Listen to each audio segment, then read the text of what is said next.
Look at those letters come into the screen. Just look at it. It's like a slot machine, but less fun. Programmed by Nasir. Characters by Yoshitaka. And scenario by Kenji. Alright. A long-lived peace is over. The Emperor of Palamentia has summoned monsters from hell to begin his campaign for world conquest. A rebel army arose in the kingdom of Fynn to stop the Empire. However, Castle Fynn has fallen, and the rebels escaped to the town of Altair. 4 youths from Fynn, their parents killed by the Empire, flee from Imperial forces. They're always orphans, I swear. Alright, new game, Speed 6. I like defaults. And I guess I need names. Playing through OBS is unfun. Oh, it's true. Sometimes it's necessary because of various reasons, but it's never ideal. Clearly, we already know what the first guy's name is going to be. I'm surprised to get lowercase letters. Isn't that nice? It's a small favor. This dude's name is Butts. Alright, what's the next guy getting renamed? What's up, Evil Ghost? How you doing? I'm fishing for names. We've already used Butts. I'm hoping we don't end up with 3 variants of the word butt and wiener this time, but it'd still be okay. Let's see, what else could I name this guy? He's got white hair. Naming things is hard. That's why I generally ask chat. Did that work? That did work. Arslick. Alright. Desi got it first. We'll name the next one, Boober. Arslick. You know, the thing is, it's almost a plausible fantasy name when you look at it, until you say it out loud. This is a more appropriate name for Boober, I suppose. A more appropriate person. Boober. But alright, here we go. Boober. And... Ryukar? Oh, I don't know if I want to name it after, like, a real person. I've never actually met Ryukar. Himbo, I like that. We'll go with Himbo. Let Desi name half the characters this time. How you doing, Fries? Himbo. Oh, wait. Yeah. No. There we go. Much better. And we start off immediately in a fight. I guess I'm gonna attack? Do I have any magic? No magic! The game makes it quite clear you have no magic. Guess we'll just all punch things. Or we'll all just get punched to death. I don't even get damage numbers. Oh, never mind, there they are. They're down in the lower left-hand corner. That's a little harder to see, but okay. Well, Boober's alive for another round. And we're all dead. Well, that was a fun game.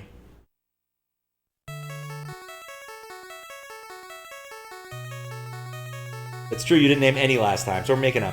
Pat doesn't know Himbo. I was thinking maybe go with the plausible fantasy name. Himbo could kind of work, you know. Him? Oh, he's Himbo. He named himself after his bow for some reason. Plausible, but yes. The good-looking but unintelligent young man. How did she trick audience into condition to deliver himbos for falling for a middle-aged guy with a straight case of rheumatism? Alright, will he live? Yes, I sense a strong life force within him. He should wake up soon. We found them gravely injured when we fled from Fynn.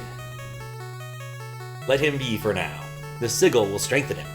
Yes, let's join the others if the Empire completes the dreadnought they're building in Bafsk. Bafsk? Alright, the attack will begin in earnest. We can't sit idly by and watch. We must act! I am familiar with the term. Where am I? Where is everyone? Arslick! Boober! Himbo! We may not find out for a long time. Boober! Butts! You're alive! I thought you... Boober! Himbo! Where's Arslick? Princess of Fynn, save us. But Arslick is not here. I see. I'm sure he's safe. Will I get control at some point? Nope. Why does everyone here wear cowboy hats? You're all okay? Good. Thank you, Your Highness. Please let us join the rebel army. I can't allow that. You would only be throwing your lives away. You need to return home. But we have no homes, not anymore. The Empire attacked and our parents. I'm truly sorry. You're welcome to stay here in Altair. If you know our password, you should be able to get by well enough. The password is Wild Rose. I probably should write that down. Oh, I have control now. Let's see what this looks like. Item, magic, equipment, stats. Alright, so Butts has a broadsword and normal stuff. Boober has a bow, and thankfully doesn't have to equip arrows, it seems. And Himbo's got an axe. Appropriate. So 10s across the board. Alright, so they're definitely different characters, more so than the Onion Kids. Way different characters than the Onion Kids. That is interesting. Don't let the Empire finish the Dark Star. I'm pretty sure that's more or less the plot. Proceed to Fynn. It will be your first step towards fulfilling your fate. Ask. Huh? Learn. Nothing to learn. Items. I have none. Apparently, this is more involved than Final Fantasy III in terms of, like, dialogue system. Hallam lies to the east. You can't get there without a canoe. Why does every game want to give me a canoe? Off to Fynn? Bad idea. The city's crawling with the Empire's monsters. You'd be lucky to make it to Gatry up north. Alright, so we got like a bunch of places we could go. Let's talk to Princess again. The password is Wild Rose. Nothing to ask. Ooh, learn Wild Rose. I've learned Wild Rose, and now I can ask Wild Rose. That was probably really smart to do before leaving this room. The Wild Rose is the insignia of the Kingdom of Fynn. Boober, your brother Arslick is missing? I think he's being held in Fynn. But Fynn is now prowling with the Empire's beasts? Oh, that's how you use the word prowling. Entering Fynn won't be easy. Alright, cool. So now I can ask people about Wild Rose. Ah, you know the password. Heed well the information it will bring you. These guys do not care about such things. They aren't cookie-cutter Onion Kids. No, they are not. No, this actually seems like a slightly more advanced game in some ways than 3. This is the meeting room, this is the meeting room. There are certainly similarities, like the screen crush, to make it do transitions. You're in the Rebel hideout of Altair. Okay, good to know. I see a chest, I want that. Prince Gordon of Kashvun is hiding here in Altair. Something made him lose faith in himself. Okay, we gotta restore his confidence. That's clearly a thing we need to do. Princess Hilda escaped to this town when Fynn was sacked. She is leading the rebels while the king recovers. I'm getting that chest. Yes, you're welcome to ask a question, Fries. Received potion. 2, in fact, if we're going to be pedantic. Which I'm not going to, that's silly. Alright, what about these bookshelves? They look suspicious. Nothing there. Nothing there. Nothing there. Everything has the reaction of nothing there if you press A in the wrong spot. Interesting. There was a sigil on the ground over here. I wonder if there's something interesting about it. You can't use this. It's not interesting yet. You know what they call a dog that can do magic tricks? Ooh. Oof. I know there's going to be a pun involved. I'm not sure what. Alright, I think I give up. What do they call a dog? Oh, a labracadabra. God. Is that the only room the game has in music? Oh. I know very little about this game, Evil Ghost. I've been playing it for all of 10 minutes. Kind of. I think it took until 3 minutes for me to reset and actually start reading plot. I presume it isn't, because, like, tunes can be big and it's expensive to make them. But, hard to say. There are people I probably should talk to, but instead I'm going to look at all the bookshelves. Let's see, let me guess, the king is resting? This is the king's room. His Majesty was gravely wounded in the flight from Fynn.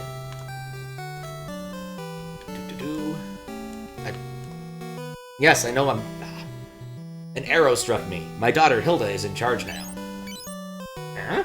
I don't know anything about wild roses. Nothing to learn. Now, apparently this king did not spend his life all that well. Got nothing to learn from him. My guess is there's probably other rooms that have that music. In other places.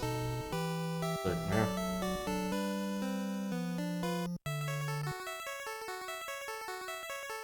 It's pleasant.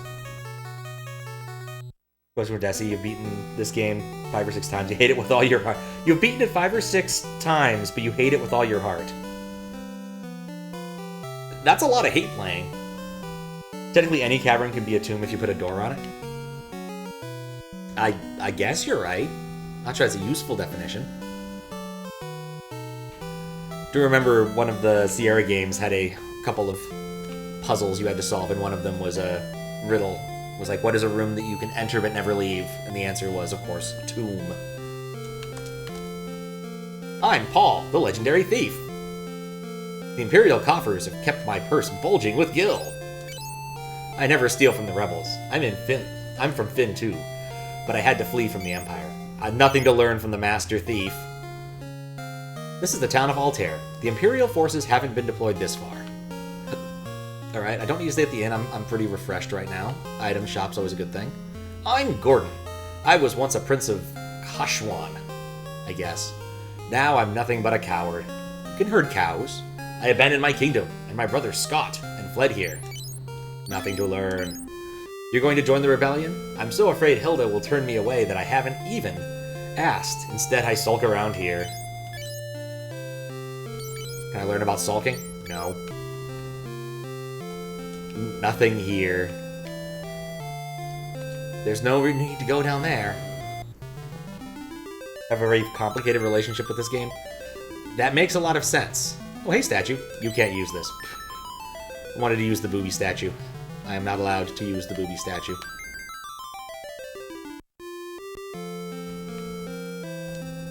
You can trust Paul. He only steals from the Empire. I'm pretty sure I still don't want to trust Paul. He steals things. Does not make him a categorically trustworthy person. Tobel, the man in the weapon shop, is a skilled blacksmith. Something's been bothering him lately. Alright, so we go to the weapon shop, certainly. I think this is a spell shop? What can I do for you? I'm buying Cure. I might regret this, but I'm definitely buying it. I feel it's the sort of item I'm going to want. Let's give it to Boober, because she uses bows and stuff. Now that I have magic, oh, MP. So this costs 1 right now? That's not too bad. 5 slot casts of Cure is not a bad thing. Maybe I should have instead bought Fire, but that's a regret I'll have for later.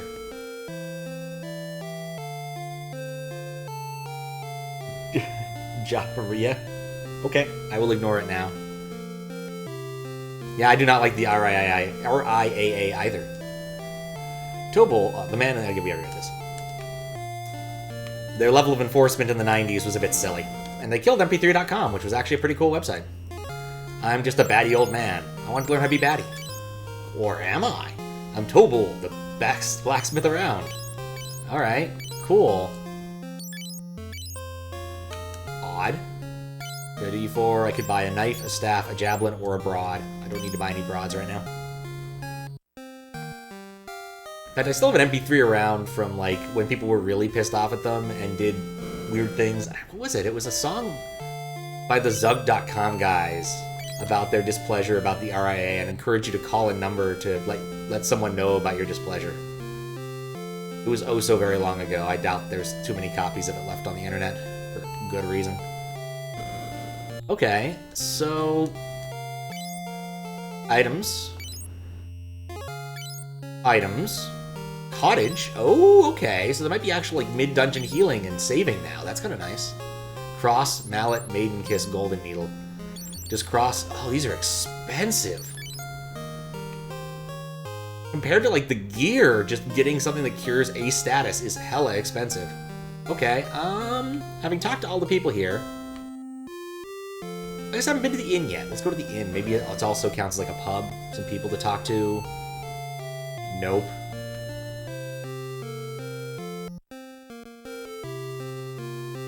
Okay. That's a big town. Okay. Guess I wanted to see if like pushing a button got me a map. What? Oh, this lets me set rows? Wasn't Boober in the back row before? Weird. Okay. That's odd that that's a button on that you can hit immediately. Okay. Let's try out the attacks. Let's try out the battle systems. We haven't really gotten to use it yet. Envenomed, great. Could buy an antidote, but it'll cost me 500 fucking gil. Hornet escaped. 20 damage. So far what we've learned is that Boober really doesn't do any damage. So Envenom does hurt you in addition to making you less effective? And they just really hate Himbo. Maybe they're just really into Himbo. The thing Hornets do. This is a pretty... Oh, never mind. He can actually hit things. First attack gets status. Absolutely love this game. I'm gonna be curious to learn how and why.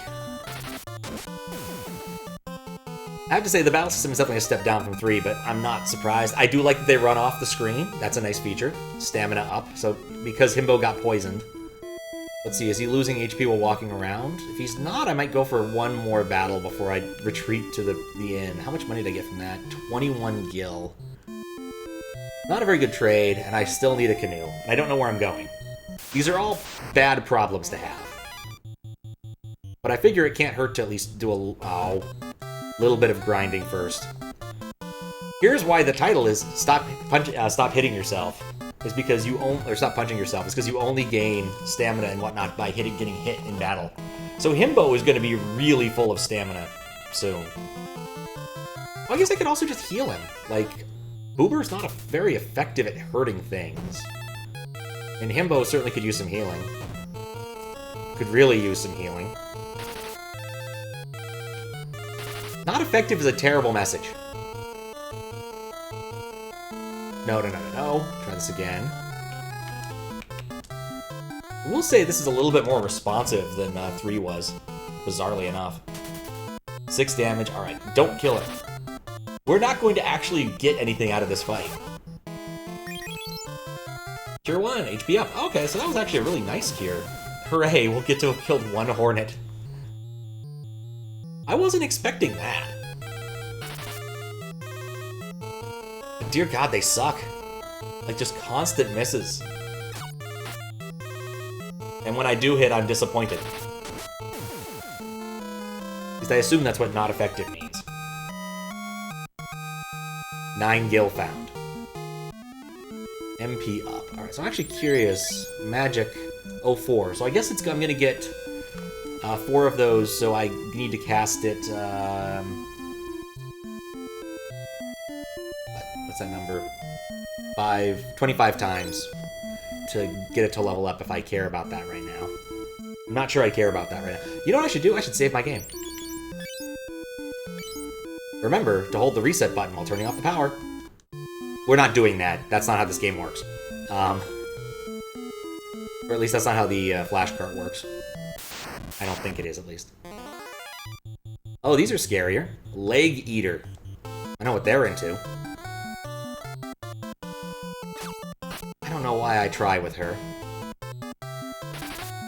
At least I can hit these. Leg Eater fell.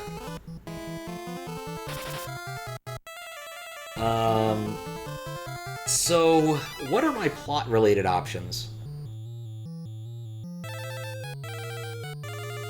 Like, I think they told me that I needed to go somewhere. Fynn is to the north, there was something to the east, and there was something past Fynn they were suggesting to go, but there was nothing, like, really conclusive.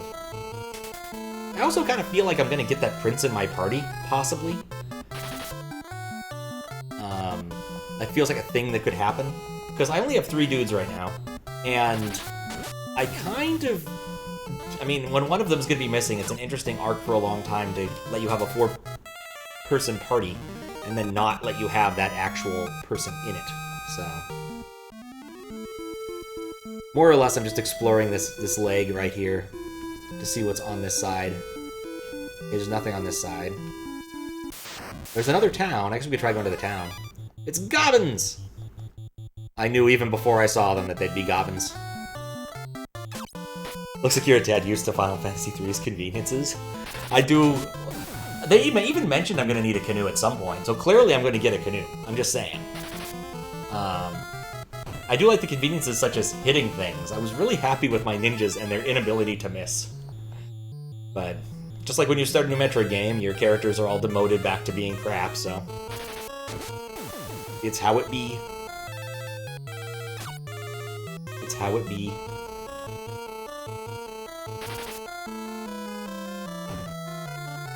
Now, in other good news, I got all the Final Fantasy III stuff cut up and chaptered up and ready for YouTube. It'll probably go up soonish. But soonish is probably going to mean like 2 weeks, because I need to do new soups first, and I've been dithering on that for forever. And having finally finished True Bruckle, I can finish that up. I need to finish that up and put it on YouTube, because I'm pretty sure I'm going to accept it. I just haven't looked over all my notes yet. Do I get points for casting magic outside of battle? I do, but less of them. Or my theory about how I get points is not correct.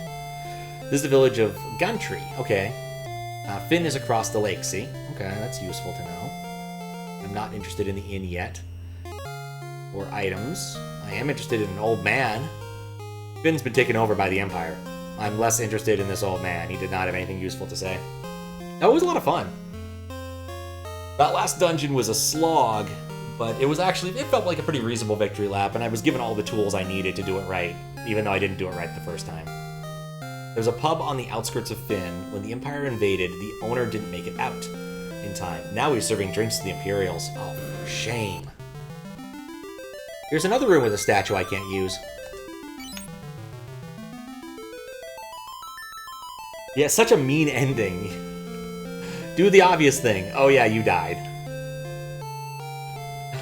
That was great. Gatry and Altair haven't fallen the Empire yet. Nothing here.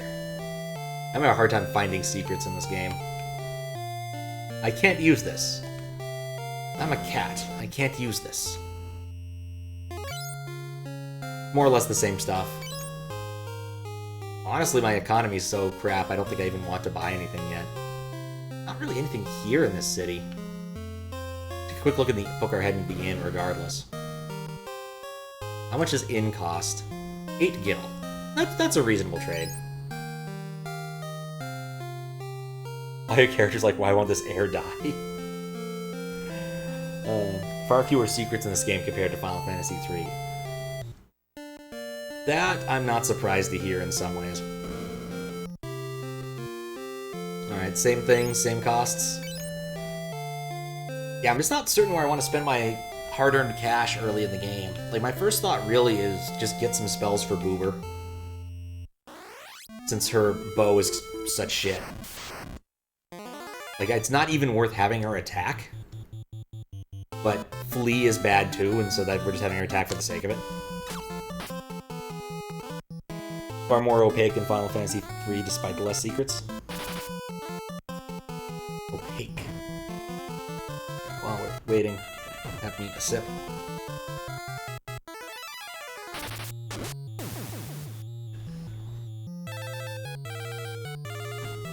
It'll be interesting to see just how much these character stats diverge due to the way the level up system works.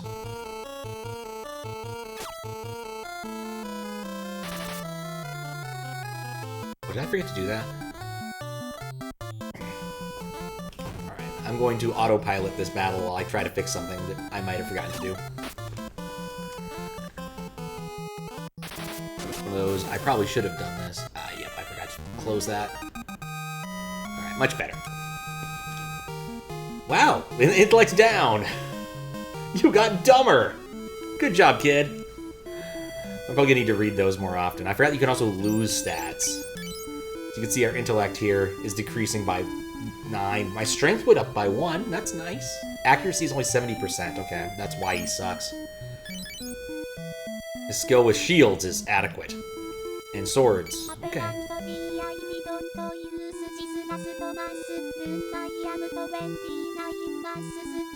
Oh, what's up, Squiggles? I thought you did use it last month. I think it just rolled over, as it often does. But thank you for the Prime. 29 months is a long time. Opaque is in many hidden mechanics. The game makes zero effort to tell you about, despite theoretically being very useful to know about. True. Himbo, on the other hand, is not become any stupider. insulting in some ways. And none of her stats have changed. Any at all.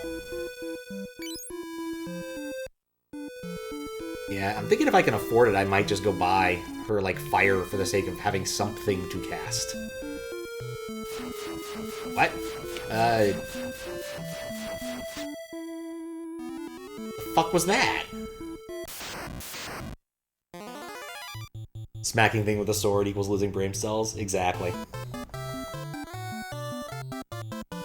Himbo was perfect. We got this tanky guy who, low intellect, I'm not gonna use him to cast magic unless I, like, desperately need cure, but it is very appropriate so far. And of course, all the monsters are very attracted to him. Like, he is the only person who's taken enough damage to actually get a raise in stamina and gain more HP.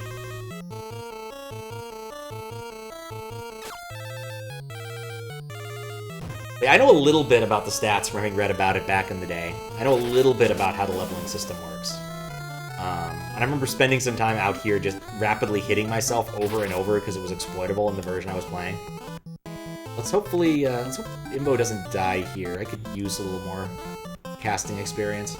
I think the downside is if I level up my... I'm glad they're all missing. That's really nice.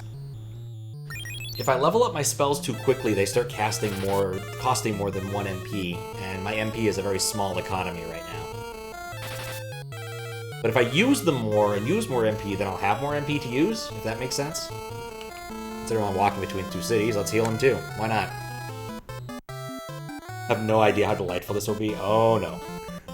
That's never a good sign.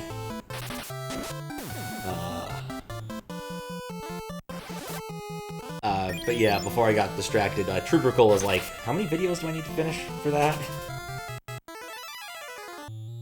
Where's the right button? Since I'm basically just... Yeah, I can't justify healing again. Nope, that's source code I need to read more of later. Trubercle is 9 VODs, of which I've only handled doing all the work on 3 of them. So I've got a lot of work to do on that, but I'll have some time. I got, like, long scripts to run this week when doing work. Okay, I'm gonna go full... I think I can afford buying a fiery type spell.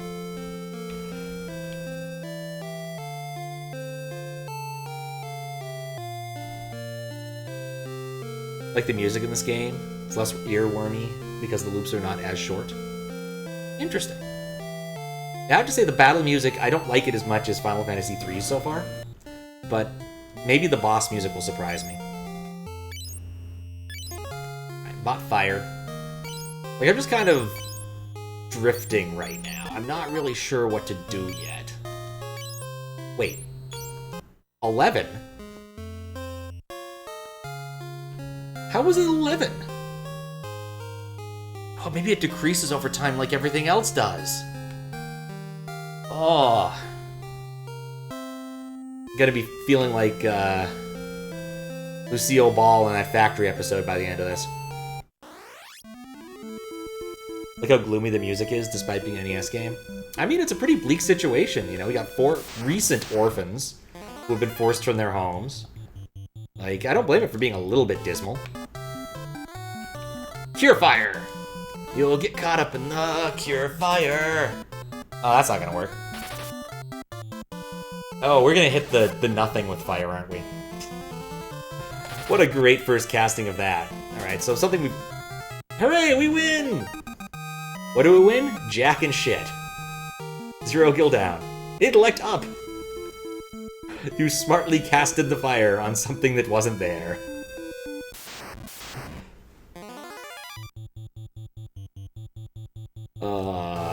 Wait, can I multicast in this game? That's something worth figuring out.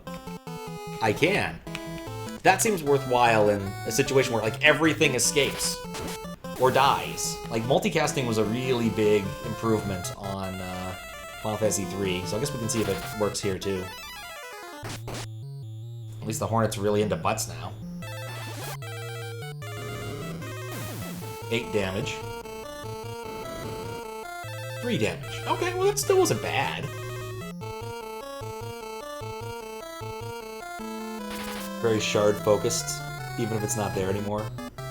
What horns aren't into butts? Oh my. Oh my. Stamina up, HP up, intellect down. Wait, what? Her intellect went down? I cast a spell in that fight. Why did her intellect go down? Oh, because her strength went up by 1 because I shot someone with a bow. I also noticed that right-handed is a stat. Are they all right-handed? They're all right-handed. Why is this a stat? Like, either make it matter? What is up with that? Why is that airship just kind of, like, freaking out? Or just make people ambidextrous.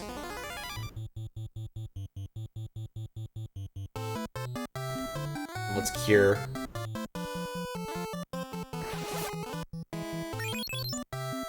First of many of FF2's brilliant stat shenanigans. Oh boy, am I looking forward to that.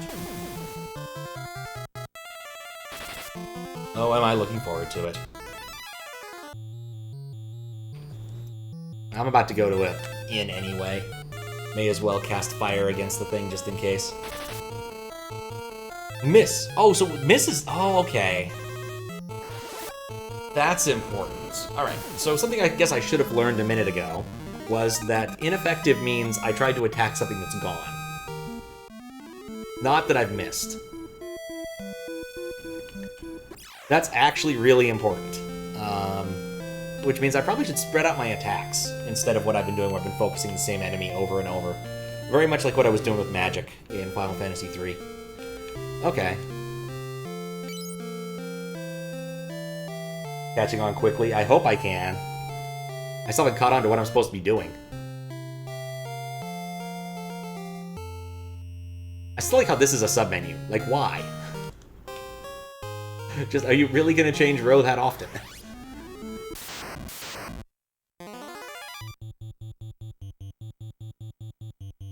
Okay, so, maybe I'll change... Can I change order? Is that a thing? Because I'd rather have her go last.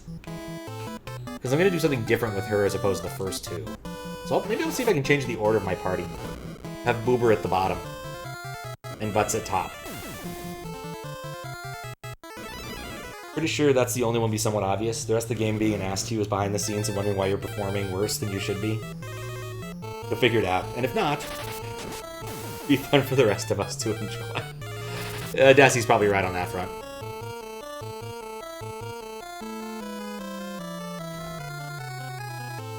Alright, I'm still gonna...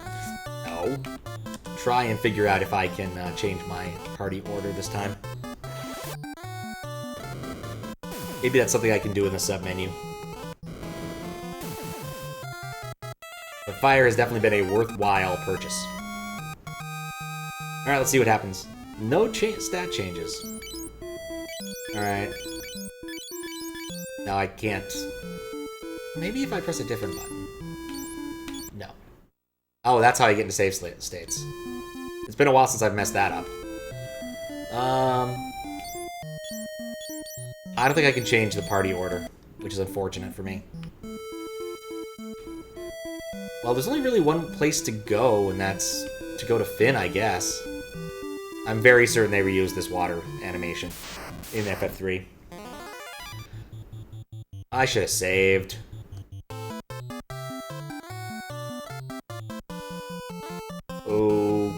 Okay. I don't like this. We're fighting bombs. Fire's not gonna work on bombs either. That's the worst thing. 0 damage. Miss. Not effective. They're counting down. That's what they're doing. They're counting down. Flee, flee, flee. Can't escape. Not effective. Can't escape. Not effective. And the bomb didn't explode. I'm just fucked. I just wasted like 20 minutes of time.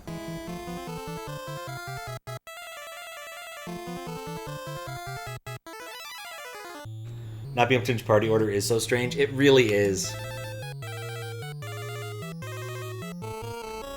Like, is there any recourse I have in this? Because I think I'm right fucked. Like, seriously, game? Why would you do this?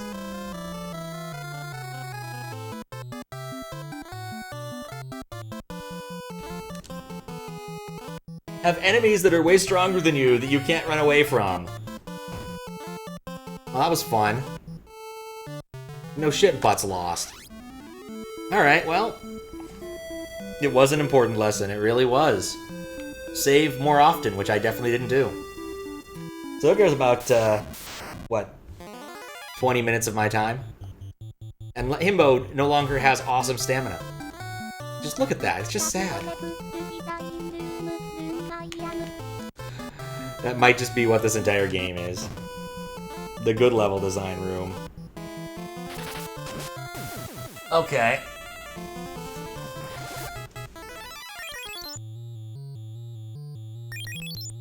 HP up! We won't tell you how much, just HP up. I definitely want to get fire again. I'd say it's like the only thing I care about if I want to do more exploring to the west.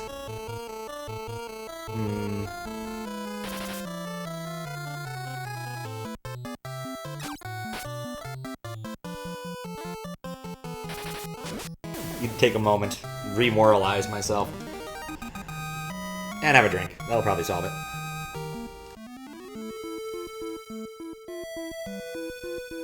I could talk with all the people there, they were useless. I think it just serves to be an inn closer to the frontier. I can actually heal and make a difference here, may as well. We'll stay at an inn soon enough. Oh, you went that way? That's the way you're supposed to go 3 dungeons hence, so enjoy your death. Exactly, Kappa. Walk a millimeter too far, left or right, and fight something you can't kill and immediately clapped. Well, I thought at least let me run away. I'll say you don't, Kappa. I had a master plan when you played this game. You got 6 characters to play with each name, and so... Ninja characters, Adesi, eating ass, is happy. People kept asking why your party was named Desi Ass is Happy. It does work, though. It actually really does work. Yeah, they do blindside you. I'll give credit while credit's due. I wasn't expecting one of my characters to immediately disappear into the aether. Something you don't see coming. Not a common design choice in most RPGs, especially ones where you get to name your characters. Alright, back out to the world with us. Alright, we're gonna play this a little riskier, since we've already screwed it. FF3 waits until the final dungeon to do it. Final Fantasy II somehow does it in the first half hour. Yeah, that's exactly what happened. Oh right, I need to have them attack other critters. Because if one hits, the other one will be ineffective. Yeah. Nothing happened. Nothing happened!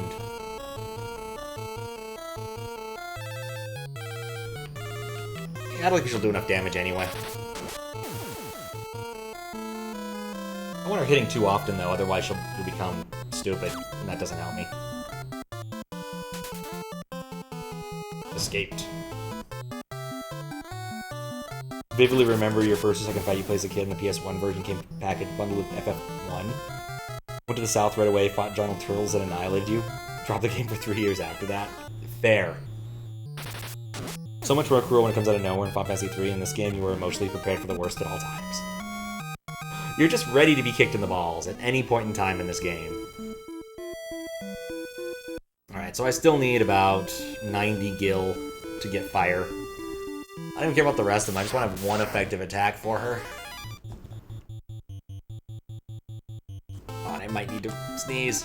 I'm hoping I won't actually have to sneeze. No, it's happening.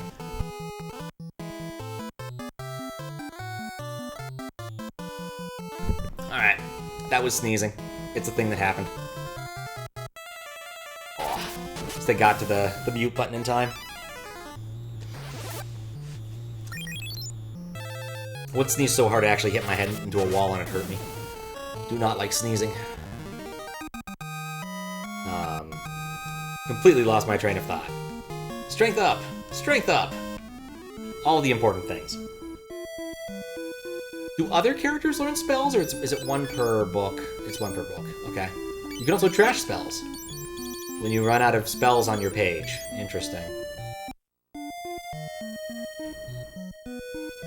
How much gil do I have? Nowhere near enough. All the good shit gotta be expensive early on. Solo Goblin. Easy enough. So, amusing facts from last night.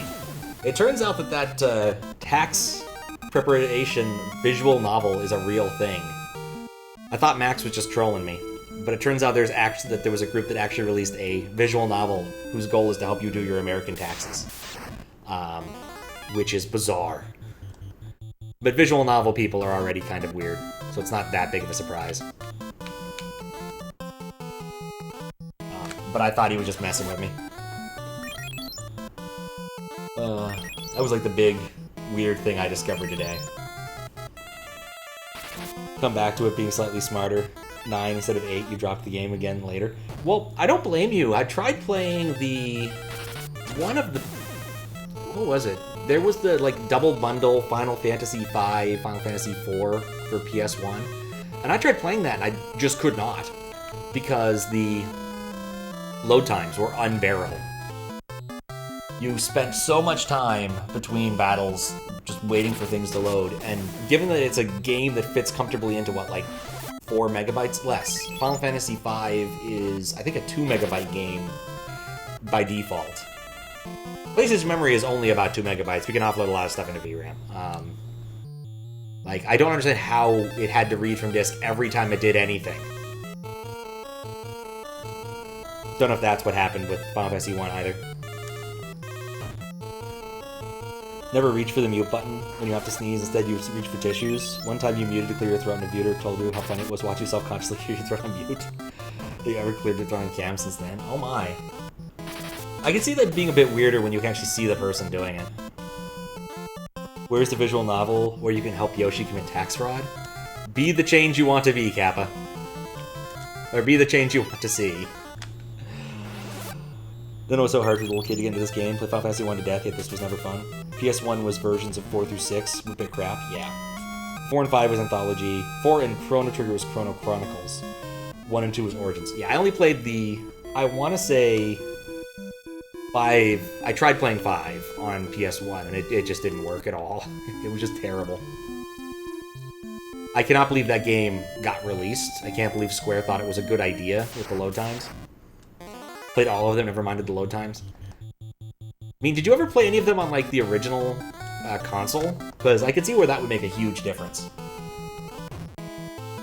Because there's basically no load time for Final Fantasy VI. Like, the battles, they do the little battle load animation, but it's really not that long. Yes? Well, then dang, that's odd in my mind. Because I know I wouldn't be able to stand it. Remember all their translations being really cringe? Yeah, I meant SNES. Yes. Par for the course of PS1's JRPGs. I mean, there were a lot of... yeah, there was a lot of cringe in PS1 JRPGs. It was very common you'd end up killing God or some other sort of nonsense in your JRPG, just because the game requires it. I'm about to state it anyway. May as well continue leveling. Didn't play any of the SNES ones yet. So I think that would make a difference, is if you played the SNES ones and then try to play a PlayStation one, the loading time would drive you nuts. Whereas, like, Final Fantasy VII was its own thing, and so you wouldn't expect its loading times to be like that, if that makes sense. Or at least that's how I can justify what kid me thought about how that should work. Because, of course, it's loading videos and things. It's gotta have load times. But PS1 ports of SNES games with no real improvements, except maybe a cutscene or two, not really the same. Okay, we got fire back. That's nice. Let's take a look at Boobers. Oh, that's what the menu I wanted to be on. I'm at 28 for Tier 1. Which is a number I would expect it to be on, actually.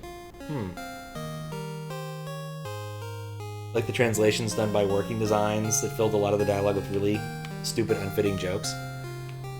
What games did Working Designs work on? I vaguely remember this being a thing back in the day, that people were not happy with them, but it's been far too long for me to really remember. Like, I want to say they worked on one of, like, the Tactics Ogre games or something.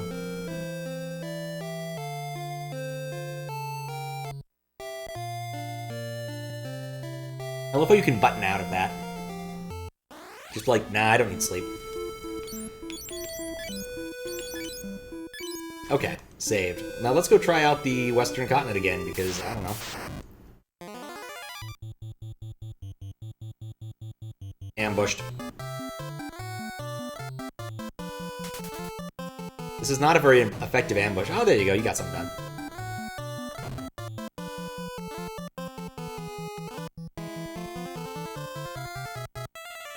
I was just thinking about something with magic. Like, I feel like there's a trick you could play here. If you're tired of magic costing more, I could just go get a lower level. Like, I could throw away one of my higher level spells and go get a new lower level spell if I wanted to. Wonder if that'd work. There's only probably a mid-game where that's remotely justifiable. But it's weird. Why are they so insistent about switching to discs instead of carts when the ports of the carts to disc were so slow? For 7 through 9, they didn't have this issue, but how would they have the foresight when the games were completed ahead of time? You end up becoming way slower on the discs. You can have duplicate spells, like 2 or 3 copies of Cure if you want. That's interesting. That actually is probably something I will do at some point in the game. Because being able to have a lower cost cure that cures less might be worthwhile, if I remember how this works correctly. Oh, try again. There we go. And attack that. Yeah, my guess mostly is that they kind of made the Final Fantasy ports as like shovelware and didn't really put that much work into it and didn't have the A-team working on it at all. Just like, here's some interns, go make it happen, I guess. One of those sorts of projects. But it's still kind of bizarre to me just how poorly it performs. Like, the PlayStation 1 doesn't have that much memory, but even so, just keeping the core engine loaded and moving stuff in and out of VRAM should have been enough for that. Maybe. I guess I have to look at how Final Fantasy 3 is, or 5 is really laid out. Makes so much sense. Grad student project, exactly. Exactly.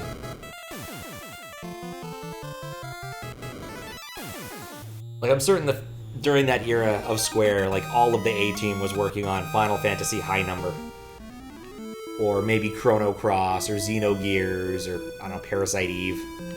Like, one of the bigger named games. What did I want to do here? Like, there's something that was important to me.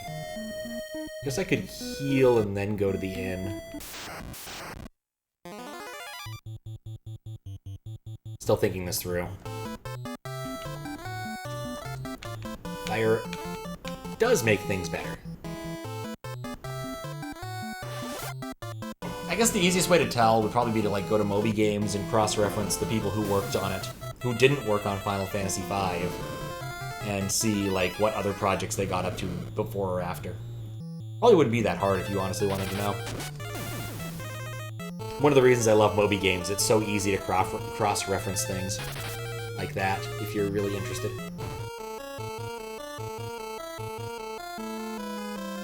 What a website. They recently got out of their, they took their older site, or they were doing a like site rebuild and finally got out of beta. Which confused me when I was trying to use the beta site, it wouldn't work.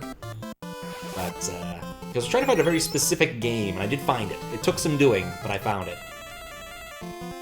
And Moby Games is often one of the best places to look up, like, older game information, because it just has all of the stuff, you know, credits, system requirements, release dates, all sorts of useful information you might not just be able to get on Wikipedia. Oh, and sometimes Wikipedia's just wrong.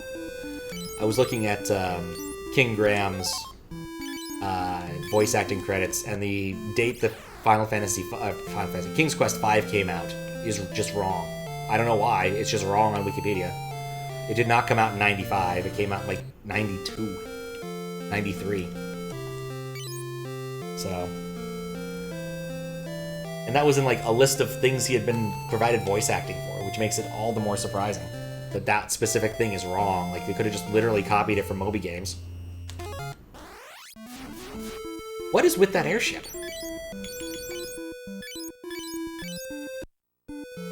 Well, it's gone now. You can edit the site. Someone probably made a typo. It's possible. Like, I'm not claiming there's a malicious intent here. I don't think that's what I wanted to do. That's what I wanted to do. I'm just saying that it's a weird mistake to make. PS1 versions having very muffled audio. Yeah, I wonder how they handled that. If they... In fact, that might explain the load times. They might have been, like, doing Redbook nonsense. Rather than using the PlayStation, like, chip. Though the PlayStation chip and the Super Nintendo sound chip are very related. Because I think Sony made both of them. Alright, let's try to go over here and see if I die immediately. No, these are enemies I know a bit about. I should be fine. Attack that one. Wait. I wish I could rearrange this party. Attack that one.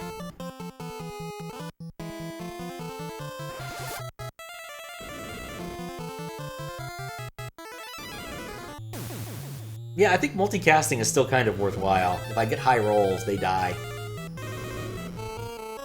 I feel like everything in Final Fantasy III already had more HP than this by the time I got through even the first dungeon.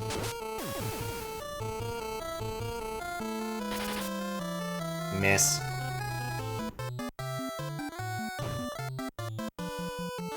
Two damage isn't bad.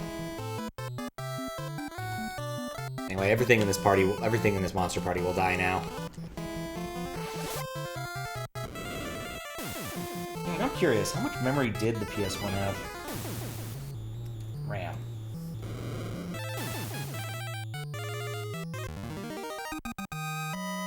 Let's see, CPU cache, polygons.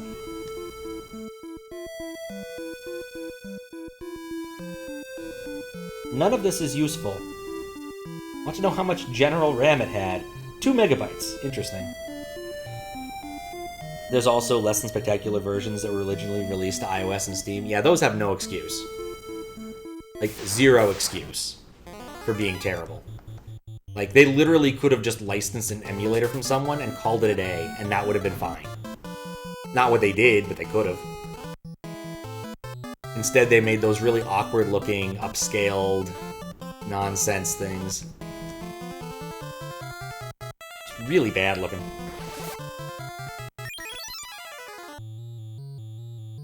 Not to say some of the later releases they did look all that much better.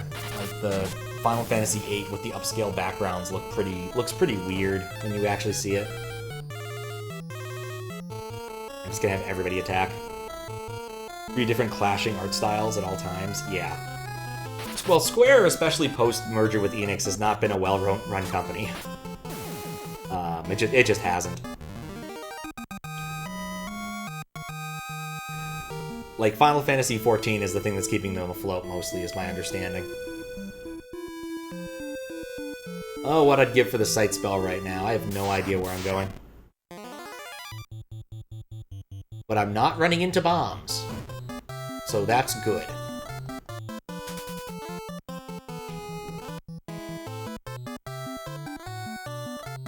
I wonder if fleeing works in this game.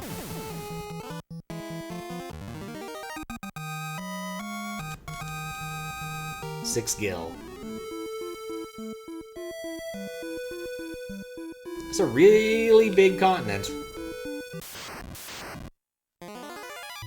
Oh, it's ogre. Well, I got fire. Fire will probably hurt ogres, whereas it would have never hurt bombs. Uh-oh, is probably right. 4 damage! 6 damage! 26 damage. Okay, that's not terrible. The miss is terrible. But I've come to expect that from you guys. Like, most of my characters can survive 1 hit from these critters. Not a critical hit, though. Ineffective. 2 2 damage! Well, that's a good thing I saved like a minute ago. Let's see if running away works. Can't escape. Can't escape. Why even give me the option? They're not instantly doing 300 damage? Oh, it's true. They just, you know, critted Himbo to death, so I don't have a good source of damage now. But I kind of expected I would... That's not the right slot.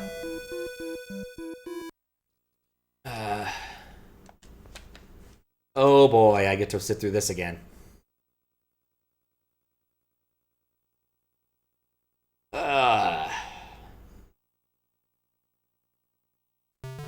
Okay. Oh, I just threw everything again? Okay. Thank you. They're all identical. This is the most useless... Okay, well that's the one I want anyway. FF2. You're not wrong.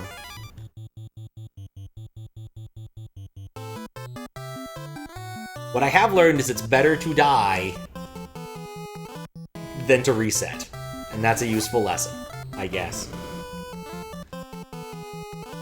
I guess.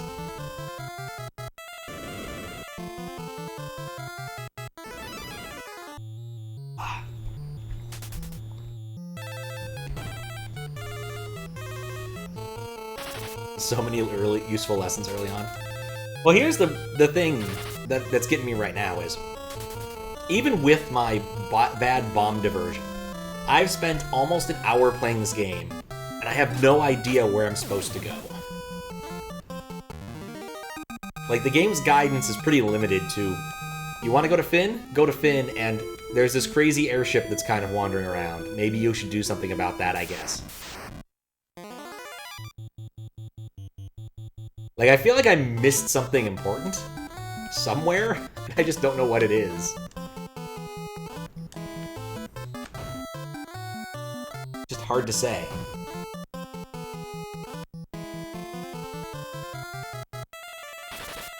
Like, basic, I'm kind of hoping the next time I find a town, something cool will happen and the game will make sense.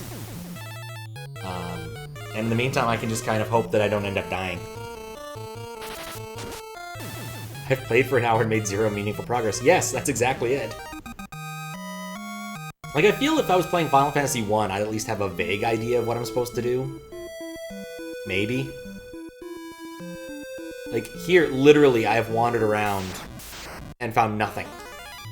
Oh, hey, a giant turtle. I think this is a sign I shouldn't go this way. Let's see if I can make some turtle soup. 38 damage? Okay, I can live that. If he doesn't crit, and I don't miss, and fire does damage. I have a chance of winning this fight. Not a good chance. 0 damage. So anyway, we're gonna let Himbo die. That's not true, lessons have been learned.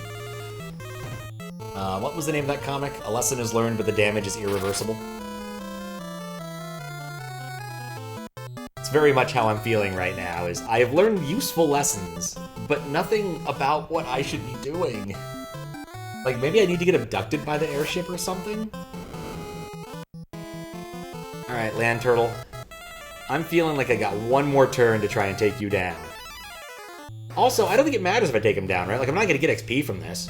He can't be worth that much gold. Gold appears to be completely random. So even if I win this, I don't actually win anything. I have no life, I have no Phoenix Downs. Like, I'm gonna have to...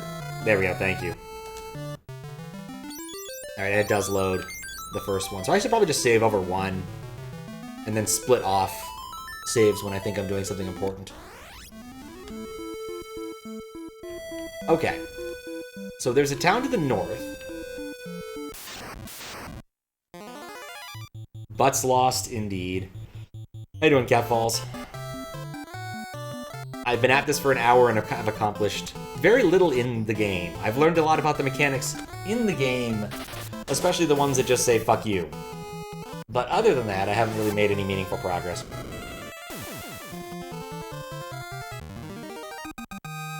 Like, I am...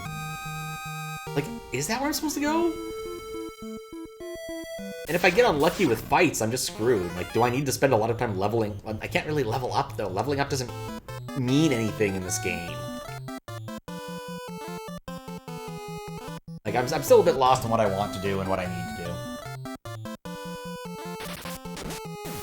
Like, I'm getting slightly stronger characters. Like, Himbo's leveling up slowly. I'm getting fire. Fire is going to become more effective soonish. I've cast it a lot. Though maybe that's mostly after I crossed the bridge and died. Really like the original crunchy encounter sound that's shared with FF1 and 2. Interesting. I'll have to pay attention next time, because I've just been kind of spacing out on it. It's interesting with the audio ducks whenever you enter a new area, or enter the menu. Alright. I think we found our way to Fynn. So we'll see what we find in Fynn other than instant death, hopefully. I played for an hour and somehow lost progress.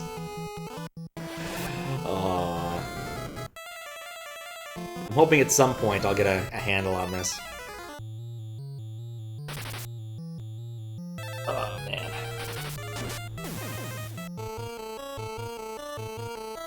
Trying to think of anything else really cool that I have learned recently. I played for 20 hours and somehow understand this game less. Oh my. Okay, I found this, which I believe to be Fynn, until otherwise told otherwise. I'm going to save over 1 because this is confusing. Okay. Go into the town. Okay, this is nice. Rebel Curs! Less nice. But reasonable. Very reasonable. Alright, how's this guy gonna kick my ass? 44 damage. Yep. Miss, of course. Can't have me actually hitting these guys and doing damage. And miss. Yep. I have 1 effective party member. Also, I see me reloading soon.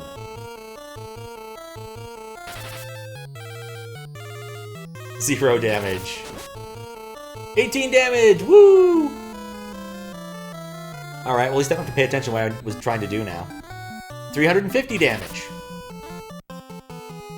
Alright, so let's not talk to this guy on our way through the city next time.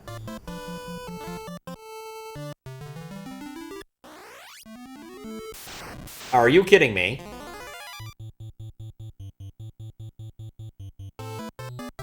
Oh, oops. The good old, I took 1 step and now I'm in a combat again.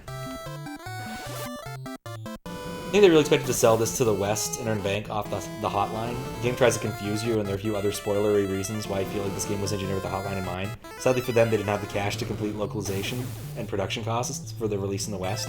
This game would have earned those hotlines crazy sums of cash. That is probably true. That is probably true. I know Sierra's hotline actually did really well for them back in the day. And in fact, Colossal Cave Adventure does come with a hotline you can call, but it's just a regular old number in the United States, so I don't think that you actually charge you extra money when you call it, which is at least kind of an interesting throwback. But still. Like, I just get the feeling I'm gonna get my ass kicked no matter what place I go into here. I'm gonna guess the dudes in purple are all evil. Okay, this is fine.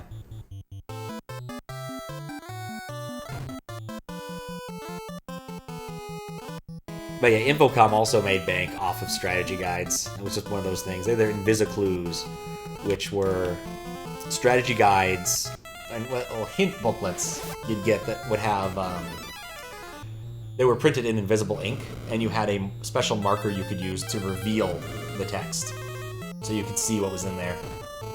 Kind of an interesting idea. Kind of. Localization of this game got canceled because Final Fantasy 1 was released in 1990, and it was found it was more profitable to release Final Fantasy 4 on the SNES. Possible. It's amazing how quickly things progressed in the, from like, what, 88, 87 to 90.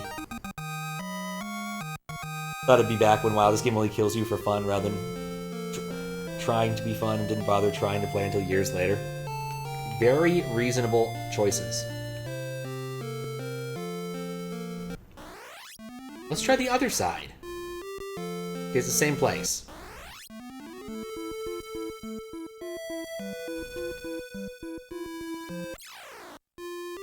It's the same place. Alright, I'm gonna guess I might need to kick this guy's ass. I'm not gonna be able to kick this guy's ass. Basically, I need Himbo to tank like 80 hits so I can keep casting fire on him. That didn't happen.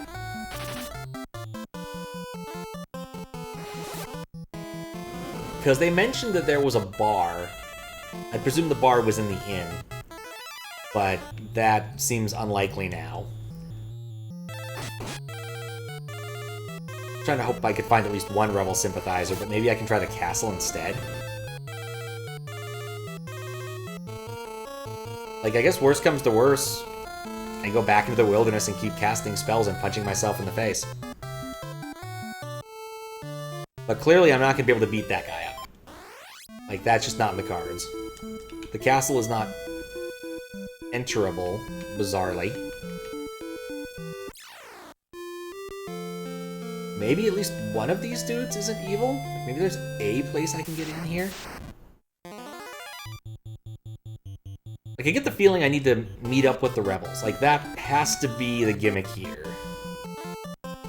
Is there some place in this city where the rebels have a toehold, and I need to find it and join them? They have 6 HP. Need to stop stepping on these cables. There's so many cables on the floor right now. Like, that door looks accessible. Maybe there's someone in there who doesn't want to kick my ass. Nothing there. Nothing there. I've been trained my Final Fantasies to look in barrels. Barrel, barrel, barrel, barrel, barrel, barrel, barrel, barrel, barrel. Can I sleep in this bed? Nope. Alright, so there's no rebel toehold in this room. Maybe if we look at the table? Nope. A beta version produced in the game was advertised in several Squaresoft trade publications. The long development time, age of the original Japanese game, and the arrival of Super Nintendo system led Squaresoft to cancel work on Final Fantasy II localization in favor of the recently released Final Fantasy IV to avoid confusing North American players who tried to Final Fantasy II. Cash to invest in FF4. Yeah, that kind of makes sense given how late it was in the NES's life cycle over here in America. Let's try this building? Nope.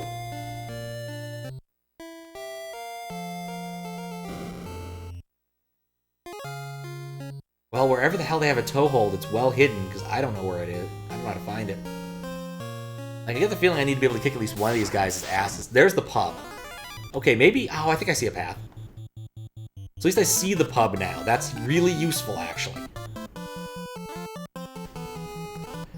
That might be where I need to go to progress plot-wise. Hopefully he'll give me a canoe. It's a canoe pub. Like a brew pub, but different.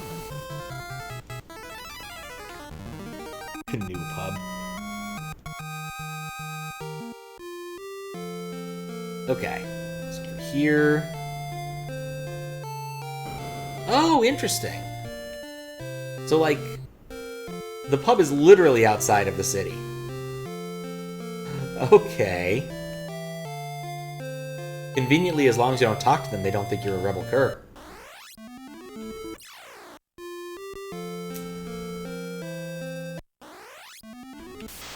Ah, for fuck's sake.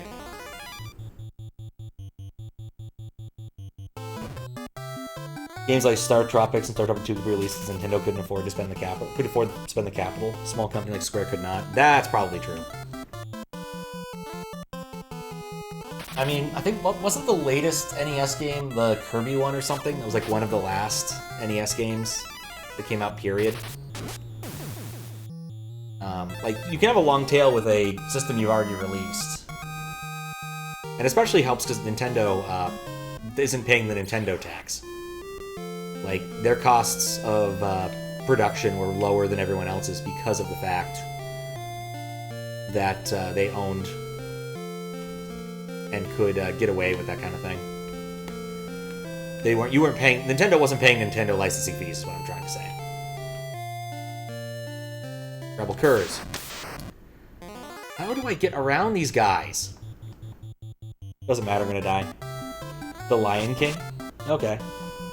Dragon Quest 1 logic. You must access an area that's on the border of the map. But the second you step off the border, you must leave the pocket to match the areas in. Yep, I am trying to figure that out now. I am not having a good time figuring that out. Star Tropics 2 was especially late in 94. Second to last, first party NES game. Last one was Wario's Woods. Interesting. That wouldn't have been my guess. Okay. Let's see if we can be smarter, because this is literally the only lead I have. Can I go... Yeah, there we go.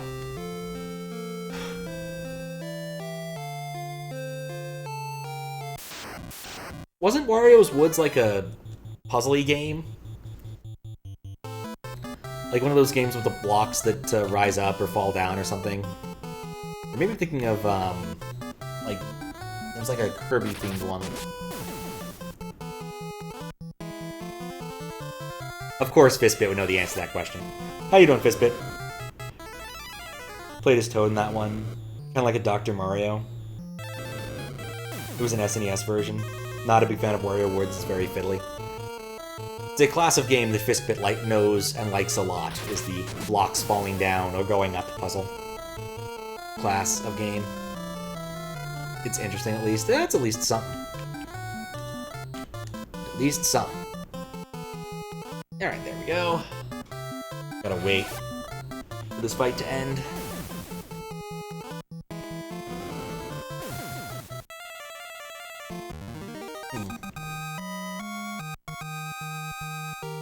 Definitely have to pay more attention to how I want to do my fights in this game so far. Into the pub. Let's not talk to any of these guys. I think I've learned my lesson. Customers aren't allowed behind the counter. Bleeding Imperials are all nothing but ill-bred rabble. Learn. Nothing to learn. Ask. Wild Rose. Ah, you're with the rebels. There's a secret door in this wall. A wounded soldier is inside. Okay. Oh, and the barkeep just disappears. Cool. Way to exist. Really like the boss characters in Wario's Woods, though. Unlike some you'd see in a normal Mario game. Ah, I might have to look that up then. I'm curious. Got a potion? Got a potion? Got a potion. I was really hoping for something better. Nothing here, of course. If you're gonna turn me over to the Empire, kill me first. So, you're with the rebels, huh? I'm Prince Scott of Kashoon. Prince Scott? We were told you didn't make it.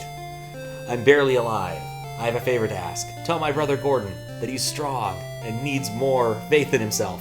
Also, the king must know that the reason Fynn lost is because Count Borghine betrayed us. He's a general now in the Imperial Army. And tell Hilda that I love her. No, don't deliver that last message. The confessions of a dying man would only bring her pain. My brother, Arslick? Have you heard news of him? I'm sorry, I have not. Here, I want you to take my ring. I'm sure it'll be of use. I've grown extremely tired. You'll excuse me, I just need to rest for a little while. Received Scott's ring! This is the first useful thing. Oh, he's dead now. Oh well, progress was made! We killed a prince on accident! Devil character, cute mermaid chick, Grim Reaper, and fat orc. Those are odd. He's dead. Not just dead, also gone. He is definitely dead and gone. Either that, or he turns invisible when he's sleeping. Which is possible. I'm not even touching the right part of the controller right now. I don't want to have a chance of failing that. Alright, we made something resembling progress! Save file 2! Save file 2! Nice of him to bury his own corpse. I mean, he's a prince after all. They're good at that kind of thing. Alright, but that means I can go back to the city and convince some people that we're serious about rebelling, which I guess will be handy later.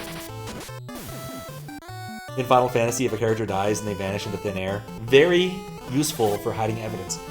I don't know about that. I think some heroic sacrifices, they don't, like, necessarily just disappear. Chrono didn't disappear. He kind of got turned to ash. He got burned horribly. But for the most part, oh, it is Final Fantasy versus Chrono Trigger. I feel like Final Fantasy VI has a heroic sacrifice where someone gets burned away. But I might be misremembering. Uncle Sid doesn't disappear? Oh, that's true. Sid does not disappear. He dies quite horribly. Golif vanished before he died? I think he was quite dead before he finally vanished. They spent a lot of time trying to cast Cure on him ineffectually. FF6 stopped doing that. Tella. I guess Tella did die. It's been a while since I played 4. Yeah, but Sid definitely does not evaporate. He is quite dead.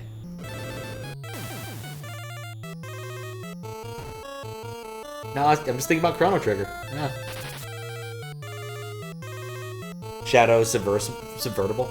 Yeah, but Shadow would end up dying off screen. Like, you don't actually see him die. He doesn't disappear. He just says, hey, I'm gonna hold the line, and then you run off. He never just disappears. You know where he is. He's just dead. Kind of. Oh yeah, his dead girlfriend in that guy's basement. That was a weird subplot. That was a really weird subplot.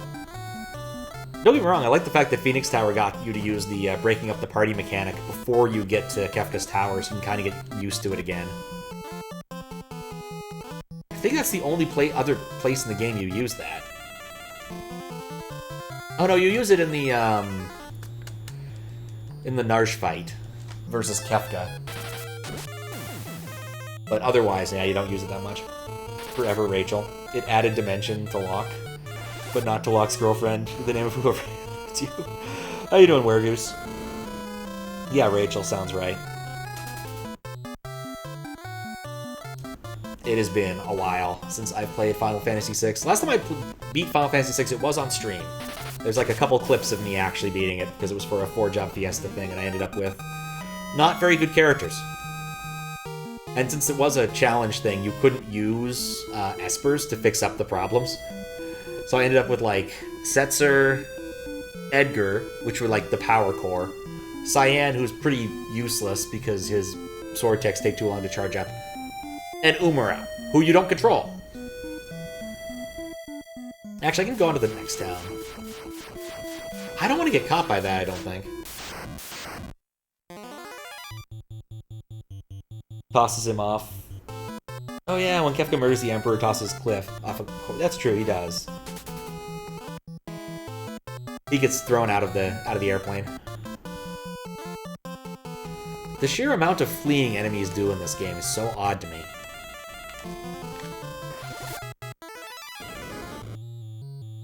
That's not enough. These things have so little HP too. Like if I just roll high on this, they will die every time. I did get lucky though. I picked the right target for him though. But yeah, doing all of Kefka's tower with exactly 3 characters, most of whom aren't, or 4 characters, most of whom are not great.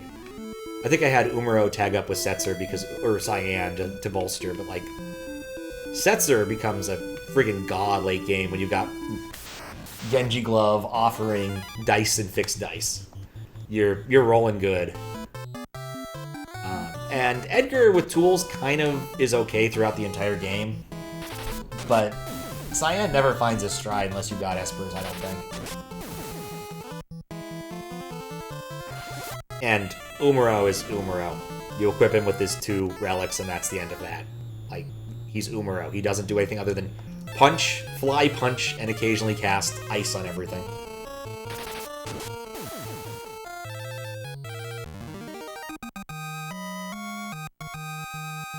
Oh, yeah.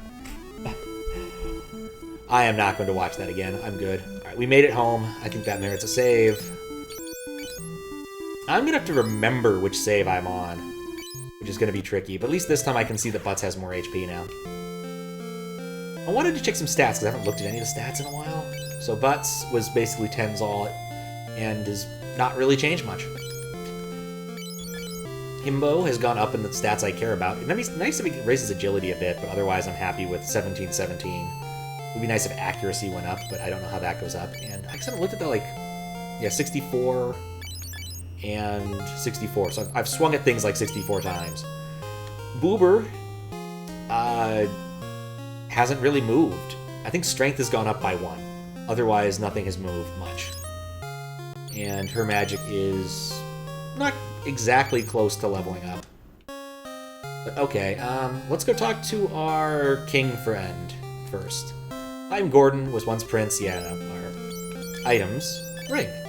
That ring, it was my brother Scott's.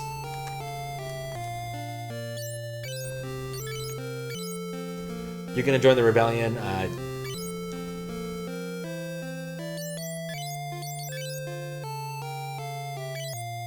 Yes. Yes, it was. I thought you'd have more to say about that. Okay. Well, we'll go talk to the king then.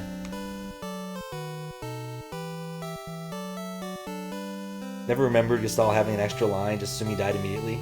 The way agility goes up in this game is weird. I'm gonna guess you have to dodge attacks. Alright, so here's my question. Did I screw myself by failing to learn after talking to the other prince?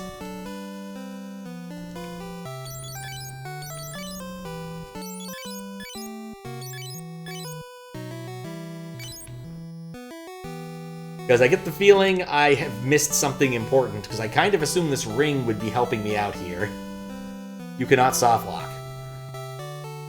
That... I don't think that's a comforting thing here, because that could easily mean that I can go back and talk to the prince. That ring? It's Scott's. Is he alive?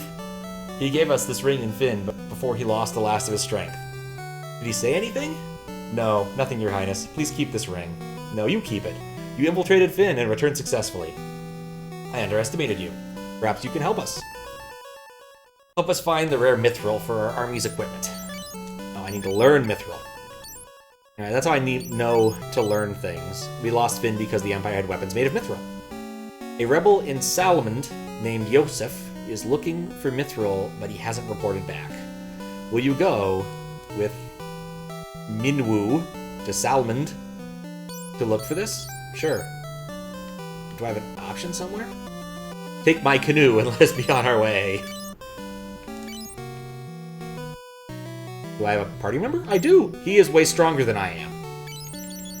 What is his deal? Holy shit, he is stronger than we are.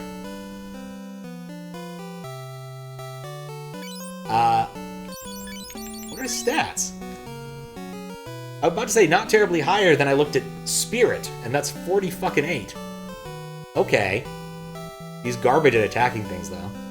And he is right-handed, which is important for some reason. King not knowing his own password will never not be funny. No, it kind of is funny. You're not wrong. Give you Minwu to show you the stats and spells you should have by this point. Oh, I am so fucked.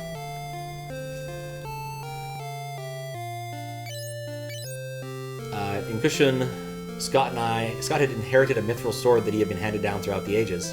It was truly a magnificent blade. It means I should have looked in his bed a little bit harder, is what I'm hearing. Alright, well, let's at least take a nap. Restore ourselves up. Is it just me, or is the inn starting to cost more money whenever I go there? I swear it started at 8, and then was 11 somewhere else and is now 15. So how much money do I have? 420. Oh, we're gonna go buy us another spell. Too bad he didn't give it to us. Exactly.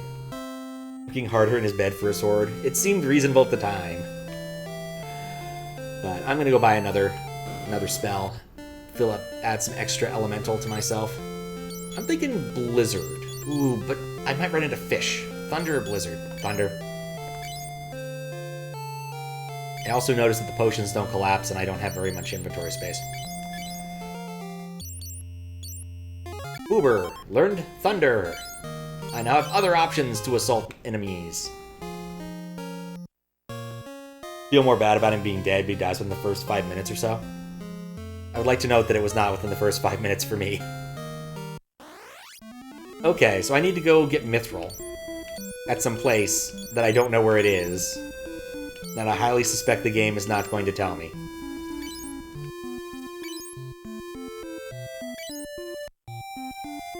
Where have I not been yet? Oh, he told me to take his canoe, so I can go canoeing. That's the trick. Alright, let's see what Minwu does, other than put my entire party to shame. Probably should put him in the back row. Come on, look at all this crap. I don't even know what all these things do. Partook, and teleport, and fog, and swap. There's an awful lot going on here. Alright, hit that thing with a stick. Yeah, he's good.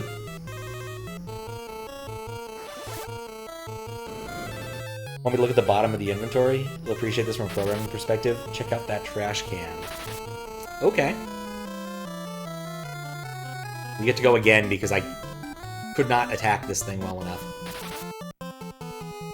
Minwu is going to take care of Dan. Like, Minwu is outclassing me. He's even hitting things better with a stick. Minwu is just better than the rest of our characters. Alright, menu, inventory.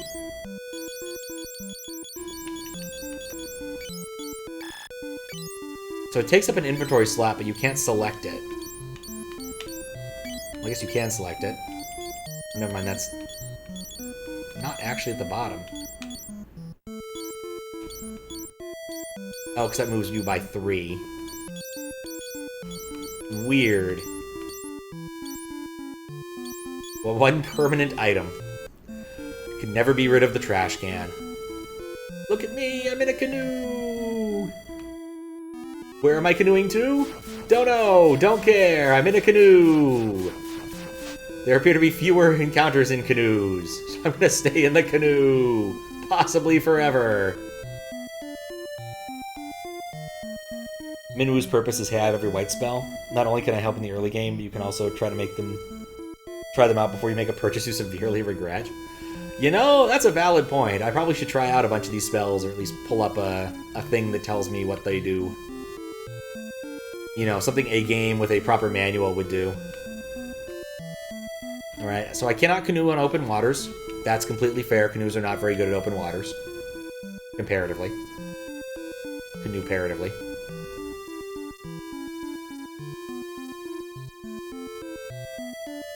I think this is the area it wants me to go to. Ooh, there's a pirate ship. I want to steal the ship. I'm gonna save before talking to the shirtless pirate. Got my ass jumped too many times in this game. Game has a proper manual. How's my Japanese? Rubbish. Need a ride. We'll take you for 32 gil. We'll take you to Poft. I don't want to go to Poft yet. I don't know where Poft is. But in case I do want to go Poft, Paloom and Poft haven't been attacked yet, so I assume I'm in Paloom. The cities past Poft are occupied by the Empire. Useful to know, I suppose. Paloom's a town of freedom. Want to settle down here with me, cutie? Oh, I can't change my party members. I can't change my front member in this game. A shame. Alright, so these have other white spells I could possibly want, but I don't know what they do yet, and I can't afford them anyway. Want to steal a ship? Better go in town and beat up the pirates then? Stealth? What's that? Rent a ship? Yeah, we can rent a ship. I prefer rent to own, but you know, what can you do? Maybe I could buy a better sword? Maybe that's an option? Nope, these all look like the same level of thing that I've been using before. I wonder, like, what the levels, what, like, the axes of upgradability are in this game. This is the port town of Paloom. Okay, cool. We know where Paloom is.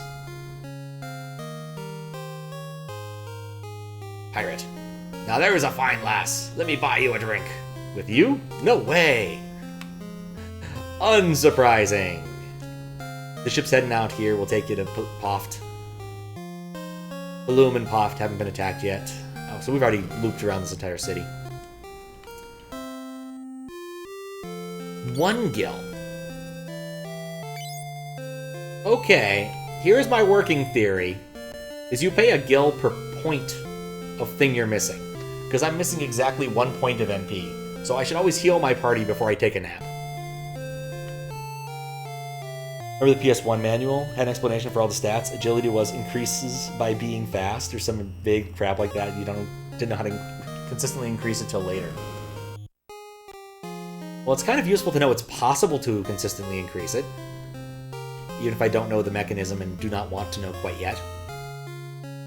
Out of my way, you swarthy pirate. Swarthy pirate. The bloodier the party, the more expensive in visit. Those sheets don't wash themselves. Oh, man.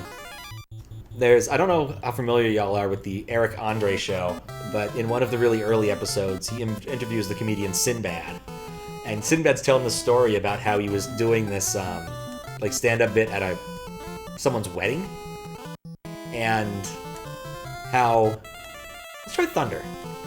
How he wanted to stay at this place, but there was a pimp outside, and the pimp was like, yo, I pay for your room, but you can't be here during the day. And he's like, okay.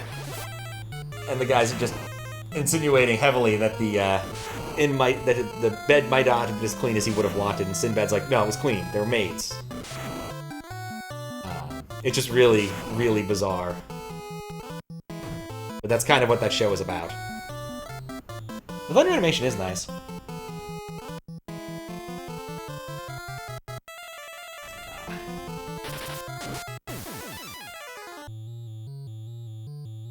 If I can hit these critters, they will die. That's a big if, however. Alright, double hit there.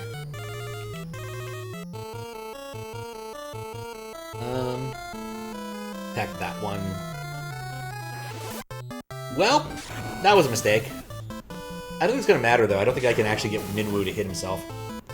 I think the Thunder will take care of all of them. I think they basically have 6 HP. Every monster in this area of the game has 6 HP. Every single one. Stamina down, intellect up.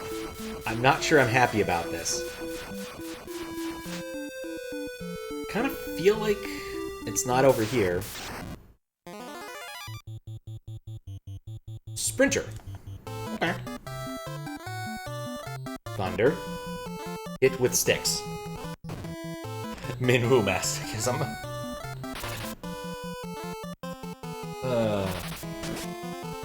It's just sad that Minwu is so much more effective than some of my other party members because they can actually hit. He can actually hit things. Like, all of them miss half the time, and he's like, nah, I got this. Stamina up, HP up. I do think I'm kind of headed for some trouble if I can't get Boober's HP up at least a little bit. Because 20 is not that much HP, and we're already running into things that definitely hurt more than that. So that's a bit of a problem.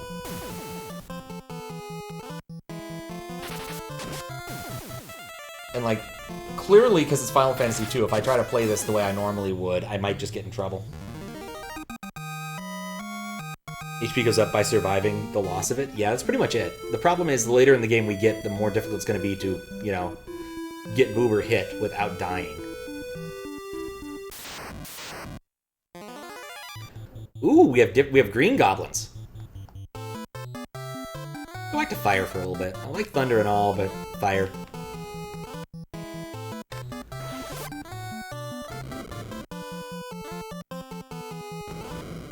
And it has to play the full animation for each and every one.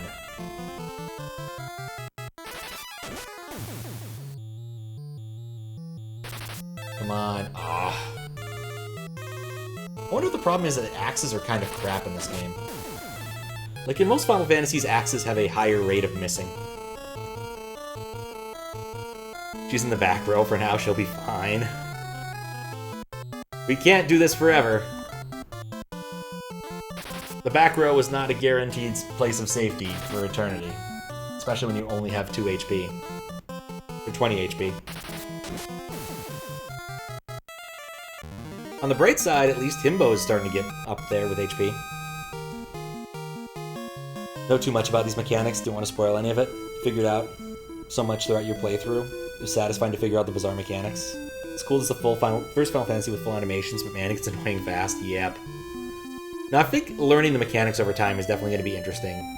I'm certain at some points I'm going to be like, just tell me how this specific thing works, is something I'm going to say. Probably should save again, it's been a while. But not right now. There's enough space to work through that I'm not exactly worried about it. But yeah, multicast.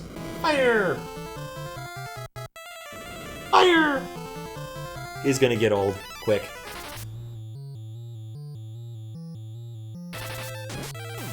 At least Himbo hit.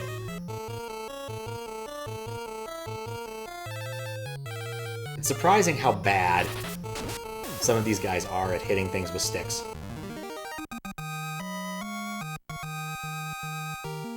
Okay, no changes in anything.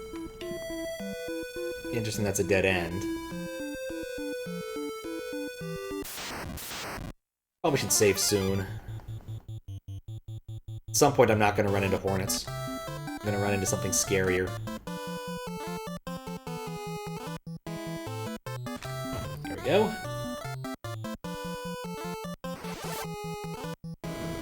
Come on, high damage rolls. At least one high damage roll. Come on. Ah, 6. Yeah, we got one! Sadly, it's one of the ones I targeted, but, you know. Still good to get at least one. Something scarier in this harmless game? Why, it wouldn't hurt a fly. I've been hurting hornets the whole time. That's probably a sign. Look, that bomb fight has definitely gotten my paranoia up at least a little bit. Just a little bit. Alright, let's take a quick look at stats. Intellect's still going up, that's nice. M-Power is still only 6, though. What is Minwu's accuracy? 80% versus 40 or 73 versus 72. They're close, but they're still missing, you know, a good quarter of the time. I'm already missing some of the niceties about saving from Final Fantasy III.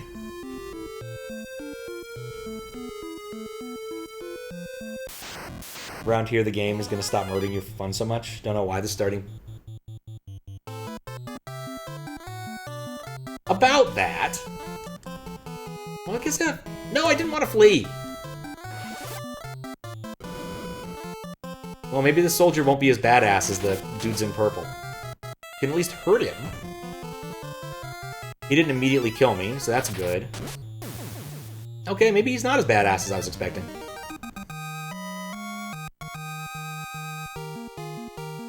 Soldiers are perceived craft comparatively, yeah. Miss the niceties this game furnishes when you get to Final Fantasy I. That's probably true. That's probably true. Kind of hoping that that town down there isn't controlled by the Empire and will let me heal up a little bit.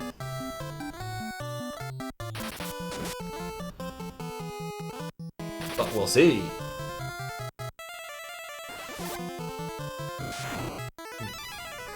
Oh, reminds me I should check that thing. Nope. Thing is still fine.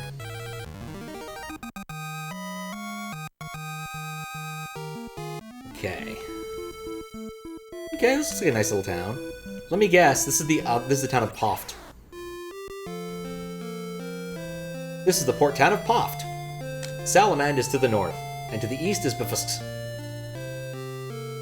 Need a ride? Maybe later. pub! Bafsk, the city to the east, is occupied by the Empire. They're building something terrible there. Sid! Oh, we found Sid! You here to ride the airship? If you've got cash, there's no place I can't take you. Oh, okay. We learned about airships today. You want on the airship? You pay the guy behind me. It'll cost you. Interested? No. Wait. Yes. Okay, that's not bad, actually. Intriguing. Bafsk, the city to our east, is occupied by the Empire. They're building something terrible there. We already read that. Did all these guys say the same thing? This is a really boring pub if this is the only line of dialogue that they all have. Not even anyone saying, times are tough. Just, yep, badass thing to the east.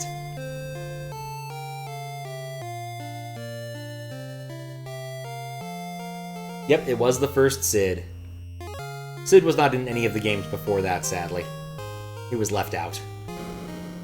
Alright, well here's an inn, so we're going to take advantage of that. And of course, take advantage of the fact that we can use Cure here. 36, okay. 38. 40!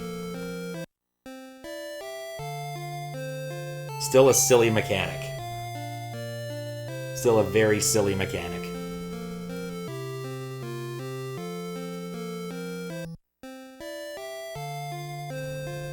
Okay, so armor is available. How much money do I have? Not enough to do anything cool with. Looking for Sid? He's probably over in the pub. A few gil will get you a ride on his airship. Maybe trying to push this guy out of this was not one of my better ideas.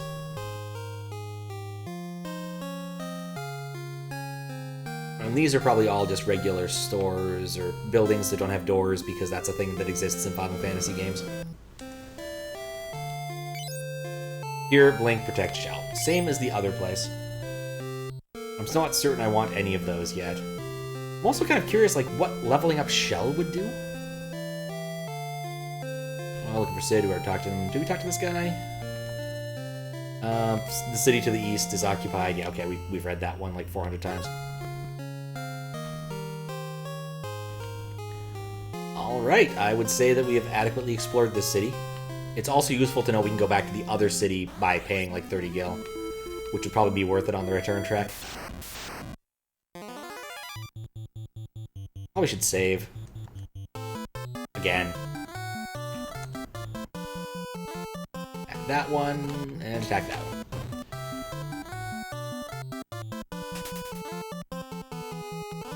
Ugh, so much escaping. So much escaping. Alright, he's gone too. Well, maybe I'll take out one of these two. 3 damage. Nope. 3 damage. Definitely not.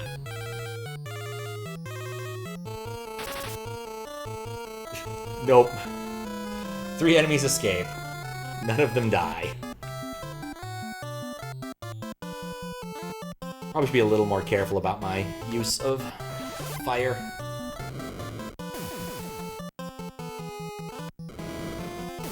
Interesting. I wonder if the split by 5 makes it worse. Minwu killed one? I wasn't paying that much attention. Was looking at chat. It's a problem when I know that there's gonna be a fight that's, like, just not that interesting to watch. Because I know how it's gonna end. Like, as long as I land attacks, they will die. The problem is, I'm statistically unlikely to land all my attacks. I have 275% chance to hit things. It's very likely at least one of them will miss.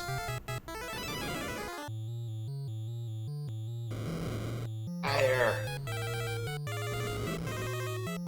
Nope. Not fire enough. And escape. So Butt swings his sword ineffectually at nothing.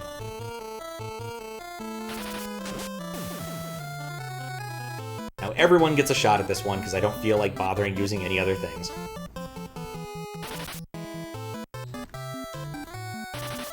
I'd put Minwu in the back, but you know what? He does decent damage from the front row. No stat changes.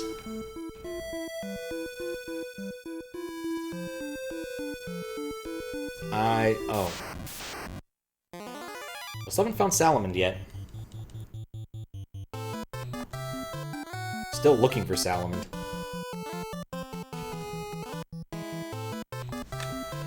Preemptive Strike. I think that's the first time I've gotten one of those.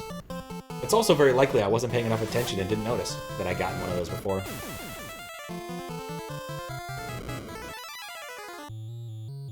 Like, once I enter the battle.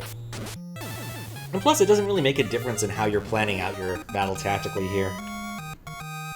Because you have no idea if it's going to be a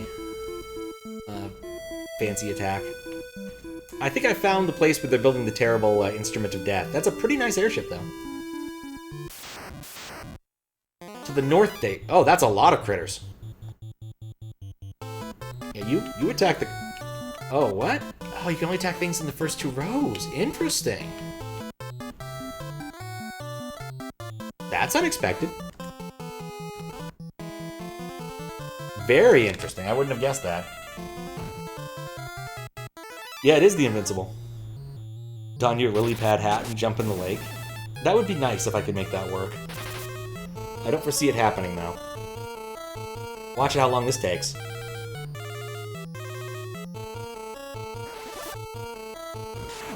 One. 2. 3. 4. 5. 6. 7. That was a lot of thunderbolts. Real-time D&D. Alright, you get the front one, and then you cast Thunder on all of them. Attack that one, attack that one. It doesn't really matter what you do. And they just keep rocketing himbo. Dude cannot catch a break. And that'll do it for the Hornets, but the Queen Bee will still be alive. 8 critters is a lot of critters.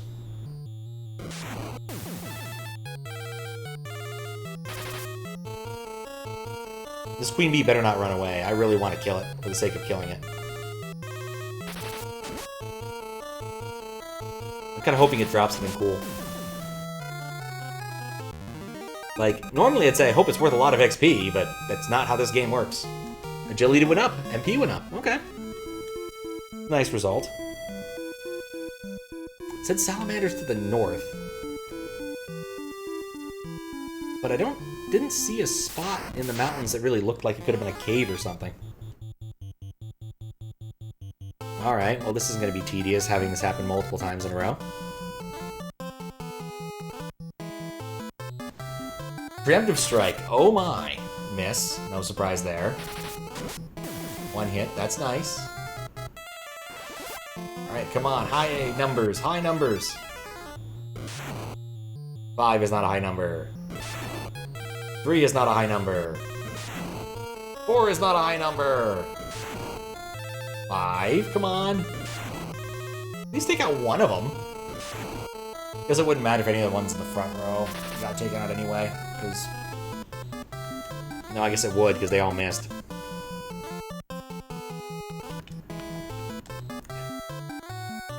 Yeah, because of the row restriction, it doesn't really matter which ones I attack right now, because Thunder's going to end up taking out most of them.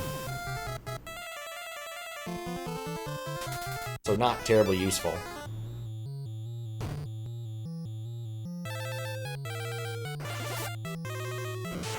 Still thinking about like how I expect this to work. You know, I haven't tried pressing certain other buttons in combat. Maybe there are actually other options like row and defense I just haven't seen. So I just want people to chill because they're not going to be effective anyway.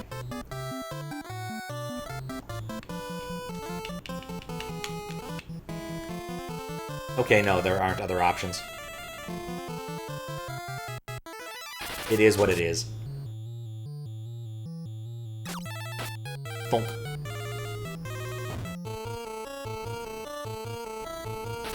Oh, poison and venom are two different things. Interesting.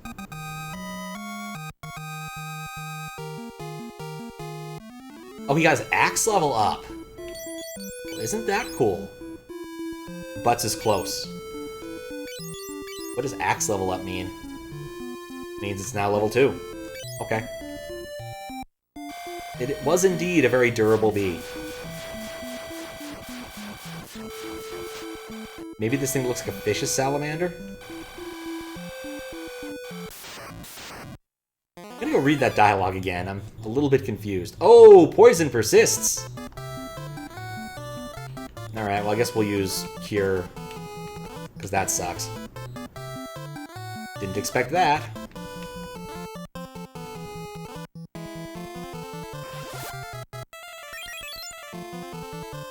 Yeah, Cure 7, still poisoned. So that's something I wasn't expecting. Did I not hear the sound effect for poison on the overworld? I don't think I did, because when I wasn't listening for it, I generally keep the audio a bit low because of how my setup works.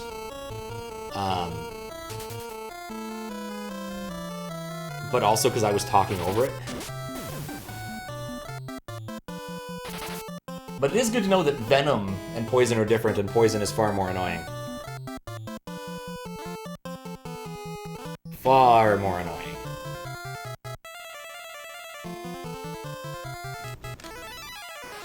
Yeah, they're all dead. When you're poisoned, the game kindly reminds you by going E when you move. It's kind of amazing what you could ignore when you're not looking for it. Was nice and... Yeah, nope, I just didn't notice it. I can now hear it, but I didn't notice it before. Well, let's get Insuna, because that's gotta work.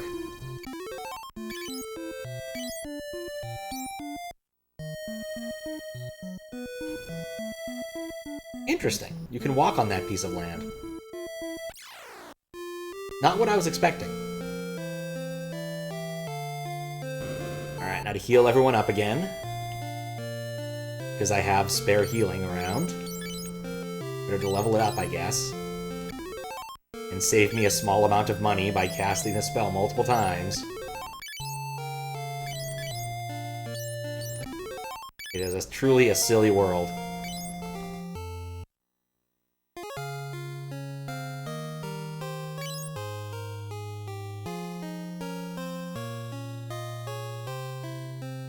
Alright.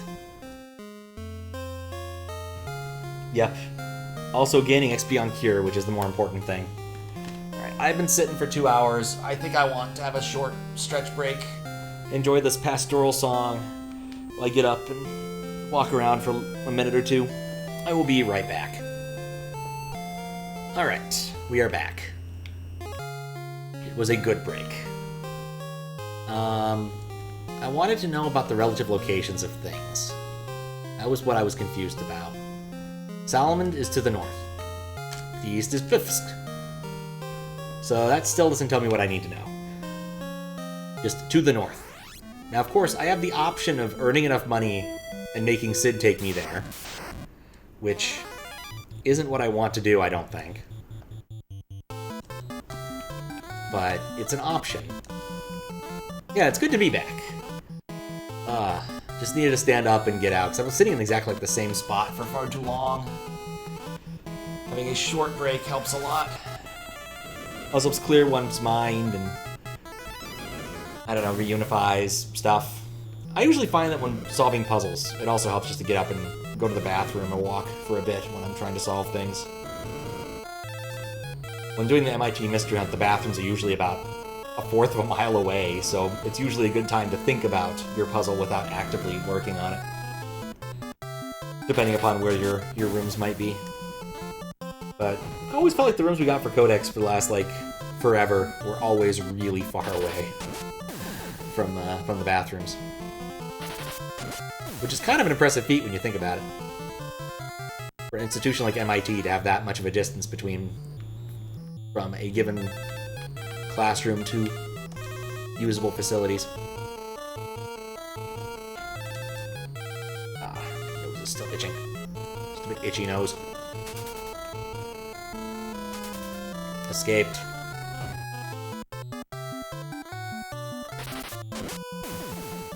Alright. Now we just beat down the Hornet. Or the Queen Bee.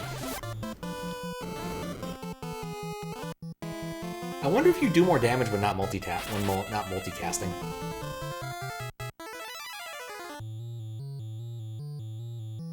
I haven't actually tried single casting because I find that multicasting is just better. Given that I'm kind of guaranteed to miss. Or make things ineffective due to targeting the wrong critter. I think with this fight, Butts should also get a level up in swords. Strength up. Swords and shields are up too. Himbo intellect down, strength up. All good things, I think. Want to look at the map.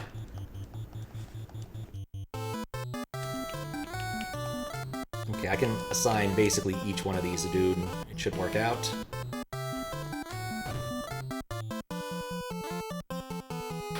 Like, where is Salamander is sort of still my important question. Like, everything... Oh, I guess it's just Hornets that envenom, and I have a lot of Hornets to fight. I am looking forward to Fire 2. I would like to be able to kill these guys in one fell swoop. It's also nice because spells don't seem to miss in this game compared to Final Fantasy III. But we'll see. It's very possible it still might. I do not need PlayStation specs sitting here taunting me. Pull up the ads instead. There we go.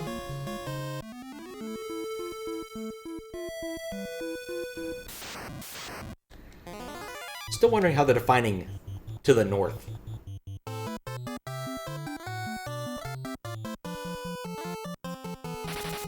Because, like, there's a lot of north up here. I'm kind of wondering where the rest of it might be. If I'd cast Thunder, this thing would be dead already. Not that it matters, I didn't hit anybody.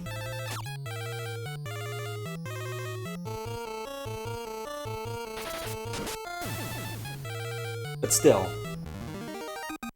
They say the town is to the north and directly north of the town is a fork. Go east or west. Exactly. I think I tried this. I'm willing to bet, like, How'd I miss this? Yeah, I guess I went east from that town. This could be Salamander, or it could be something completely different. Oh, right, I don't care about any of those. That one. I went east. Yep, that's fair. I went a little bit north of Pollum, and then went east to get to Poft, and then that's how that worked. So, Goblin Guard. But saying it's to the north is a bit silly when it's really to the northwest.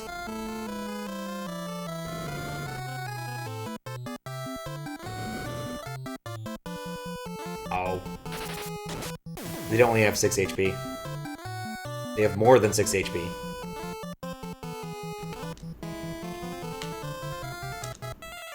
Double tapped.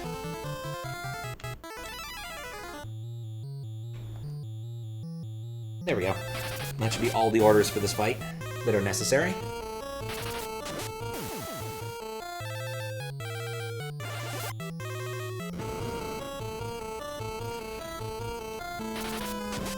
Couldn't stop showing everyone when you were playing how ridiculous this game's directions are. Yeah, exactly. At least it didn't tell me it was due south when it wasn't. Ooh, we just got Fire 2. I want to try out Fire 2.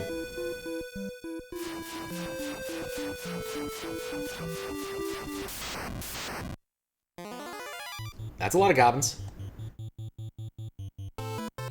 Great time to try out Fire 2.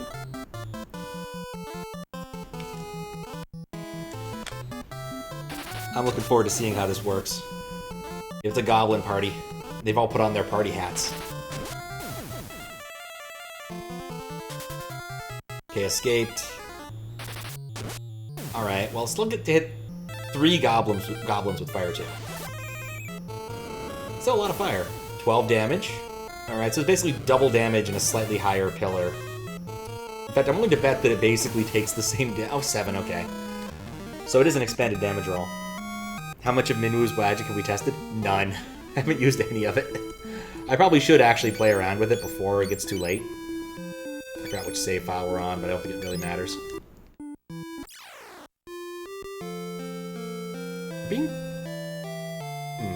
Enemy has enslaved the men of Salamand and forced them to work in the caves in Semitt Falls.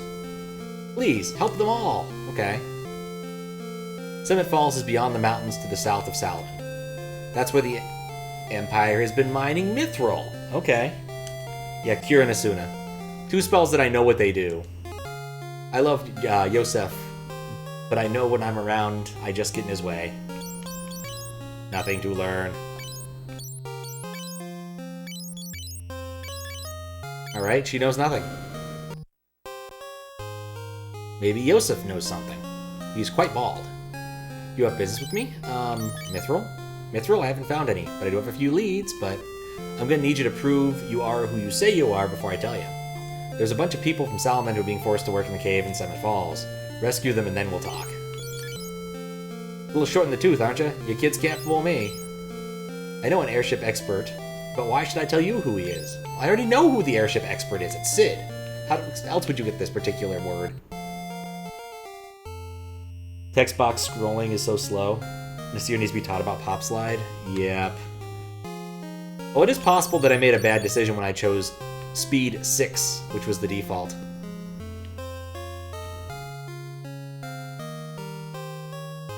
But there's only so much you can do. What is this room for? Can't use it.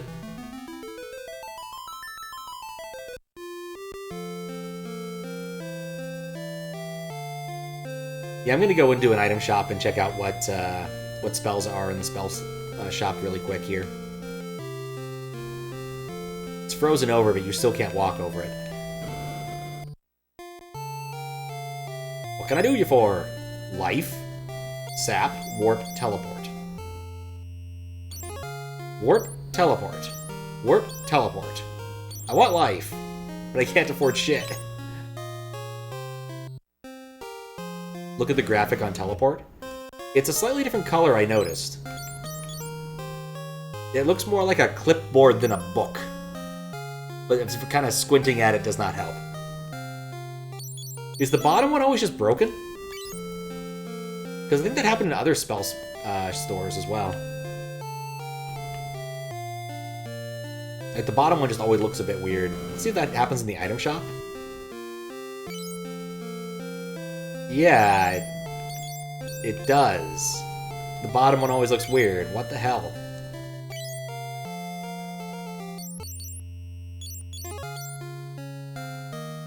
Different meta tiles, maybe?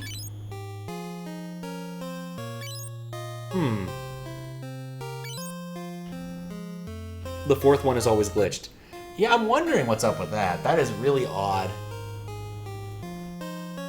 It might be because it's in a different space in the background, and so it's inheriting the colors from a different spot. Bronze. That could be useful. It's even funnier in armor shops. Yeah, that bottom thing looks weird. Mace, long, sword, and battle axe. Those are the first ones I've actually wanted. Long bow. I can afford a long bow, but I don't want it. I don't want her getting better at bow. Alright, there's stuff I want here, but I can't really afford it. Let's at least go use the conveniently placed inn and cure people. I vaguely remember that if you didn't exit out every time, you didn't get XP. But I'm not entirely sure, but I'm also kind of willing to just stick with my, my gut instinct here.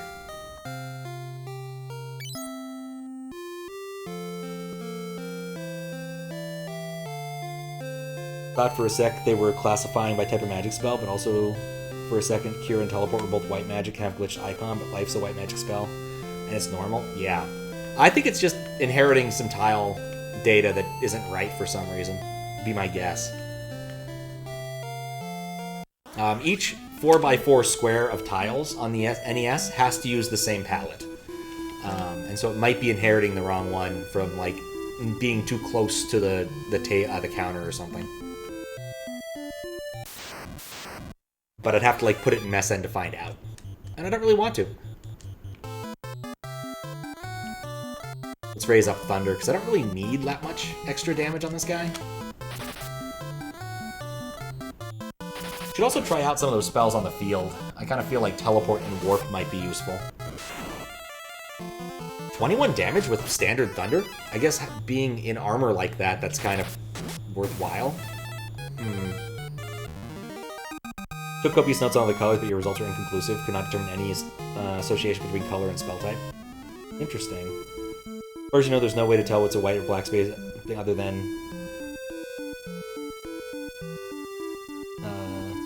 looking at Minwu's spell list. And by has to, he means usually but not always. Because you can't say anything like that about the Nintendo and how it works without Fisk saying no, but in certain instances, this is not the case. So...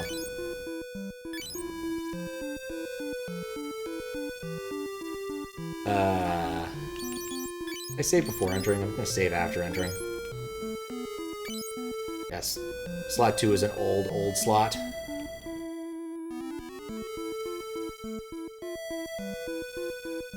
Alright, well, let's see if we can find the thing to the south. Oh, wait, I want to try out, like, some of the white magic spells on the field, like Warp or Teleport.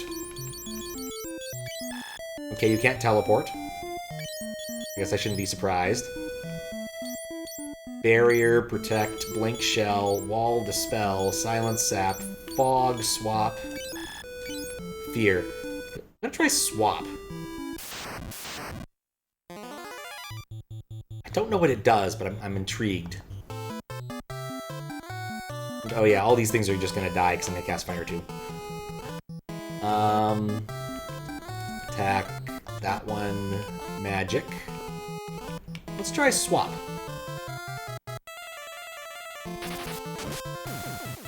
We'll find out what that does. Gonna be paying attention.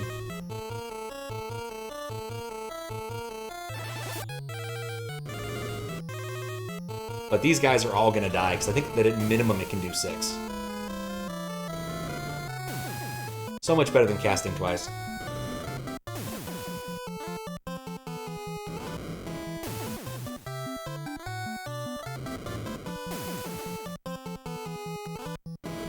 Still waiting to see what Swap does.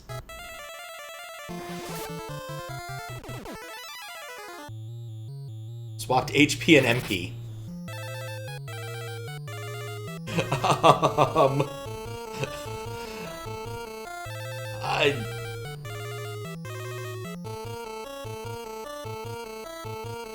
I don't think that was a really good choice on my part. Now you're learning everyone's wrong about the SNES too. It's not your fault if everyone's wrong about the NES. Yeah.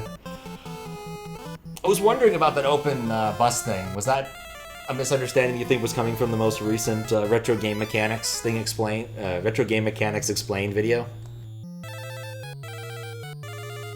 HP MP without a chocobo. Yeah, I don't think I want that.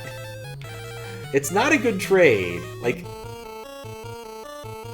yeah, it's just not a very good trade for me. I just used all of his magic. All of it. It's all gone now. We know what that does at least. How about Teleport? Let's try Teleport. Why not?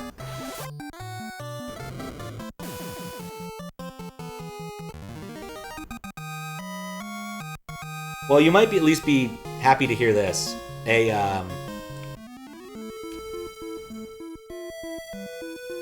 His MP went up.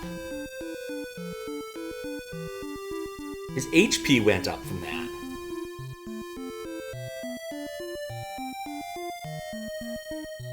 Intriguing. Yeah, I think Swap is useful if you want to raise HP MP up really quick.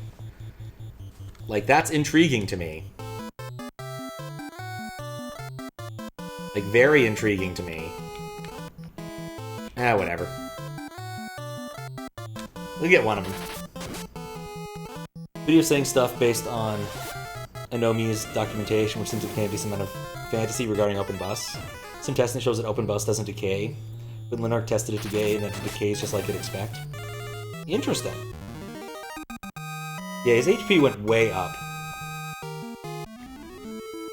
But I think that's because he started with a lot higher HP than my other character did when he lost his HP.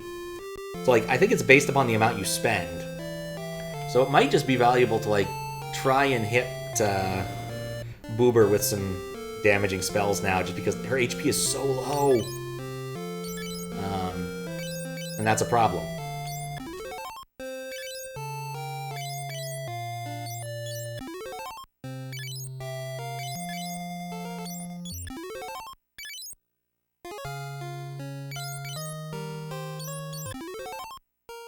How fast does it decay? Because I know that the SMW setup that she's talking about in the game, in the video,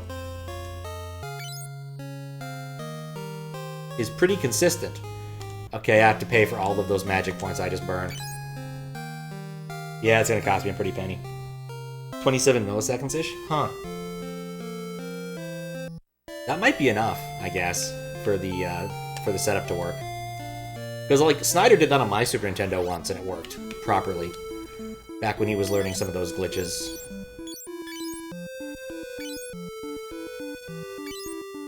Alright, let's try going to the south now. The claim was testing in the show in the persistence for seconds, which does not match latest testing. That I'm not surprised about. Seconds seems a lot. Maybe SA1 holds the bus value? No, this is for... It might. I doubt it, because SA1 doesn't have access to WRAM. Those things are just not connected. But it works, should work fine on regular hardware. Like, I think that was on, like, my Super Nintendo cartridge, not even a flash card of Super Mario World. It's on the bus. SA1 is on the WRAM bus? Interesting. I'd have to look. Oh, it's on the bus. I see what you mean, because the cart's on the bus. Yeah. It might. It's possible. But this would... The normal Super Mario World is not SA1, so... What's up, Noah? Anything on the CPU bus can hold the CPU bus levels. Fair. Fair.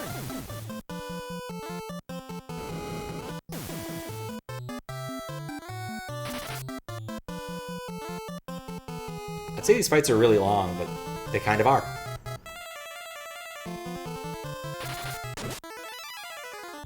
Bonk. Poison. No!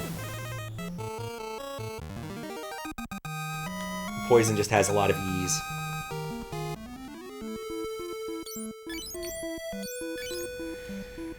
Okay. Do I have anything else that looks like it might? Oh, Asuna is probably... Wait, there's two different Asunas. We use the cheap one.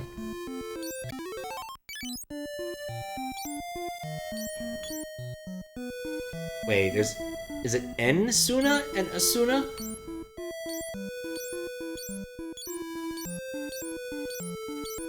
Weird.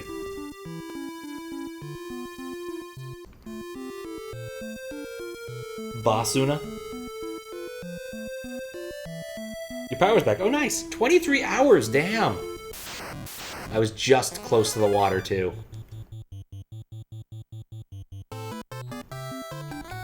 Thunder. I wonder what Basuna does.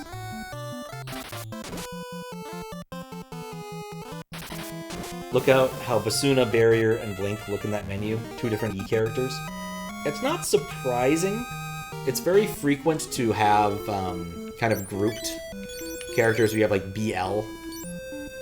Yeah, Barrier, BA. Basuna, that is different. And Blink. Yeah, because the glyph there is LI, that it's been converged into one letter, into one character. And whereas for these you can quite clearly see it's BA, and then RI, I think is one as well. Or no, the RR is one. Something like that. They're quite crammed together. PT and teleport. Yep. Recent fan translation has a lot of group characters for longer names. Yep. It's nice. It's a nice feature, so you don't have to, like, abbreviate things as much. I am a firm believer that it's a good thing. Annoyed, though, some tow truck driver bumped your car and parked in front of your house and won't give insurance, so you have to do things the hard way. Oof. That sucks. Did they use the exact same Canoe graphic for Final Fantasy III?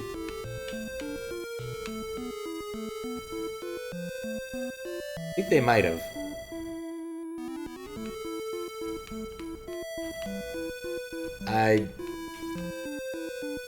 They said in the falls to the south. I am south, these are falls. This game doesn't make anything easy. Original 1988 had things like fire, ice, bolt, floor. Can you use the same graphics from a game mode in the future? Maybe. Maybe it meant southwest instead of south, when there's a clear south path.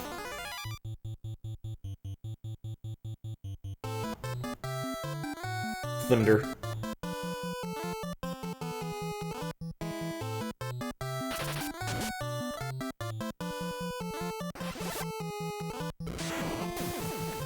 I'm just happy I found something that's actually weak to an element.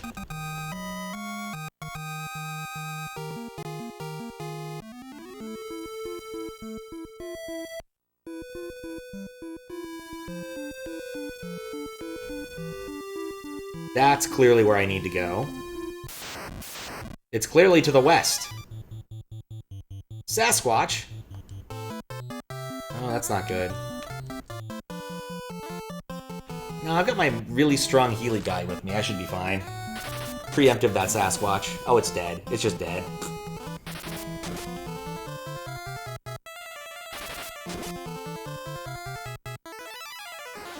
Nice enough to leave a note, but regardless, he needs to give that information legally, even if we accept out-of-pocket compensation.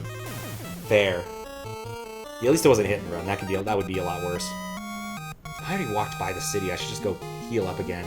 Intellect down. Strength up. Strength up. Himbo is going to end up being smarter than Butts in the long run somehow, isn't he?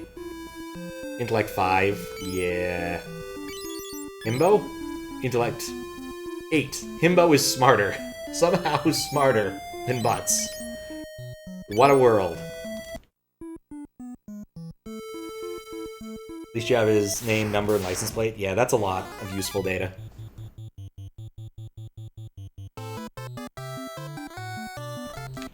Wonder why I didn't run into these guys earlier. Because they were a lot further, just a little bit further to the west. Oh, man.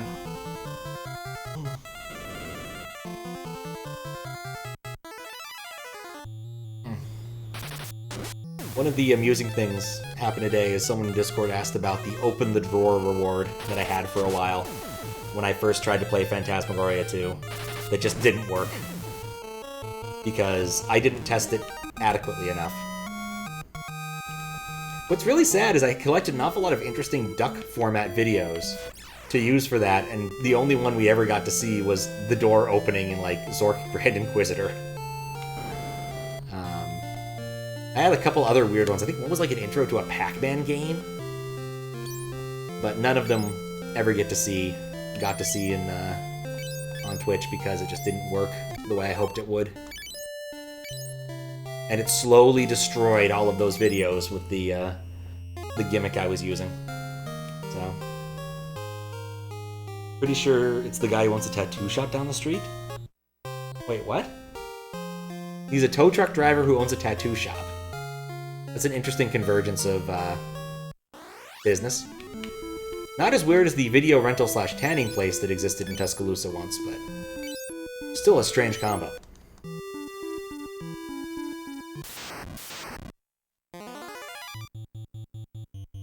Okay, I get the feeling I should do this. We'll see if it was smart. We'll see if it pays off. It may not. Miss. It did not pay off. But I need her to take some damage. Pinball arcade / picture framing store. Seriously? That actually sounds pretty awesome. I'd probably frame a lot more pictures if I could do it at a pinball arcade. Yeah, that's awesome. Also, that was a lot of money. I could afford a slightly better sword now if I wanted to, I think. Or a mildly better axe.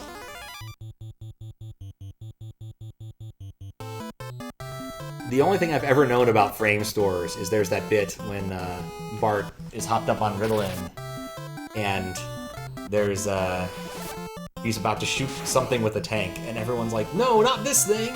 And Homer's like, the frame store, you monster! It's like, not the church, God lives there! And there was probably a third thing that I forget what it was. It wasn't the school either. Or, the school was an option too. In a canoe. I like the canoe.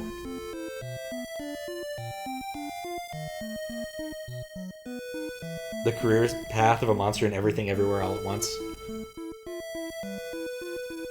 Alright, here is our door to plot. I'm pretty sure. I have lost track of which save file is which.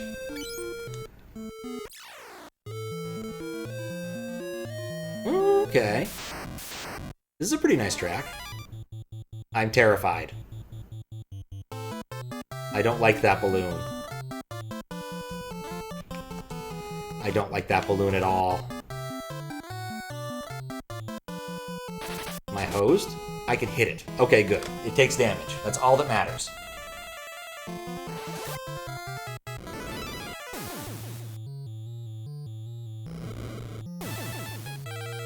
Yeah, it's time for some ads. Why not?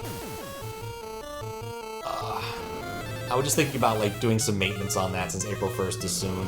And I have... Balloons are weak to fire? I might have been able to win that bomb fight. Huh.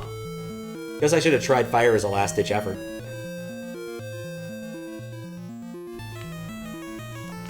There's clearly something here.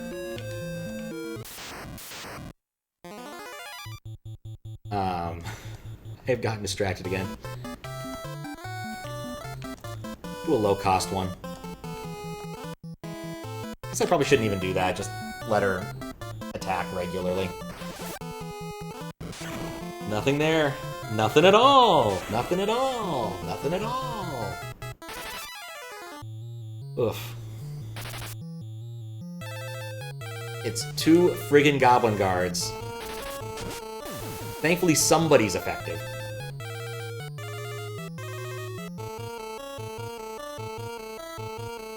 Oh yeah, still want to try to get one hit off on Boober and see what happens. It's probably still a bad time to do it, though. So I just need some damage. Nope. I think I might just have to cast magic on myself when I want that to happen. Because, like, she's just never getting hit, and therefore never getting any raise in HP. Anything over here? A box.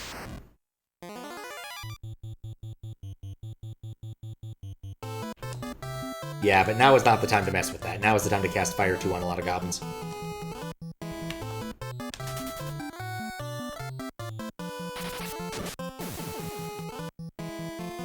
It's still weird to me that, like...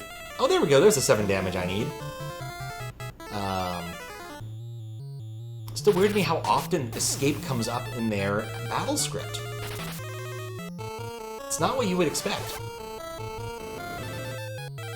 Like, in later Final Fantasy games, things that escape are quite novel. Like, you don't expect things to escape, unless they're, like, special monsters. In, like, Dragon Quest, you expect metal slimes to escape. But basically nothing else.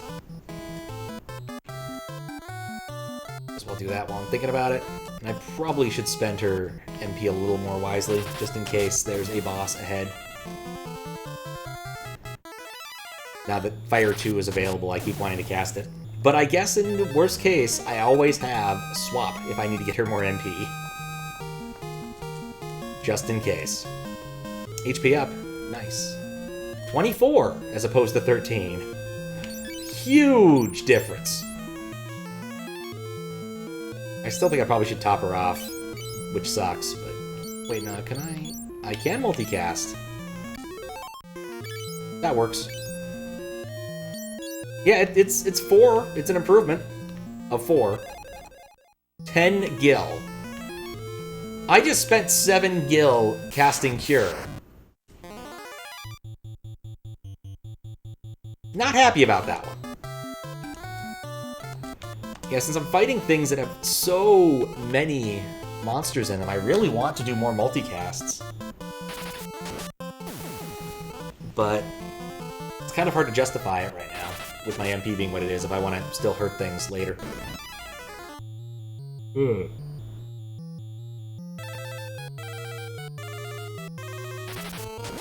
Well, at least Butts is going to get more HP out of this. Yeah, don't spend it all in one place. How expensive is your penny candy? Surprisingly expensive. Or how much is your penny candy? Surprisingly expensive. How I'm feeling right now. Oof, 25 damage.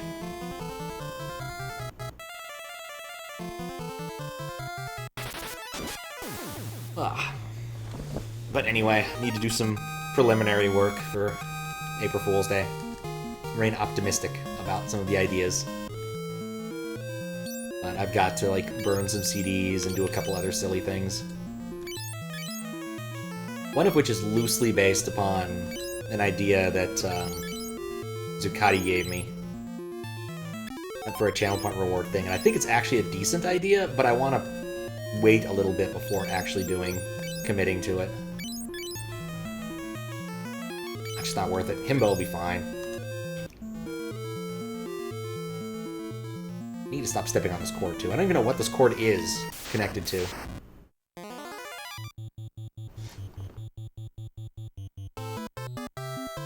Only 10 left. I cannot really afford more casts. Meant to push up there.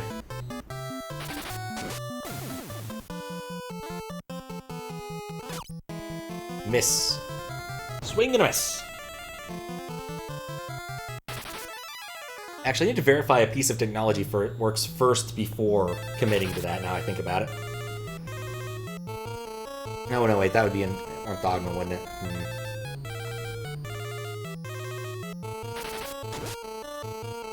Want this radio so bad? Want to be a ham? I mean, they've made it a lot easier in recent years. You no longer need to actually, like... There's a test, but it doesn't have a Morse code component anymore. Which makes the whole thing a lot easier. You can do it. I believe in you.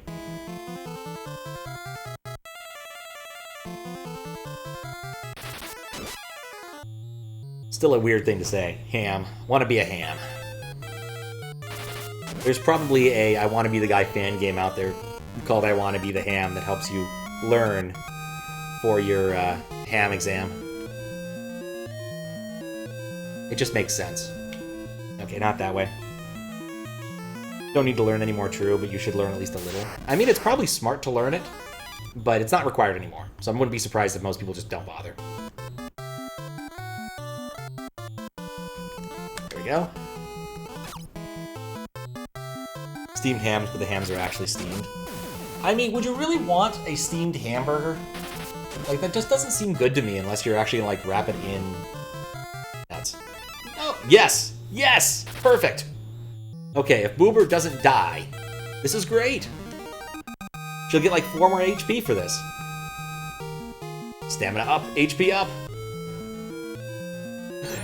5 more HP out of this. Alright, I think that's worth a cure-all.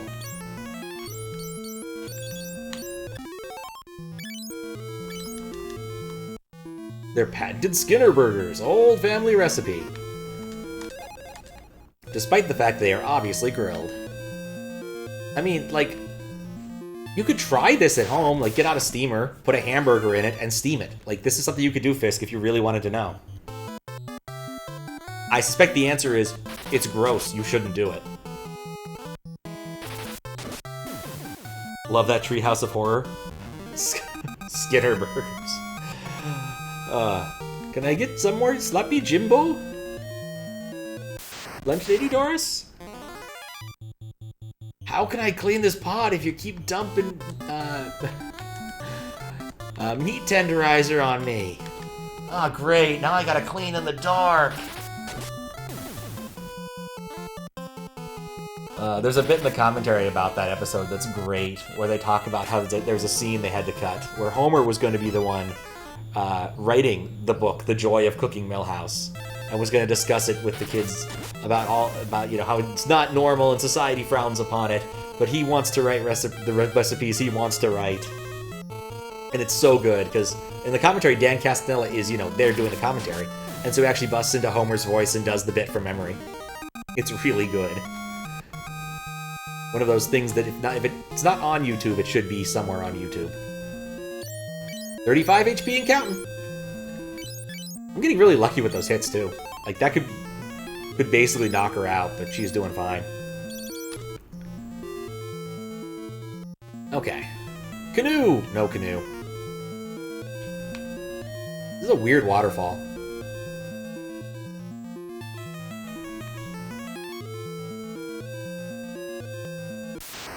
Oh, come on.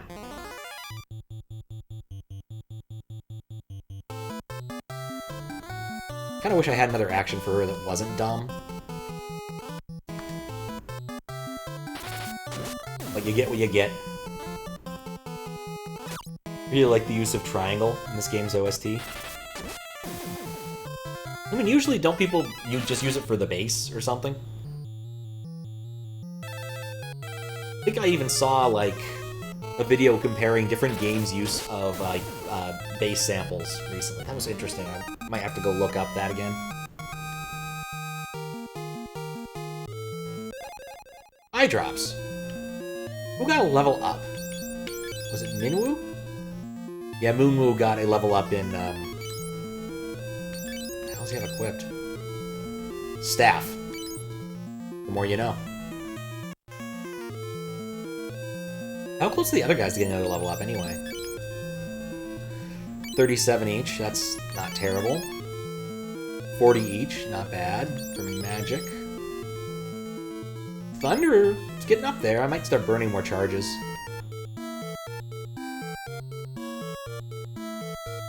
They call it triangle, even though it has ultrasonic spikes in it.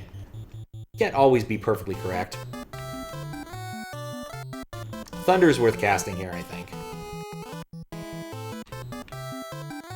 We'll see if I'm right soon. Usually for bass, but you like in this game when they give the track this weird hypnotic feel with the triangle, like with this dungeon music. Interesting. I might have to go pull up. So there used to be this really nice website that, called Salty Music Player or something, which used Knackle, Chrome's old sort of implementation of web assembly. That was not worth it. To play video game music, and it also would show you all the channels while you were playing it, which was really convenient. So you could see exactly how the various pieces fit together, and it supported like a shocking number of systems. You know, NES, SNES, Genesis. I think it also had like rudimentary support for some PlayStation games, but I don't remember completely. But it was really nice while it lasted, but then, you know, they retired Knackle, and that entire tech stack was gone, and so the guy basically retired his site because he didn't feel like porting over the stuff to JavaScript, which was a bit of a loss. He pointed to another website that was kind of trying to do the same thing, but it wasn't quite up to snuff yet, or possibly may never be up to snuff.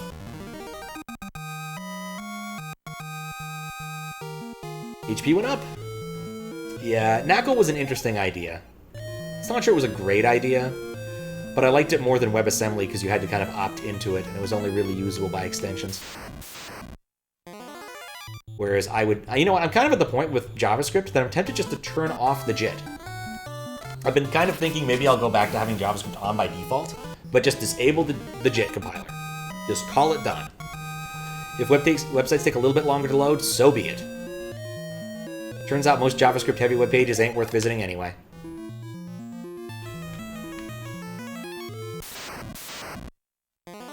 Or weird opinions Pat holds.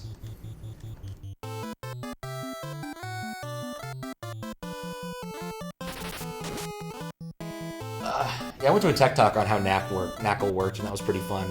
They were discussing how most of the technology that they were, and most of the like traps they had implemented for it had come from like old stuff people were doing even in VMware back in the day when there wasn't some proper support for virtualization. It was interesting ideas. Yeah, it was only on 32-bit at the time. I don't think the full 64-bit transition had really happened yet. But yeah, I definitely remember the tech talk on the 32-bit, because that would have been circa 2008, I think. Maybe circa 2007 that I went to that tech talk. Used to go to a lot of tech talks. That's something I miss. You don't get good tech talks at startups, comparatively. Ooh boy, pick a door! I love pick a door.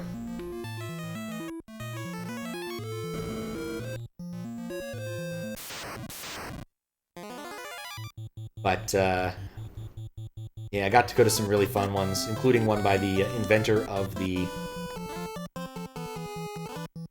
laser printer. That was really interesting. He's better known for other things, but the invention of the laser printer was a pretty big invention. I think I meant to have the cast on the bottom, the top one. Right, that's why you just multicast. That's why you multicast.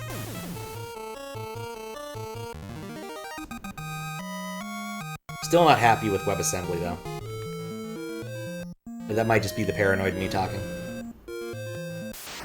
Alright, so these rooms are traps. And I've been managing to avoid all of them so far. Okay, one thunder for that one. Attack that one. And hit that one. FF2's best gimmick, trap rooms. It is a bit annoying, but I'll survive. But everyone loves Picador. It's the best mechanic in every final, or every troll level.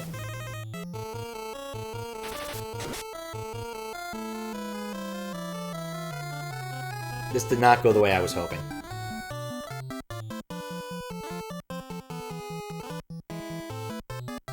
Not sure I ordered those correctly, but...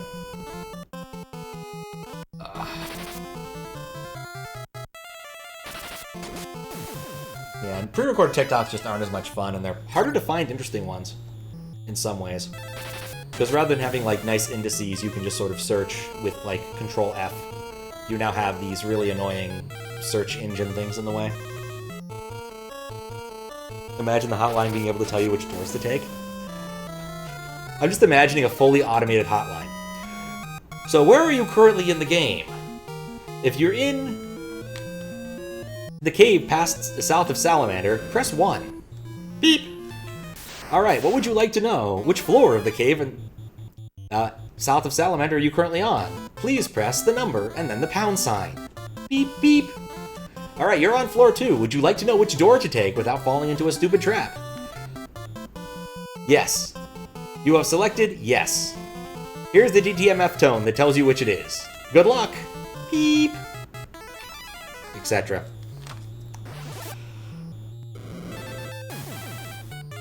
I'm so glad fire works. I do kind of miss phone trees for fun. There was a place we could call into that was run by, I think, the local paper, and you could, like, do a little quest that was a phone tree, and that was actually kind of fun compared to, you know, the modern.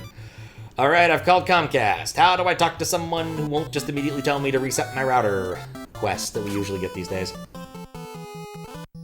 If the last password you have learned was Mithril, press 1. That's not bad, actually.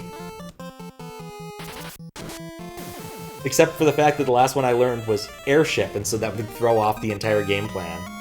Because I went to the wrong place first. What? Oh, this is the first time I've ever found treasure. after fighting something. I thought it was telling me I needed to clear out my inventory. I'm like, I have 8 things in my inventory. That's not nowhere near enough to justify this.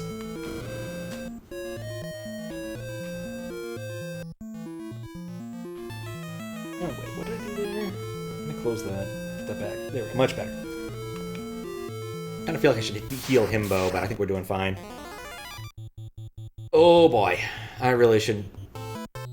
Crap. I'm fine. Okay, since I can only hit the ones in the first 2 rows, I think I'm just gonna let her do nothing. Actually, I'm gonna have her heal Himbo. It's not perfect, but it's still not a bad idea. And he'll attack that one, and he'll attack that one.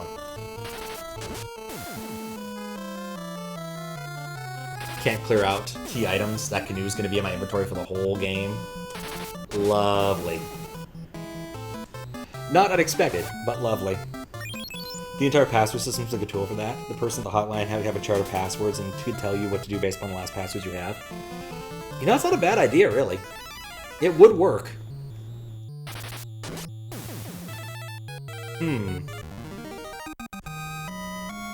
So basically, it's kind of like the Earth, all of the fangs in Final Fantasy III. I'll eventually have my inventory full of crap I don't need. 1 gil. Why? Like, that's eminently pointless. 1 gil isn't worth walking that way for. I'll lose more than 1 gil of resources fighting this battle and gain almost nothing. Because gain in this game is so weird. Think of how much more fun if Pat had come to this realization with a full inventory. I mean, at least I realized that the inventory space was limited. It was not ever in question that I would eventually run out of space. Like, I got potions. I'm not going to use them because I have Cure. Except if I really need to cure Boober mid-fight by someone else. But having 2 healers right now makes that really easy. Critical hit with the staff. Yeah. They do not stack. It is annoying. But it's an easy way to implement an inventory. You simply have a list of things, and that's it. Boober's strength went up. Damn it. I don't want your strength going up. And Bo went up too. Wow. That's something. Gives it a Mother-esque feel. Let me guess, it's a trapdoor. I guess it was, but I didn't proc the monster, so who cares? Oh god, there's more of them.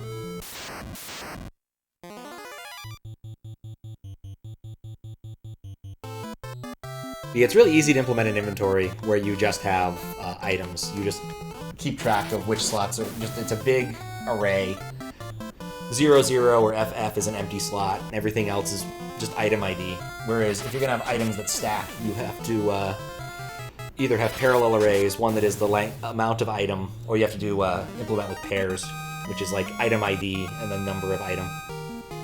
And those can become weirdly unsunk sometimes. Intellect went down. I can't afford to keep casting spells. At least they're not SMW doors? I mean, they kind of are. You have to be in an exact spot for it to work. Or else they don't work. But it's not nearly as annoying as SMW doors. I think Earthbound did a better job with inventory because you have more slots and it's not as big of a hassle to store items. I mean, it also depends upon whether or not the game gives you latitude to store items temporarily somewhere. I think Earthbound let you do that by, like, using an item storage store or something. It's been a long time since I played Earthbound, so I don't remember all the mechanics exactly. I do remember being pissed off, though, because I thought I'd come up with a loophole in the game where you put in your favorite food, and I was like, okay, so I've played this game before, and if you have to keep going to your mom's house to get your favorite food, but what if I made my favorite food something easy to find in this game? Like pizza, because you can get pizza delivered to you. It doesn't work. The game is either too smart or too dumb to realize your favorite food is pizza. And therefore you should get more pizza. Nope. Escargot Express, thank you. It has literally been years since I've opened or played Earthbound. I get the feeling going south might get me more treasure. And it probably will.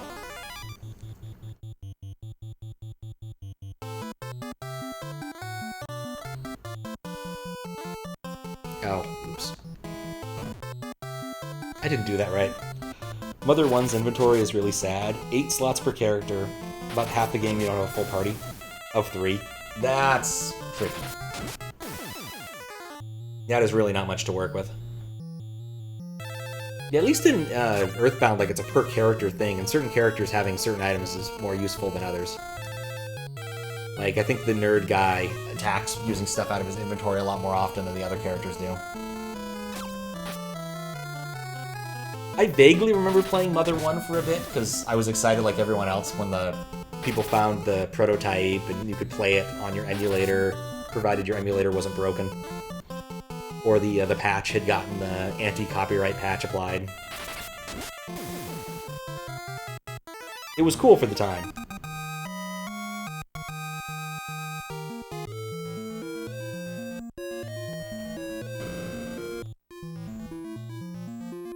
Alright, let me guess. Last door, also a trap?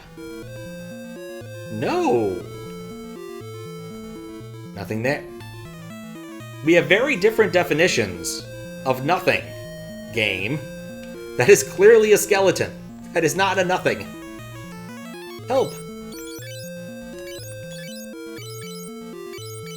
Airship!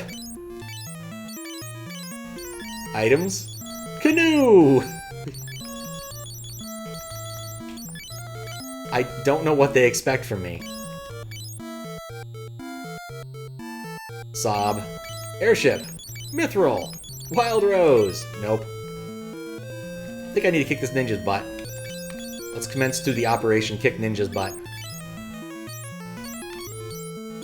Let's distribute healing.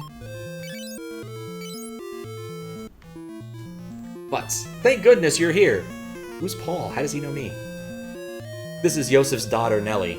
That bastard Borgin held her hostage just to threaten Yosef. I came here to look for Mithril, but ended up getting caught. So long. I'll help everyone here escape. Thank you for saving us. What? Alright. That... But why were you even in trouble in the first place when you could just do that? The flippin' ninja.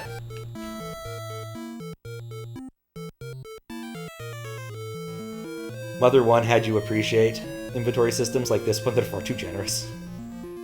See some of the appeal in RPGs. But Mother Series is one where love of it perplexes you. MS Paint graphics look really bad. And I'm fairly certain to complete the make progress, I need to go down there. But I want to see what's down here first. I kind of wish I hadn't.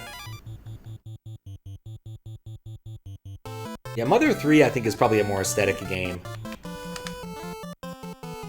But it exists in the 3D world, so...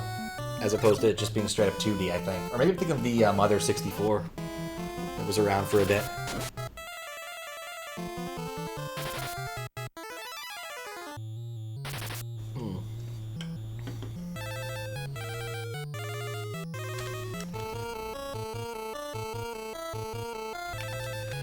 I think limited inventories can work if they aren't too limiting, like having an easy way to store items and not having key items eat precious space.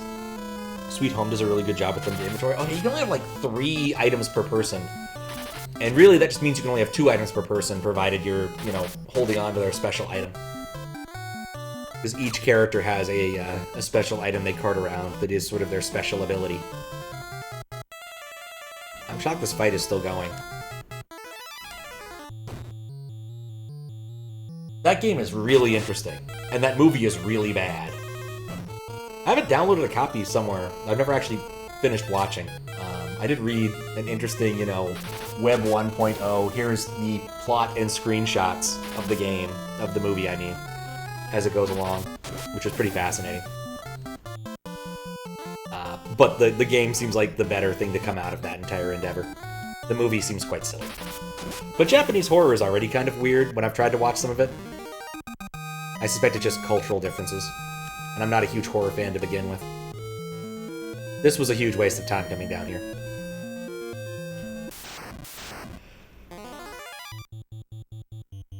Two items per person plus a weapon and a special item. It's not too bad because you can swap items easily and works within the game's tension. Yeah.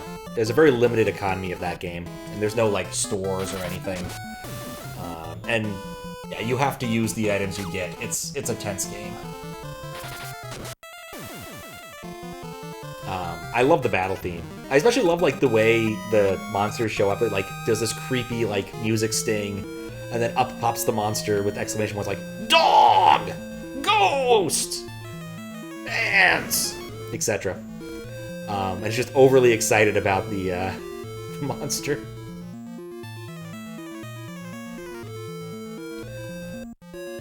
Okay, so now we're actually in the Mithril Mine. A pretty long dungeon. That's a lot of goblins. I think this is probably worth throwing away our last actual attack charge. Just to make this fight not take forever. Or cat! Like, or, oh, man? I think one of them is just straight up man. What if there's been a better translation?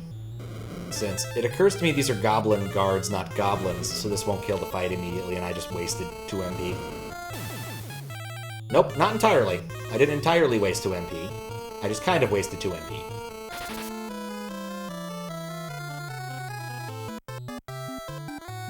Not that anything's happening anyway.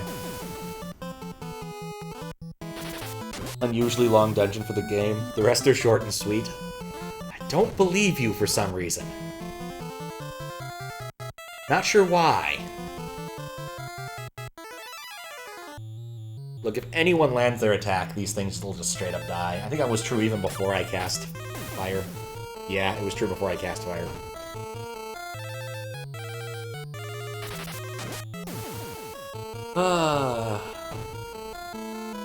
I feel like I had accomplished a lot more by the 3-hour mark in Final Fantasy III. I also felt like my stats were a lot higher by this point. Boober's still having problems. Hope Boober doesn't get more strength up into down moments. Because I really need that int. Firebook. That's interesting. I don't think I need it, but it's interesting. Well, may as well. I don't think I'm going to get a better opportunity. No. That. And the rest just go around the circle. This is the other big advantage of magic, is I can cast it on the back row.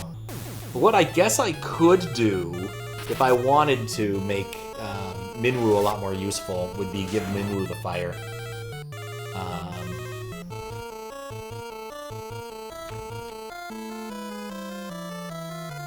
Remove one of his spells I don't care about. Not sure it's a good idea, but it would be interesting. I could swap and heal him back up after he heals everybody else up if I wanted to get her more MP, but I'm not certain how long the dungeon is, and so I'm a little reticent to do that. Especially because Minwu is so much better at healing, and I'd be reducing his MP to 0 in exchange for this.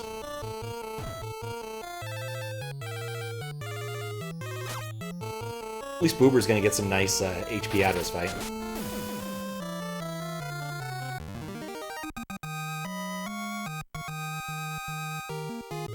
What? No HP? Aw, oh, dang it. Alright, everyone needs HP. I can't believe she didn't get anything out of that. So disappointing. Following the left-hand rule.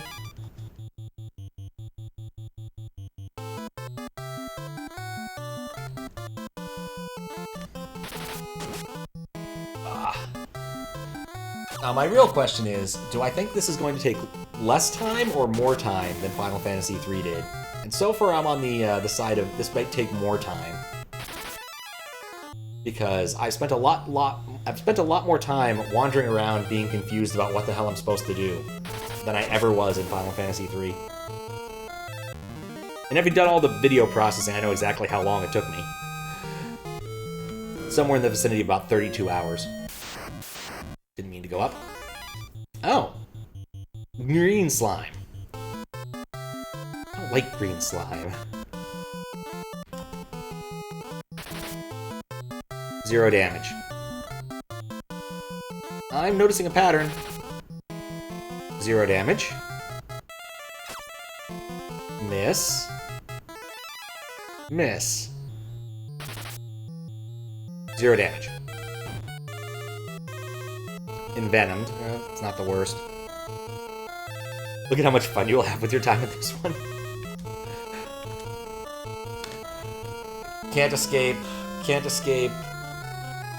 Okay, do you think can't escape means that I actually cannot escape the fight, or just failed to escape? Because I can't hurt these things.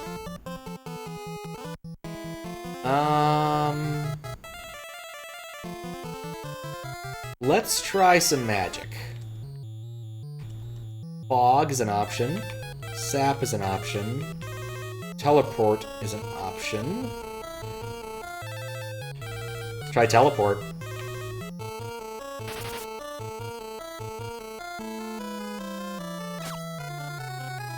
Like, probably should have these guys try to flee. Not effective. Okay. I really hope I don't have to reset here because I'm just stuck in this stupid fight that I can't get out of. Like, I guess there is one option I have, but I don't really want to do it. Which is cast Swap to get access to offensive magic. But I really don't want to do it. See what other things I might be able to do. Fear. I guess swap on. I can cast Swap on one of those. Still a terrible idea. These are all protection spells. Still don't know what Basuna does. Blink would make it so they can't hit me, I guess. Barriers probably raise physical or something. So Fog, Swap, Fear, Teleport. Try Fog. I don't know what Fog does. Not effective. I'm hoping something in here is instant death.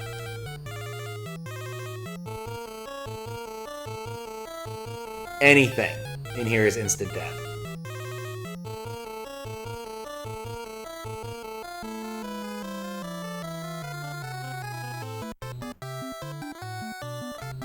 Okay, well, I've got Sap and Fear. Let's try Fear.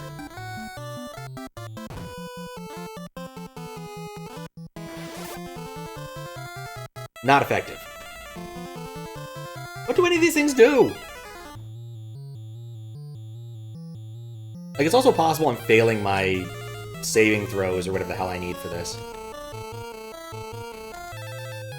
I really don't want to have to restore a prior thing. Alright, let's try Sap. These things are made of sap. I don't think it's going to work all that well.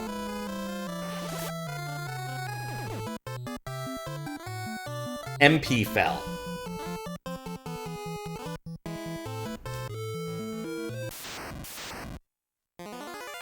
Okay, this is fine. No, it's not fine at all. Oh, man. I was so worried about that fight. I really didn't want to have to restore. Yeah, it was very much Homer going back into the bushes. Very much. I tried all sorts of new spells, though, and I've learned that I don't care about most of them. Or miraculously, I still don't know what most of them do. Sap lowers MP. That's the only thing I know conclusively from casting a lot of spells. What does Teleport do? Don't know! What does Fear do? Nobody knows! What was the other one I cast? I completely forgot by now. Sadly, no Defenseless. That is nice, at least. That's the one thing I'm happy about with that, is like, those guys were not pulping me because they could literally just wreck my shit.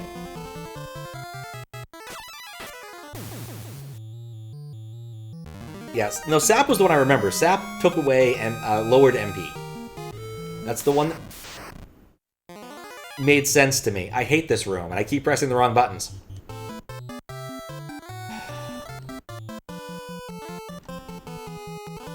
Fog is the one the other one I don't know what it does.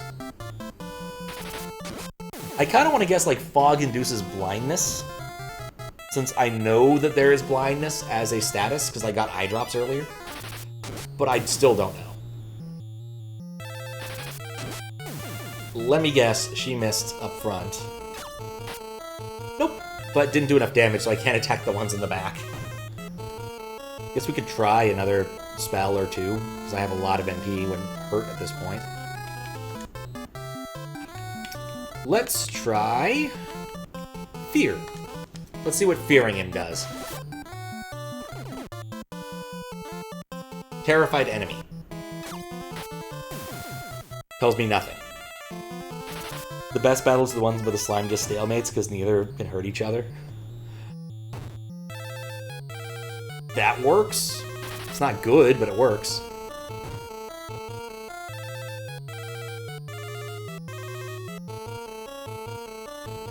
I guess Fear must be a status effect that I don't know what it does yet. Probably take one more attack because I just played this badly. I shouldn't have her attack the front ones when I'm expecting to try and get through to the back rows eventually. The worst part is, like, most of these fights are doing nothing for me beyond leveling up equipment usability.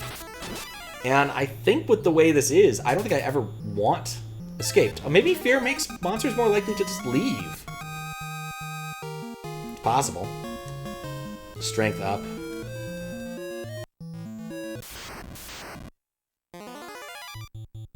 I hate this room so much. Attack the one in the back, attack the one in the front, attack the one in the back.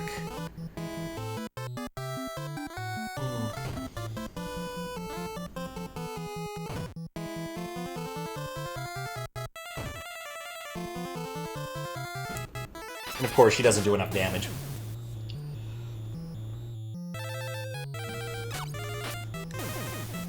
Would love to be leveling up spells, but I can't. This could put another fire on her if I wanted to. Guess the good news is we killed the entire front half, so...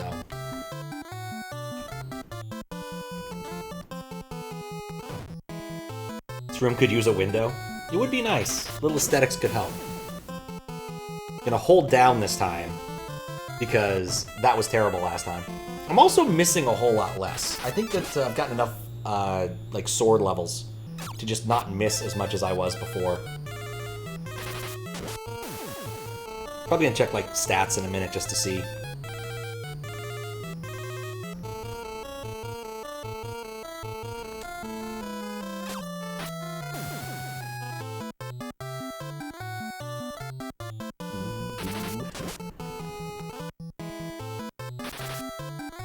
Come on, hit things.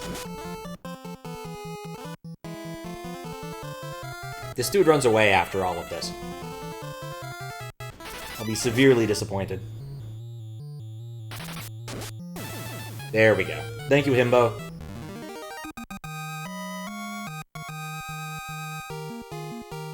Stamina up, HP up. Got an antidote. Alright, so curiosity's gonna get the better of me. 78, that's actually gone up a decent amount. What, accuracy is level 2 now, I guess. So yeah, we have increased in accuracy by like 5% on each character there. That was the worst room in this game so far.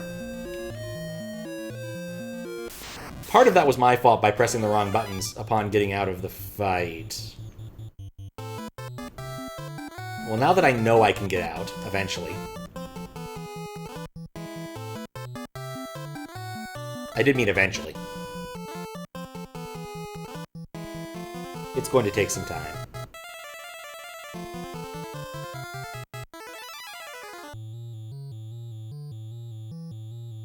No, not attack. I can't do anything to these things, and they can't really hurt me either. At least not too much. So I'm just not that afraid?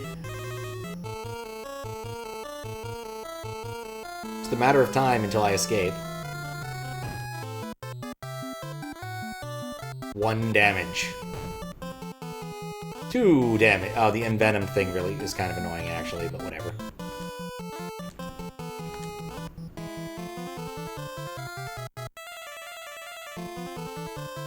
Come on. No. 2 Envenoms. That's really annoying. Maybe that's what Basuna cures is Venom. Hard to know, though.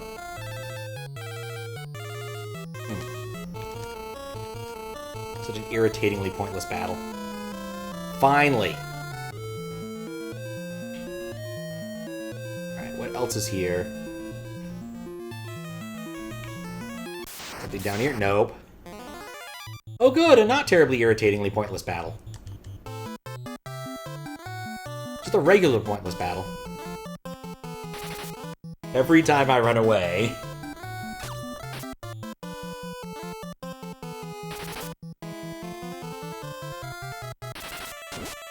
At least one person didn't miss. Oh, I liked it when I could cast Thunder on these dudes and then just die instantly. That was a nice feature. Alright, I gotta heal up butts after this. Kind of running out of MP on my dude, but part of that's because I just cast a bunch of random spells.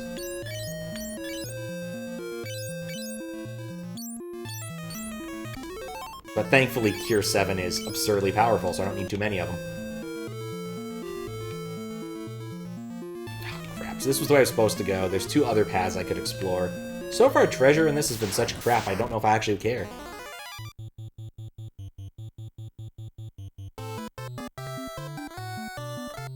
Like, the treasure has been bad. I'm surprised that, like, there's no equipment treasure. That's, like, the weird thing to me. Because I really would have expected some of that. But really, nothing doing.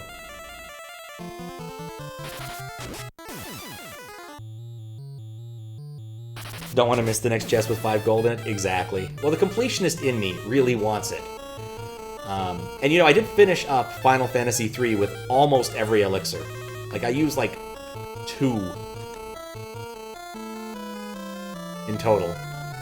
But I collected almost all of them. I did get the bonus one from the Yellow Dragon.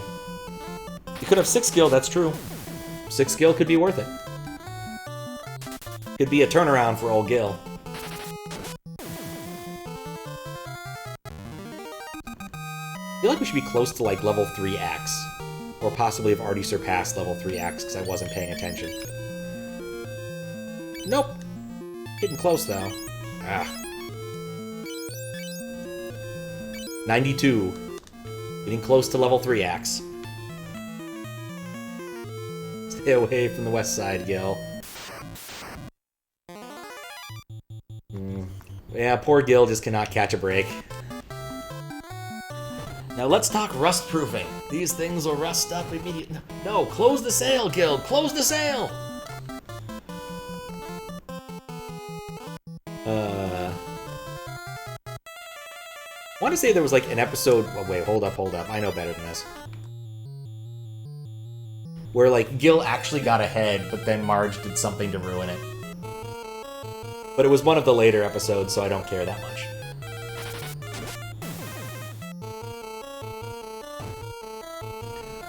Oh, yeah, that was probably from the one... Like, Stay Away from the West Side was probably from that episode where Gil is a real estate agent, I think. That was some terrible misses, unfortunately.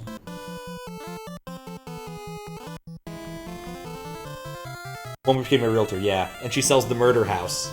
And the Flanderuses are excited about it until, I don't know, like the house falls apart. Or something silly like that. Yeah, she got the red jacket and got to ring the bell. Apparently that's a thing in some places, is actually when you close like a loan or something, they ring a bell. I have a friend who works at a mortgage company that, at least until fairly recently, used to do that. Must just be some sort of tradition. So. Well, it was at least at this company. I can't say that's true at all companies that do, like, real estate mortgage stuff. Oh look, there's literally nothing here. Alright, back up this way. The other weird thing I learned, apparently, is that in the mortgage industry, their biggest day of the year is Milk Day. There's apparently a National Milk Day that's sometime in, like, spring or something, but that's, like, the day for mortgages somehow. Don't know how, don't know why, but that's a thing.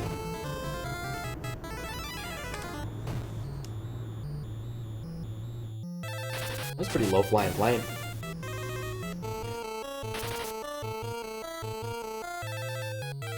I'm not usually on a flight path for that. Huh.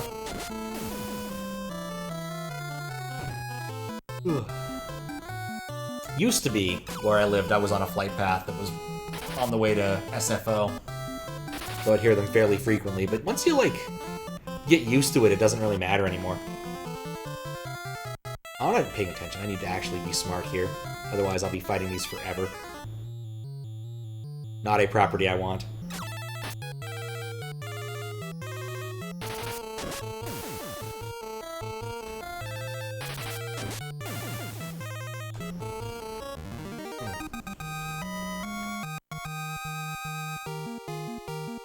Okay. HP up on Boober.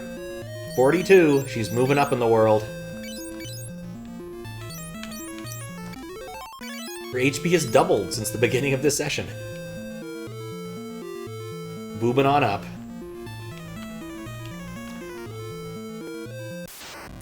It was banned to happen. Ambushed. Nuts. And of course Himbo takes damage and gets envenomed. And of course Himbo takes damage and gets envenomed. These slimes just love Himbo. Can't escape, can't escape, can't escape, can't escape. Miss. It's a can't escape room. At least they really don't do any damage except for the envenoming. Though it's a shame they're not attacking Boober.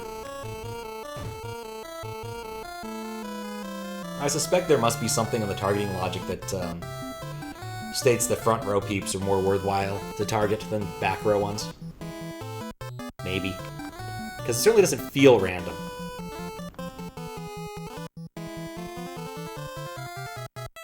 I just want to escape. It's one of my favorite things about, like, the SNES controller is you no longer have to have a menu option for fleeing. You just hold the two right buttons and escape, and it's so much nicer. Alright, cool, we're down here now.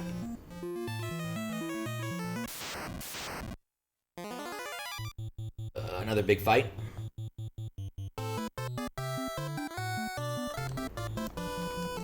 There we go, that should do it. That's probably not gonna do it. At least hit the one in front. Good. Himbo just got super unlucky every time he get hit? Maybe. It seems unlikely to me. Oh, Boober got hit. Nice. This is what Final Fantasy II does to you. You're excited when your healer gets attacked.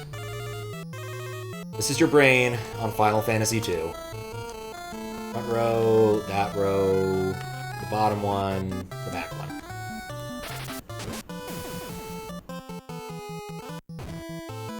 This is literally, like, this is actually the first dungeon I've done in this game.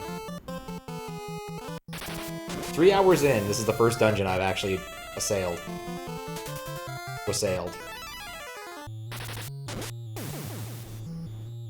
Oh good, Boober got hit again.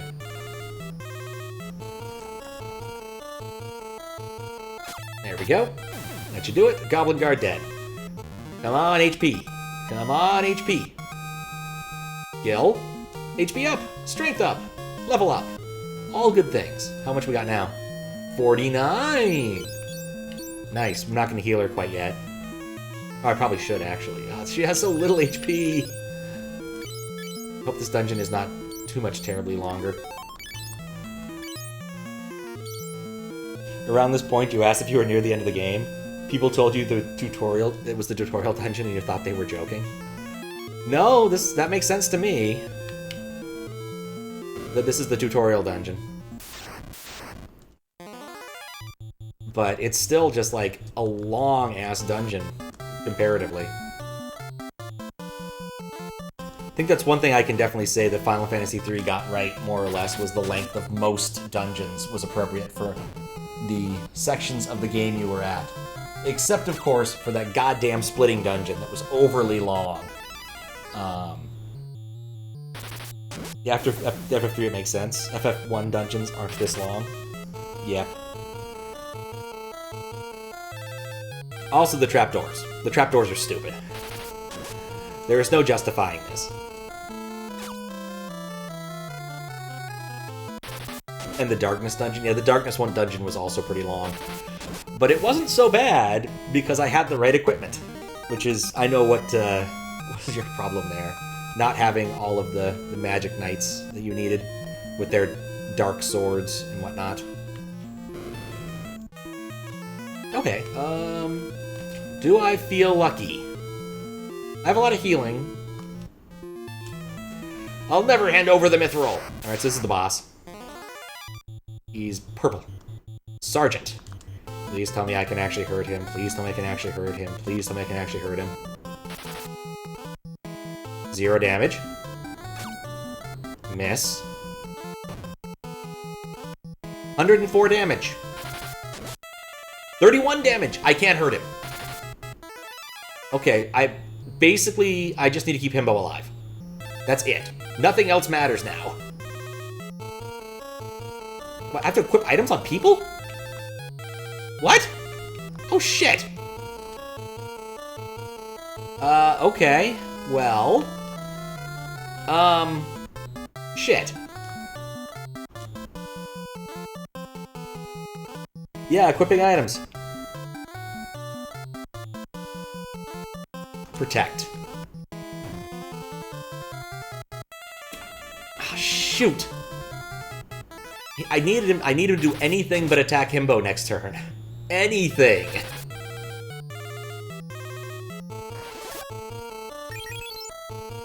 Defense up. Nice. Great.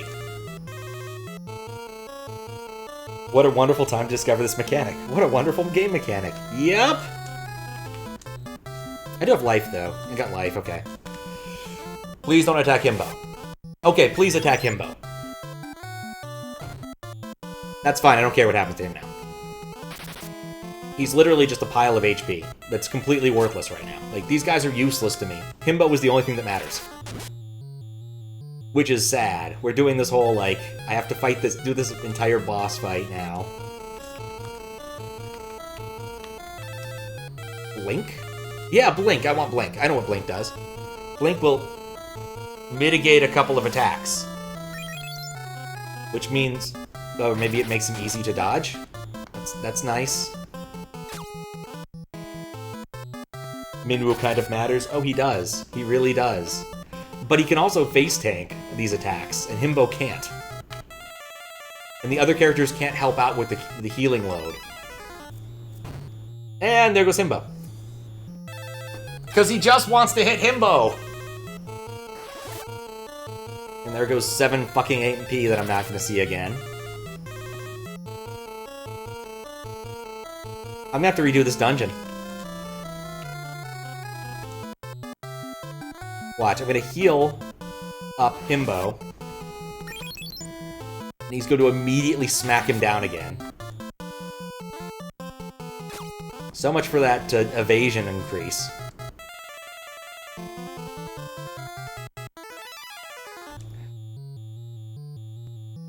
Ether? I can't afford to have him spend a turn ethering somebody. That's fine.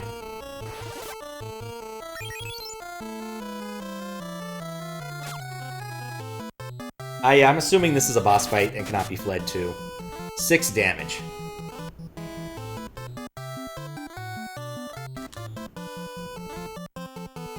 Okay, I have 1 turn where I can get away with doing something. I think the right answer, is annoying as it is to ether himself.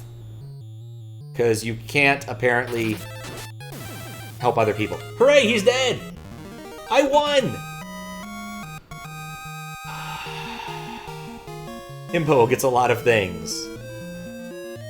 And apparently my my new party leader is Boober, because Butts is quite dead.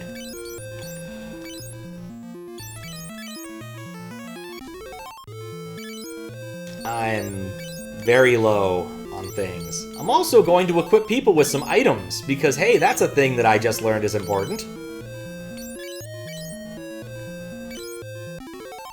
What? Oh, it must be through equip, because I didn't spend any time looking at equip. Items. Yeah, there we go. Potion. Potion.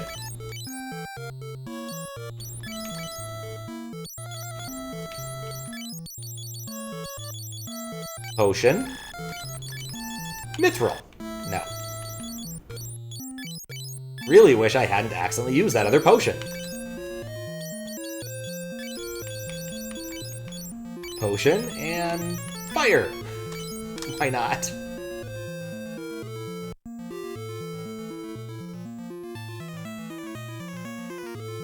Amazing damage calculation in this game, yep. So many mechanics we've learned to this crucial fight. Let's get the hell out, I agree. Like, I see treasure, I'm not certain I'm so gung-ho about it. I'm kind of hoping teleport lets me leave the dungeon. Also, Butts is in the back row now, and I don't know why. Let's give him some literature to read in combat. You know, just in case he gets bored, give him a magazine. You know, something light, like People. Or, I don't know. Try to think of, like, any, like, tabloid you'd read. The Inquirer? I can't... Where? Oh, it's sitting down there, so I can't see it, dang it. Let's want to chill with Boober? Probably for the best. Yeah, I don't know how I would have done that fight without Minwu. Like, I would have needed to be a much, I would say higher level, but that's not really a thing in this game. Like, Himbo just does more damage than Butts does. I'm certain it has something to do with, like, sword versus axe. But, you know, there's also a bunch of options I didn't explore. And I probably should. Namely, getting people better equipment. Quite literally, before I left, I said, oh yeah, I could get someone a better sword, and I didn't. In retrospect, I probably should have. Here, I'm kind of relying on the idea that teleport will get me out of this horrible, horrible dungeon. This is a trap, and I know it, but I'm still gonna fall for it. Oh good, I don't have to pay attention for this fight.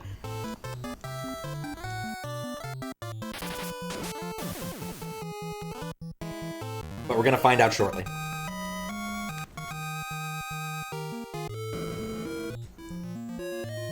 Oh look, it's another trap room. I want to find out who implemented that and thought it was a good idea, and visit him in Japan. Received teleport. A monster appeared. As a big turtle. Well, I'm stronger than I was. He is a turtle. Teleport only costs 1. I'm in good shape. I could try scaring the turtle. Nasir? I mean, Nasir programmed it, but he didn't necessarily come up with the concept. 0 damage. I just fought this fight, didn't I? 3 damage.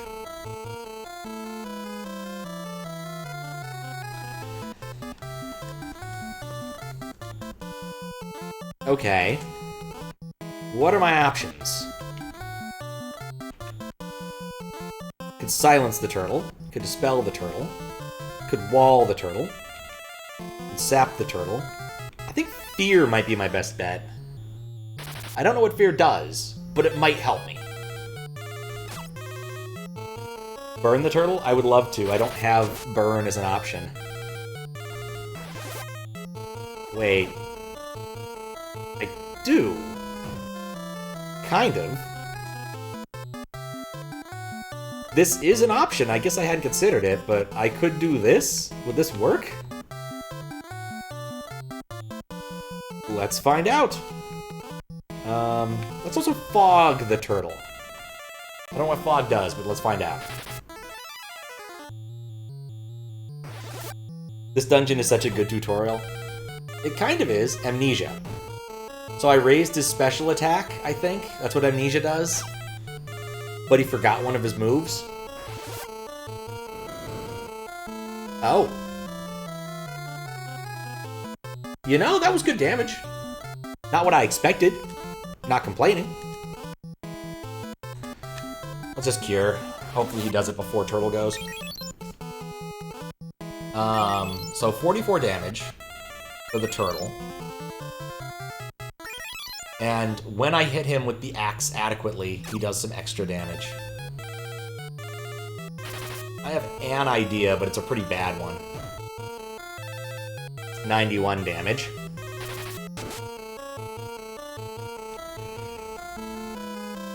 Alright. This is incredibly risky and very stupid, but I'm still going to do it, because I think it's the only way I can make this work. Swap.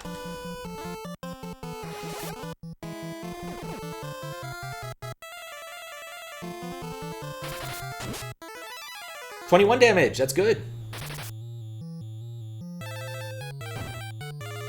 Himbo took a lot of damage, but that's fine. Alright, so now I have the ability to do magic damage, which is nice, because now I can actually burn the turtle again. And then Ether. As long as the turtle doesn't pulp Minwu this turn, I should be fine. My guess is also I lose Minwu after this. 48 damage. That's snazzy. I'll take that. 5 damage. That's adequate. I'll take it. Okay, Himbo lives another round.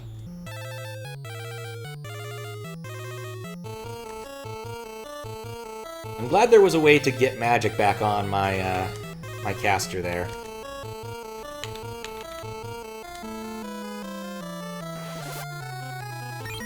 Okay, good.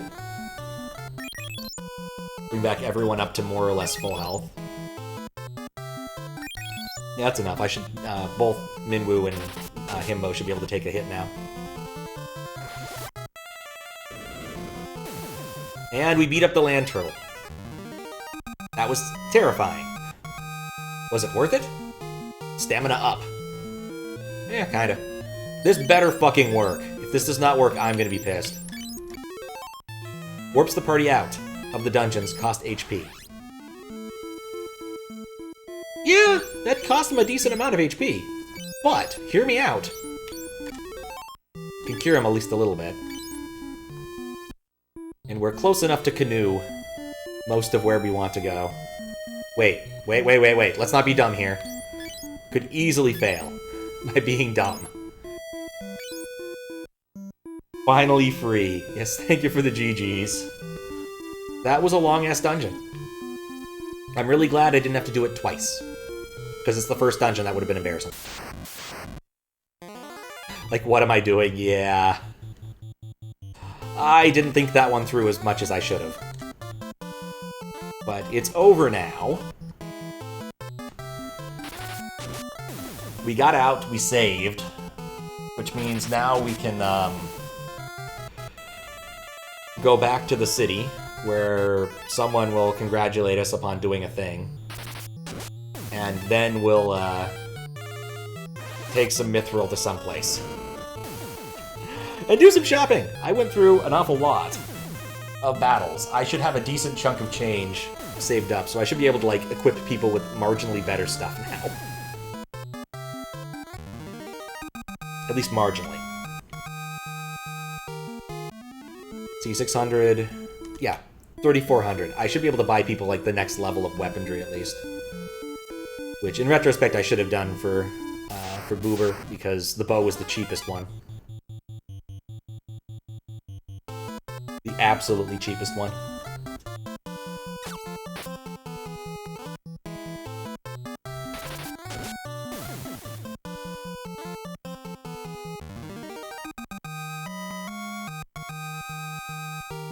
Zero gil found. Oh, but I got a potion. Nice. That is such an awkward menu.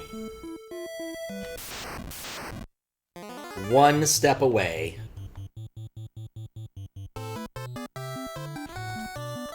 That's an opportunity to raise thunder a little bit.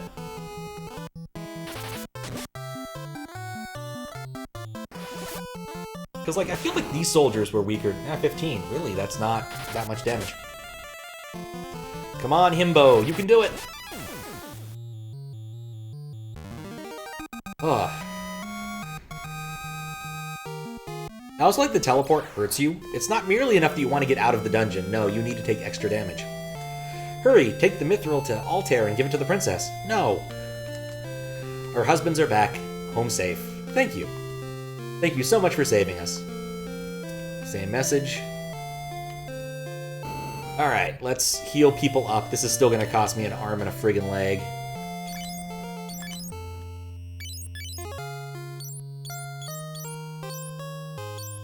Himbo. Okay. Can I cast Swap?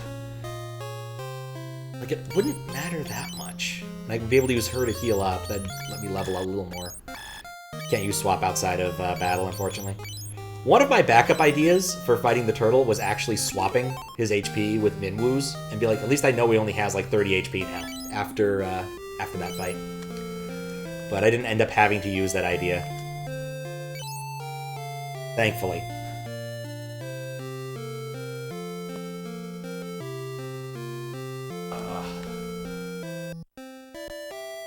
The last Metroid is in captivity. The universe is at peace. Alright, let's give teleport to... It only costs 1. I should give it to anybody. Boober doesn't need to be... Himbo. Himbo's learning teleport. Because Himbo can eat the HP costs pretty effectively. Alright, let's see what our options are. I'd like these things. Get a long sword. Or a long bow, a battle axe, and a long sword. Probably should have done this before I went into the big-ass cave. Alright, so attack was 12. It's now 17. Probably should have done that before going into the big-ass cave. Axe takes us from 21 to 26. That's a big change. Well, I don't like you bowing that much. 5 to 9. Still a good improvement. Can we sell the old stuff? Yeah, we can. We don't need a broadsword. Don't need an axe. We certainly don't need a crappy bow anymore.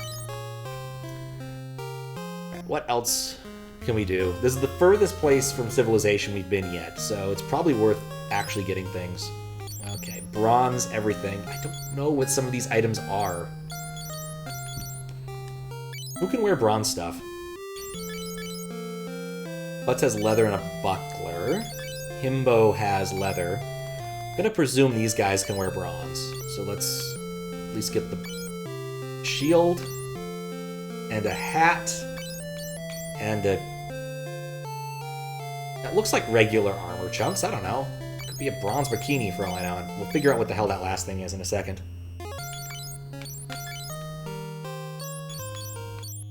Hands, maybe?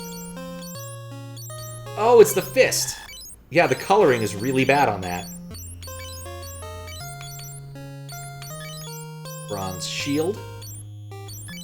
Doesn't change his defense. Odd. Okay, 10 defense. Hard to say no to. Actually, let's see if she can wear leather. I don't know how the equipment works in this game. She can wear... Can anyone wear anything? Is that how this works? See if she can wear bronze. She can. Alright, well at least get the hand-me-down leather for the time being. Yeah, that thing does not look like a gauntlet in the store window. Like, look at it. It looks like an eyeball. It's weird. Alright, hat. Body. Hand. Equip Himbo with these things. Like, here is an opportunity to get a lot of defense, just because, like, previously... Can I equip a... The attack goes down, so no, we're not doing that. He's a Zerker type. Himbo cares not for your defense. Might be why people attack him a whole lot in retrospect. Alright. I'm gonna guess you can't equip... No, you can't equip those. That's stupid. So sell the leather, sell the clothes, sell the buckler. And I think I can afford a hat. So she gets a hat. She's already in the back row and rarely gets hit anyway. So I think that just having the hat is fine for now. It really does. Alright, we've learned a little bit more. I want to see what the items shop sells, because I'm kind of curious about what my opportunity is here. Like, can I buy ethers? Buy potions? No. Ethers. Ethers are technically affordable, but not easily affordable. So that's not terrible, and Phoenix Downs exist. I'm kind of debating what I want to do here.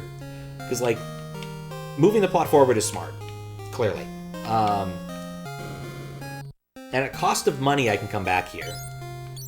Life is definitely a spell I want. I don't know what Warp does, and I haven't bought it yet. I do already have teleports, I don't care. I suspect Warp is probably worth it, because my guess is what Warp does is either it's an insta-kill, or it, what else could it do? It might be, like, in Breath of Fire, Warp actually warps you between various locations of the game, and it's a really nice spell. Oh right, we did this, so we can talk to Yosef now. Phoenix Downs exists. What is this? Not Final Fantasy III? Exactly. You saved my daughter. Thank you. That cowardly Borgin had been threatening Nelly to get to me. If there's anything I can do, just ask. Learn. Nothing to learn. Wild Rose. Mithril. The cave behind Semitt Falls used to be an old mithril mine. The deepest parts of the cave still have mithril deposits. Imagine if you had saved the people, come back up to here, where he tells you, oh yeah, that's where the mithril is. Thanks a pantload. Sid is the leading expert on airships. I learned the word airship from him anyway. Yosef, you have not been helpful. Thank you for saving me. Airship. Mithril. Wild Rose.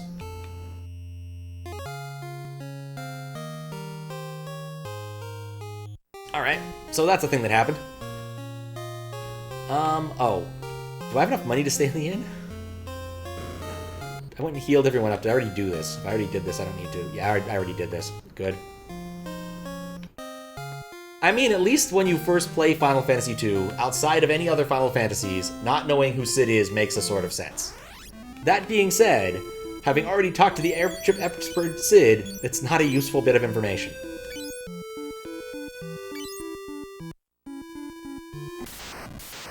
Okay. So, now my question is... Oh, actually, no, I want her raising magic now that we're not far away from things. Let's raise Thunder up a bit. Now my question is, what should I do? There's so many things I want. I invested in armor. I feel like that was still the right choice. But... It's a hard sell sometimes. Admittedly, Final Fantasy II was the first Final Fantasy game to have a Sid. Sid of the Lufenians was retconned into the Final Fantasy I remake. Oh, that makes sense. Oh yes! Boober got hit. I'm still surprised. I'm excited about that.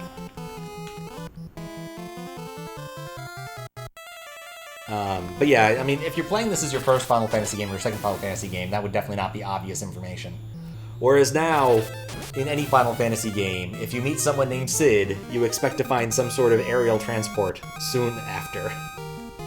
Stamina up, HP up. She's catching up in the world. Slowly but surely.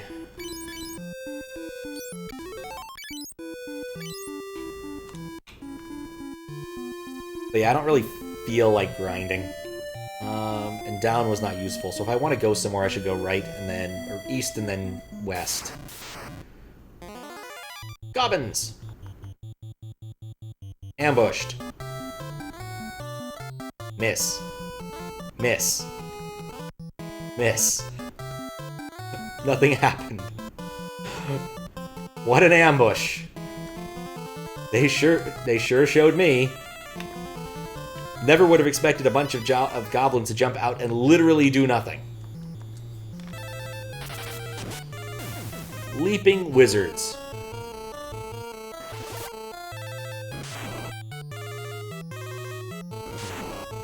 I probably should just start casting single target magic on the back row. Because there's no way anyone is going to actually kill those things in the back row.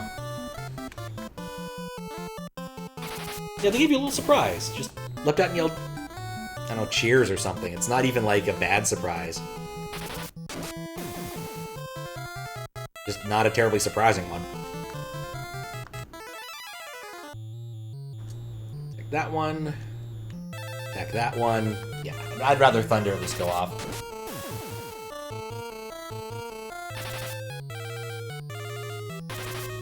Ow.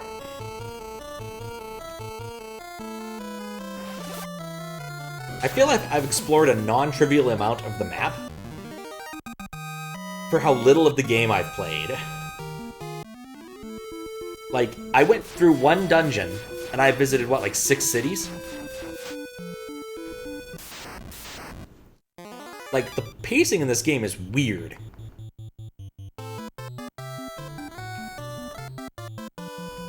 Yo.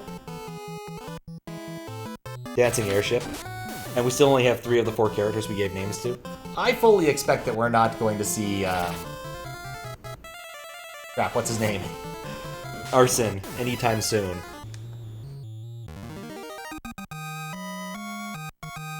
I've already forgotten his name. Doesn't matter. He's dead to us now. Arslick, thank you. Like, it just wasn't meant to be Arslick.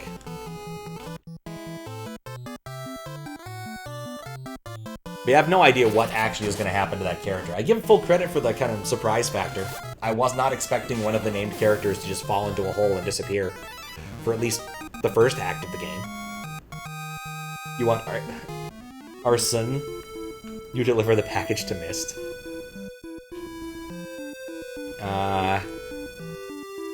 Everyone wants to deliver a package to Mist, but it usually contains red pages or blue pages, and occasionally a white page.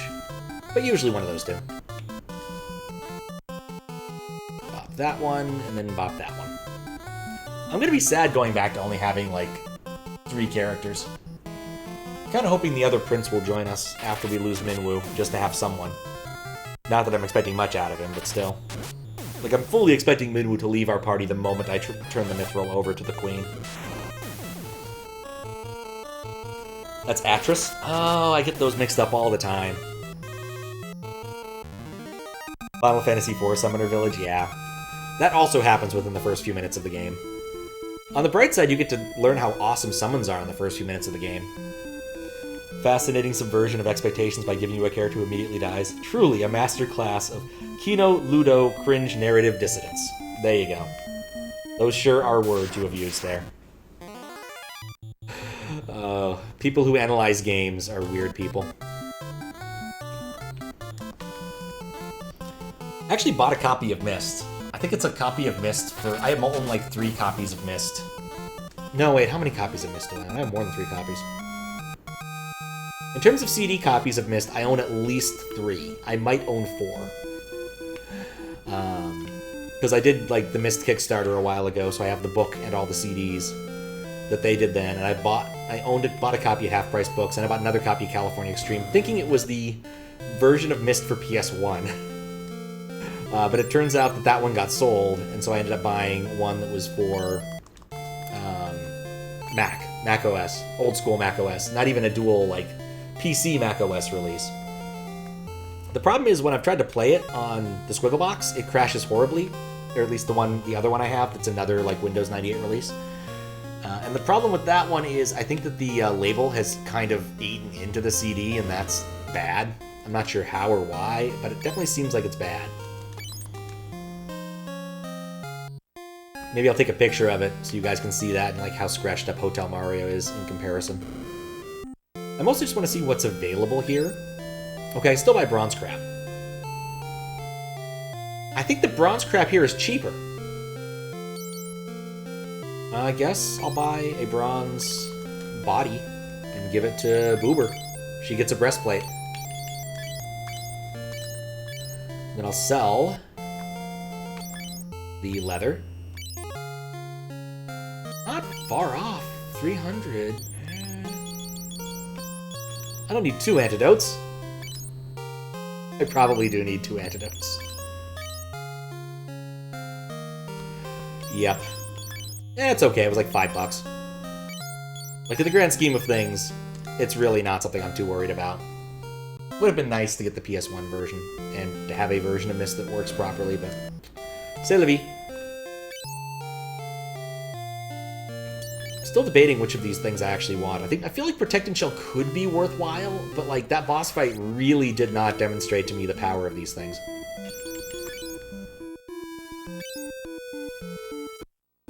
What's Minwu wearing? That occurs. He's a temporary party member. I can definitely steal his... I can just jack all his shit. I don't even know what the conch shell does, but I'm taking it. Not his anymore, it's mine. I meant to save instead of jack his shit. Let's save again. Nuts. Close to the water, though.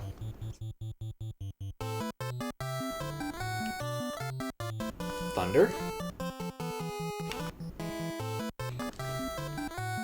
The magic conch has spoken. I feel like I should know that reference. Sounds like... I'm gonna guess it's from Futurama for some reason.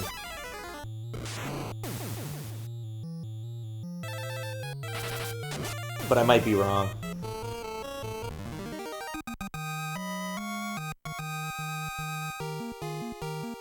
Stamina down, intellect up.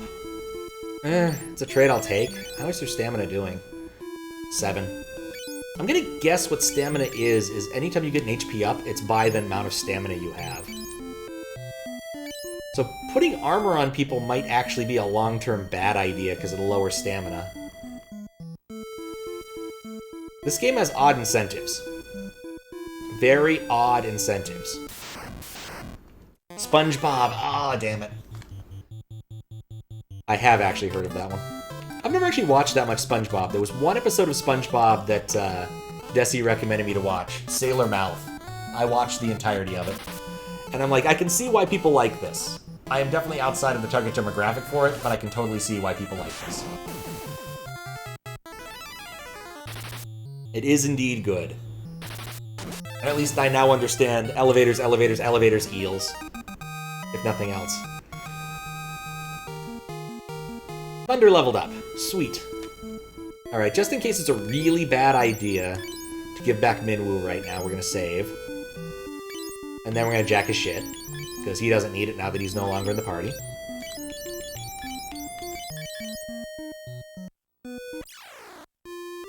Presuming that he's going to leave the party immediately after I go turn in the Mithril. Which, I mean, Mithril is a very light metal according to sort of the fantasy theory of it all. In fact, I think it's generally accepted that Mithril is supposed to be aluminum.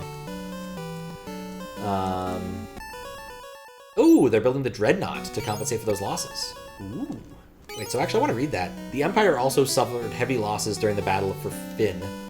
In Bafsk, they're building the Dreadnought to compensate for those losses. Okay.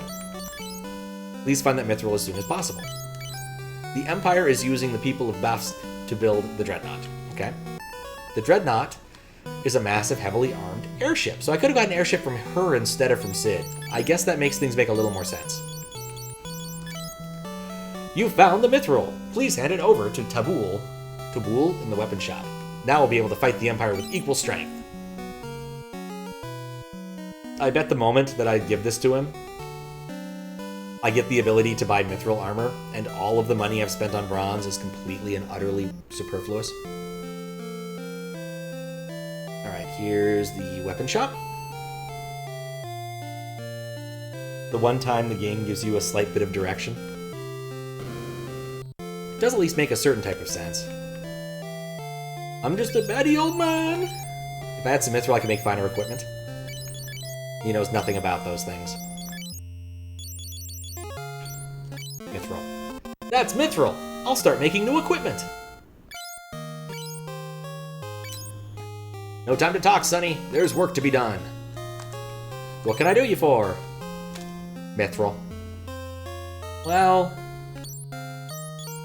You know, actually, only one of those items is interesting to me. Because I want the mithril sword, but the rest of it's kind of eh. Wasn't Jabul a PC and Final Fantasy 3 and mithril stuff at the beginning of the game? It's possible. I do not recall. Alright, so he hasn't left my party, so I guess he gets his stuff back. But I didn't try to sell it already. I guess I could give him things. Actually, does that mean it's just weapons that have been upgraded here? Leather, okay. Mithril.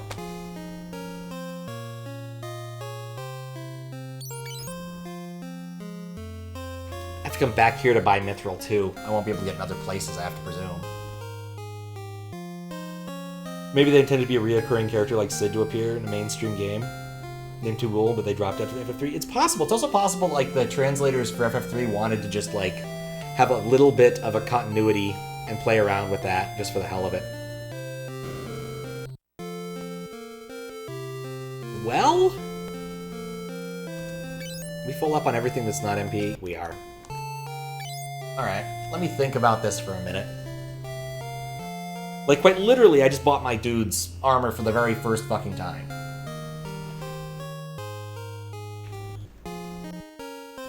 Like, I could go and get them better equipment. I feel like the mithril sword is probably a good investment. The other ones, I don't know. The problem is it's impossible for me to estimate exactly how much it's going to cost me to acquire these things. And I definitely need other stuff. I don't just need armor and weapons. I also need to get, like, ice. I've got 2 of the 3 spells. Clear elemental spells. I'm going to want all 3. And of course, I've kind of run my treasury down to do this. So it's not the smartest of moves I've made. Now, the nice thing, at least, is I can canoe my way over to areas that are more deadly. So I don't have to fight in the starting area, and I can still be kind of close to the starting area. And I guess this isn't all that much more deadly, is it? Ambushed. And because of the way this game works, I can't just go on autopilot. Like, I have to target every friggin' thing.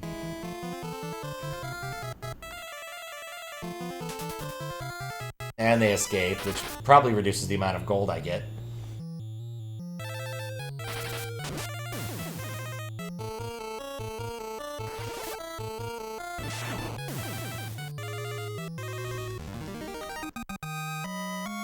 Taka? Oh, that sounds more right. Huh. You know what? Let's see if, now that we've unlocked mithril armor, if they sell it in other places. It's theoretically possible that it spreads, and it won't be as annoying to acquire because of this. But I still need to go back and pick up ice. I feel like I want to have all of the elements available for me. Especially it's nice to have a one-cost element.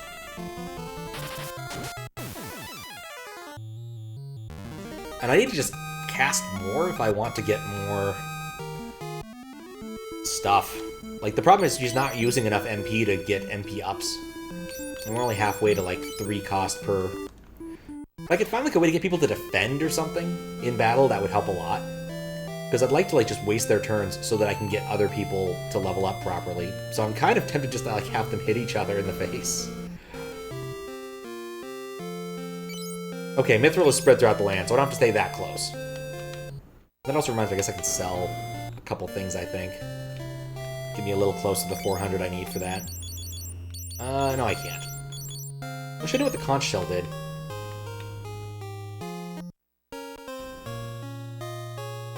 Okay, so mithril is spread throughout the land. That's useful. I'm surprised that spells don't have a similar property. There's only one black mage at any given point in time. But I still want that, so I'm going to grind a little bit to get the 400 gold to go back and buy ice. I think that that's a reasonable use of my time, just to have all of the options. It's also interesting that you can burn the book itself to get like a sort of the other game equivalent of a Fire 3 cast, I assume, based upon the amount of fire there was. Though it's not exactly easy to tell.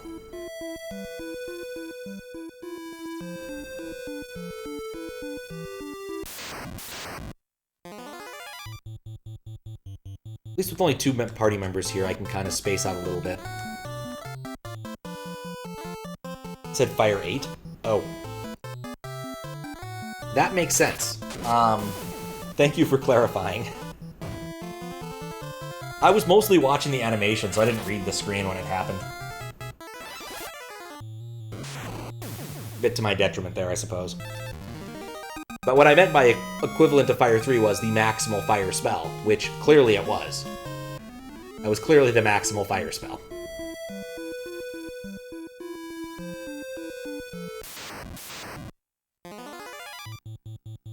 Actually, there's also some space I could explore, but it's really far away, so I don't know if I want to yet. And let's sock Boober in the face. 6 damage! She's not going to gain anything off of that. But it's basically equivalent to using like a Fire Rod or an Ice Rod or a Thunder Rod in Final Fantasy V, where it casts a high-level elemental spell in exchange for the cost of burning the rod. Which I don't like to do, but it is a completely viable and chromium strategy in Final Fantasy V when you're given kind of a bad roll of party members in like a 4-job fiesta. Or just need to punch above your weight, which it lets you do pretty dang well for the cost of like, what, 1,500 gold? Especially because like knacks are right next door to the place that sells those.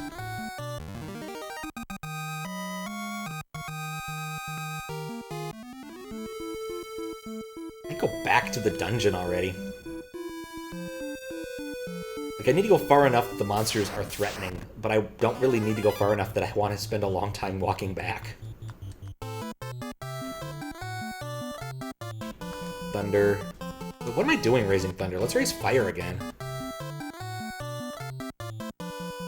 Like, I think Fire is probably better long-term right now. It's nice to have varying grades of spell costs, I think, when you only have 25 MP. If I could get her swap, I would totally do that. Because that would definitely get her up to higher power level faster. That airship is still disconcerting when it shows up.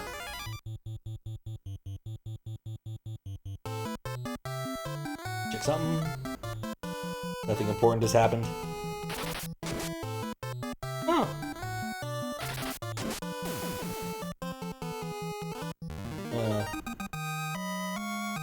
Sent my buddy a happy Ramadan video where there's apparently a meme where like guys like calling into some sort of like Muslim talk show. It says, well, it's Ramadan, but I actually tripped and fell on a shawarma with extra tahini. And like 3 liters of water. What should I do? Which is kind of strange. Should I stop fasting?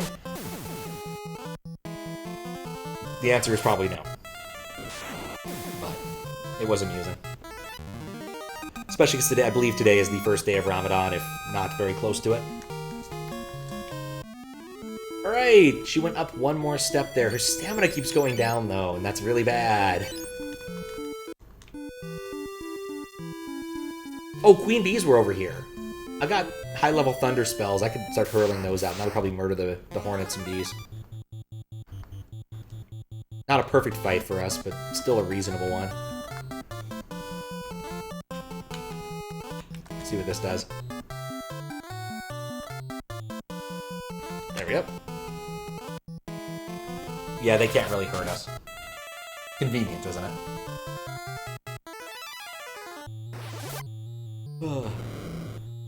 Okay, so it's still rolling around the same damage rolls as before, even though int has probably gone up a few steps. So I don't think I understand how this fits together yet. Those goblins are going to die, there's no question. I think they only had about 8 HP.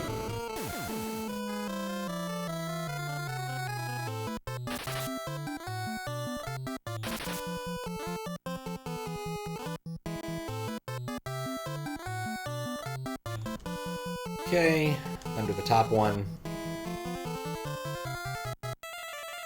One of those, I just want to make sure it goes off.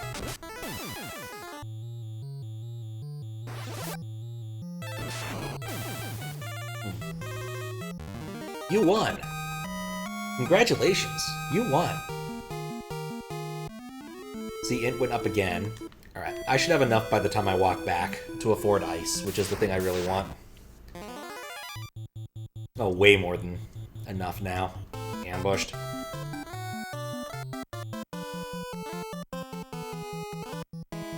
Yeah, they just can't hurt me now. Which is probably bad. Okay. Experimental time. I'm gonna try that. And he's gonna hit himself. Let's see if we can accomplish something here. Miss. 44 damage! Yeah! I bet she'll only gain 6 HP after this, which is pretty meaningless in the grand scheme of things.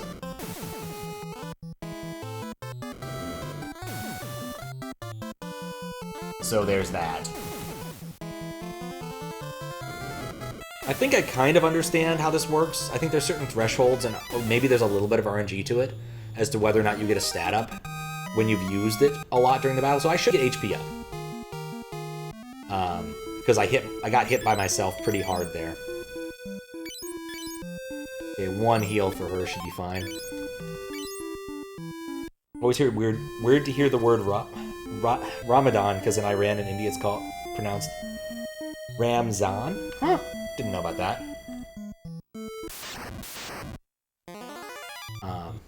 Yeah, I've definitely always heard it pronounced Ramadan. There's a really silly thing that exists called the Most Wanted song, which also comes with its counter. I guess there's the Most Wanted song and the Most Unwanted song that were sort of made via some survey science.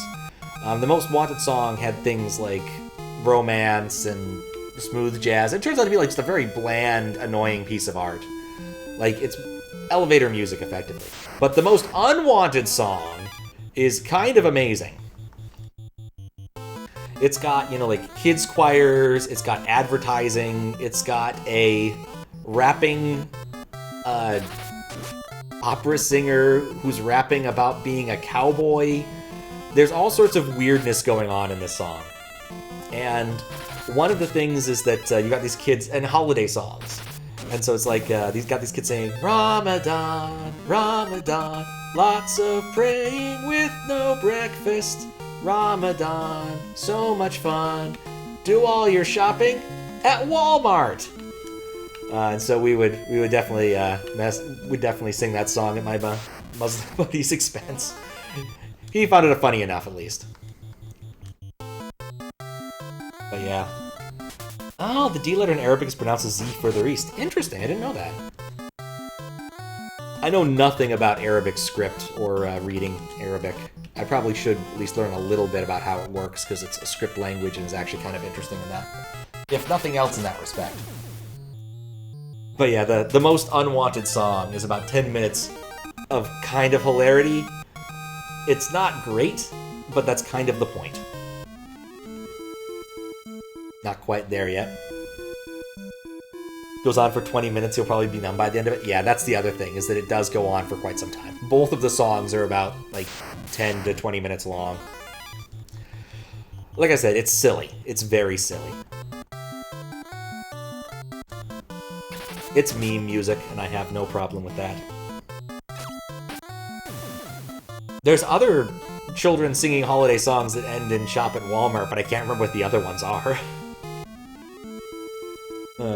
Ramadan is the most amusing one of the set. It's a very interesting juxtaposition. Hard time reading Arabic, Persian, and Urdu, which is more complex scripts. Oh, hard time reading Arabic. Persian and Urdu are very easy for you. All about practice. Oh, I bet. I just know nothing about it. I think as, like, someone who writes code, it's one of those things I should know at least a little bit about, like, internationalization. How to understand what I'm looking at, or have a vague understanding of that. Not necessarily being able to read it, but understanding sort of some of the semantic rules. Like, I know that they are more or less right-to-left scripts, rather than left-to-right ones. One of those things I find amusing about, like, modern Japanese is they've adapted to either read left to right, up to down, or, more classically, up to down, right to left. which I find very surprising. That they're basically like, yeah, we'll just do either. It doesn't really matter. I don't think any other modern language has kind of made that, what's the right word, like, just, dang it, off the top of my tongue. Conceit is what I want, but that's not really a concession to modernity. Where it's like, yeah, we used to read it this way, but we just don't care enough, and computers make it the other way more convenient. Looks like the airship was going to crash into me. I'm really glad it hasn't yet. I keep expecting something bad to happen with it, but at this point I'm also kind of inured to it. I'm not really sure.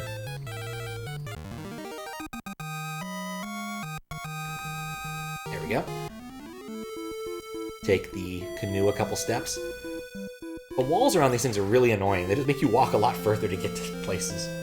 Alright, we can afford our fancy spell now. No. No.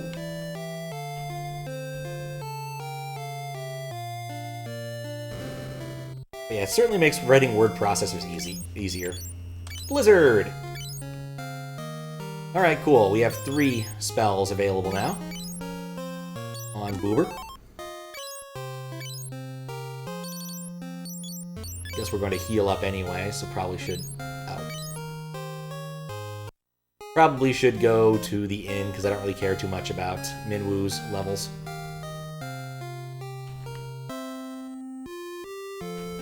So that's one major quest done. Acquire that. I feel the Mithril Sword still might be worthwhile, but we'll probably get enough stuff between here and the far area we're going to. Bafsk, which is a few too many consonants long for me. There's a couple nice towns near there. There's also a spot I wanted to explore for the sake of exploring. I'm not certain it's a useful idea, but I did see an area forked off of where the cave was. And that is of interest to me just for the sake of it being interesting. Let's go for an attack on Boober, just to try.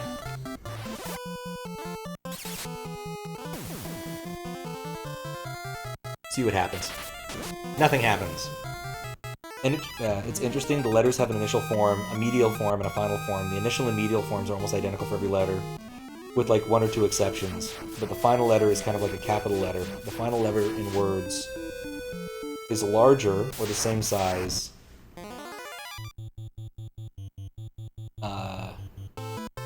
the very same letter as if it was a medial or initial positions. Oh, interesting. Not sure I grok the full implications of that, but that is definitely interesting. Read that sentence again.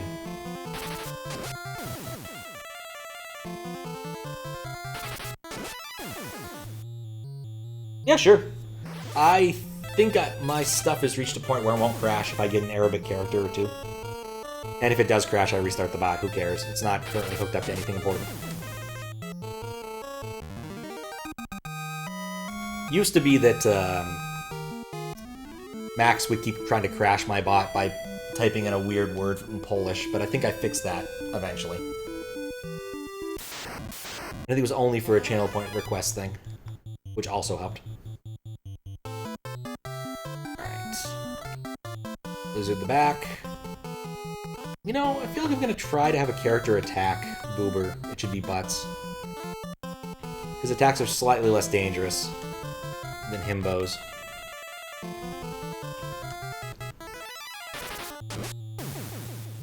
Just slightly.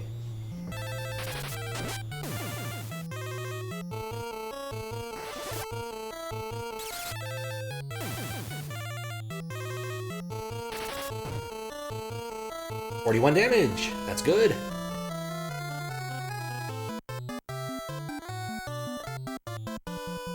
It's a low bar for it being good, honestly. Cast Cure, take out the other one, don't care what you do.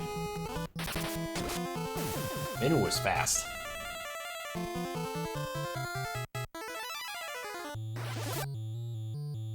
Get more points in Cure, because there's plenty of places between here and there where I can, you know, heal up. I'm not really worried about my MP consumption on the world map, just because there's so many dang towns. Oh, I need to go up from here. At least I've kind of got the world map, at least somewhat, integrated. I know where things are now. It's better than it was.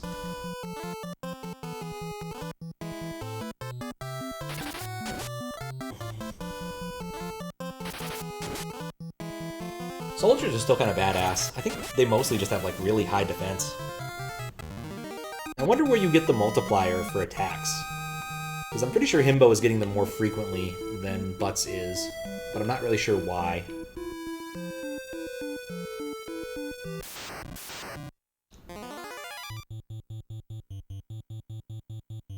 Do another attack. And then Blizzard the one in the back. And these guys can do whatever they want. Alright, here's the transliteration of Eam versus M. Oh, interesting. And that's just E. Definitely see how the letter is changing at the beginning. And looks at the end. Huh. Somewhat unexpected.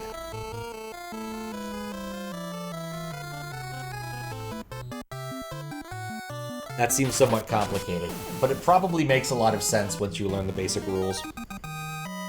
Just like regular English capital letters do.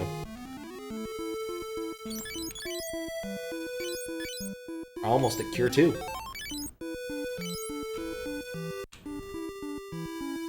Almost.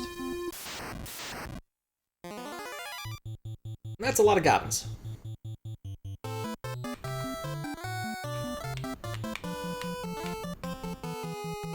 Cure. Today I learned. See if that echoes properly. Oh, it does. Excellent. Though it does punt it to the new line. Interesting. I'm always somewhat surprised and very happy that my chat client works properly for all sorts of interesting characters that are not just straight up English ones. Alright. Another assault on Boober. Blizzard on the back critter. Attack the front critter. Attack that character. Two M's next to each other. Okay. I can kind of see where that's going. Very specific.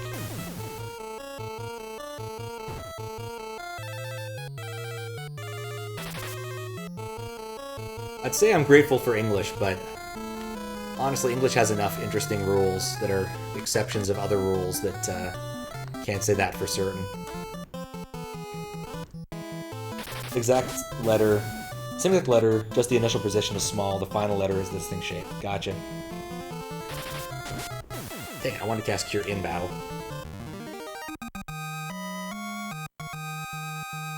$105 gil. Not complaining. And Himbo somehow got HP up. Kinda have to intentionally do this. Feels a bit silly to intentionally attack your party members, but I need the HP.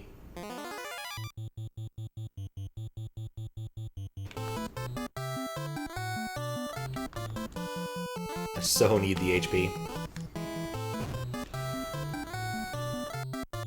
Maybe I'll have to go and look at a quick primer. Perfect.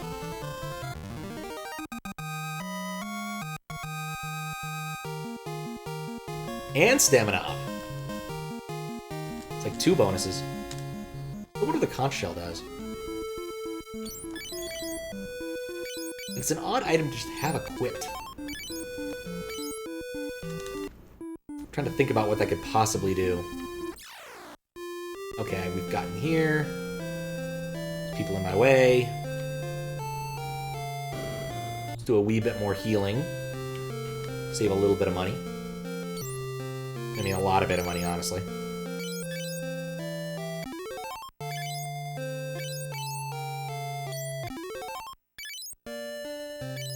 game has silly mechanics.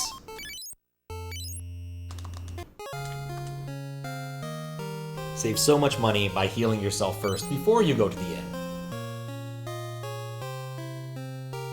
Don't even spend any time there.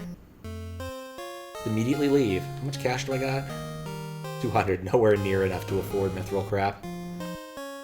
And he's not even gonna sell it, I don't think. Nope. Go back to an earlier town, which I need to do anyway, because I'd have to go to one of the 2 port towns if I wanted to do that. Let me save. So anyway, we're still gonna go check out an area that I'm interested in, because I saw it as sort of on the wayside, along the way to the mithril mine. And I'm curious about it. And I'm also pretty satisfied to just keep doing what I'm doing to raise Boober's HP. Everyone else's HP is kind of raising in turn.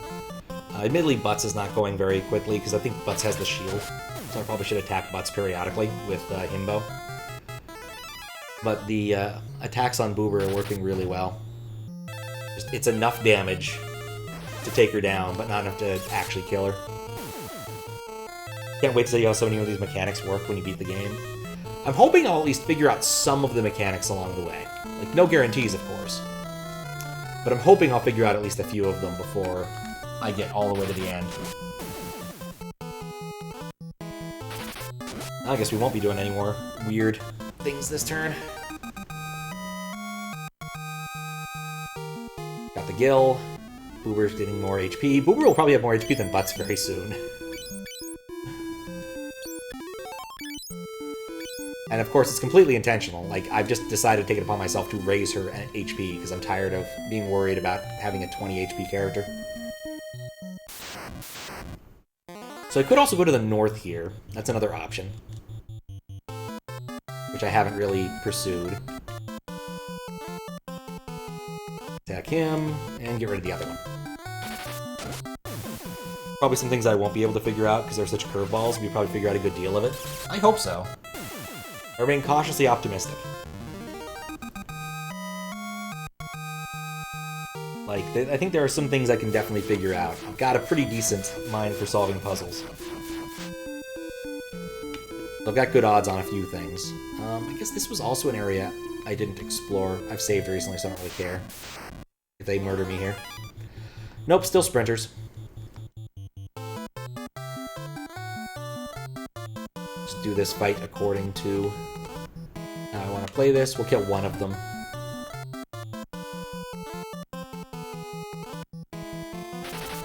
But at least I've figured out how to raise HP. Like, that's the one thing I'm very certain about now.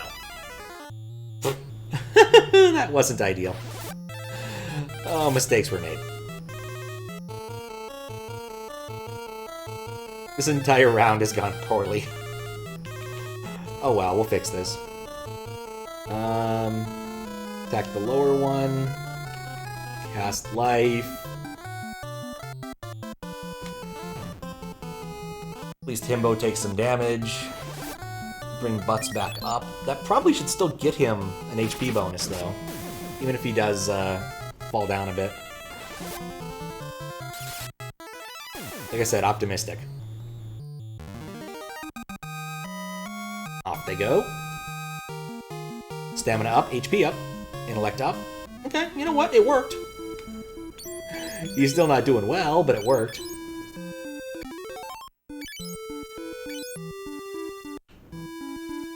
I need to come up with a better way to earn more MP more quickly. Yeah, there's nothing here. Like, that's my biggest problem right now, is, like, I'm not getting MP up very quickly. This is a new fight against new things, so we're not going to take it too risky. I'll bop one of the ghosts back there. Oh, Magician. Oh, ouch. Fire 5? He's already up to Fire 5. Damn. Oh, that hurts. Well, that still might be enough if both of them cast that. Scourge? Oh, Scourge? Scourge. I guess it's gotta be Scourge. I don't know what they're casting, though. Alright, I don't like that very much. I don't want more things attacking me with that. Yeah, Fire 5, not expected in this curve. Yeah, that's nowhere near enough damage. And Himbo, of course, attacked the wrong thing. Alright. Throw a Blizzard on this back one. Attack the bottom one. And throw a Cure over the whole party, because that's what you're there for. Berserk. Interesting. Okay, I should be fine. I don't think Scourge should take any of us down too badly. Like, that's good damage for both of them. They'll heal up, and then they'll be fine at the end of the battle, and they'll have taken enough damage to get an HP up, I think. So this was a good fight for me to take. Since everyone will come out of it more or less with an HP up, I'm pretty sure. And the Magician is definitely dead. That won't kill the other one, though, I don't think.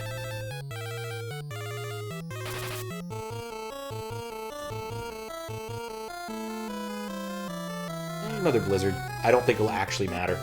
We'll see who goes first, though. Magician might still get to go first. Ouch! Thunder 5. Still kind of painful.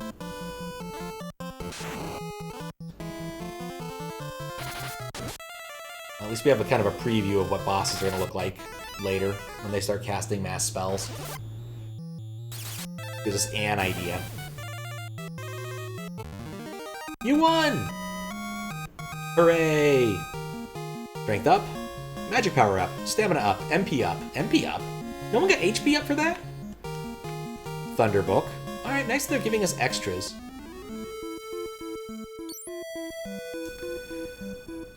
We'll hold off on healing.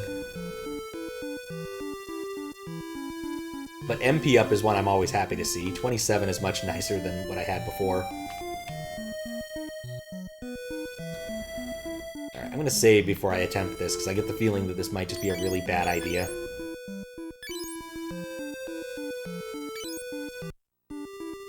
Yeah, I guess you must have to exit with more HP down than that. Like, it's not just enough to take damage. You kind of have to, like, skirt the line between living and death. Very much a Shadow Man idea, I think.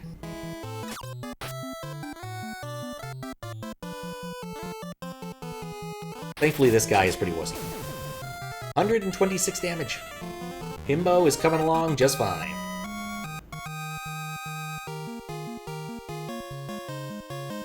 Garlic? Garlic. Well, either I'm going to encounter vampires, or I'm going to make soup later.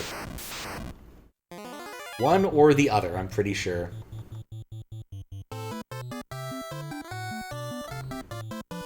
No other possibilities. We can cook now. Exactly. They're probably not worth it to try and have him bopper. Probably should save it for later. Yeah, but I really need my other characters to not do anything important while I'm trying to raise MP, and that's kind of a tricky bit.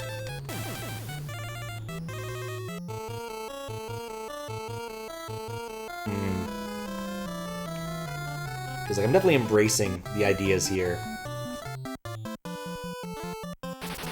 Went to look up the most unwanted song and got suckered into researching the Library of Babel. Oh, that's different. Not familiar with the Library of Babel. I have to assume it's an interesting concept, especially since you got sucked into it. Alright, nothing over here.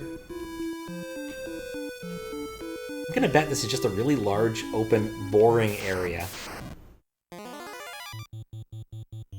Because it's still got some of the early monsters. No. No. I definitely do not want to cure the monsters. That's not in the cards, buddy.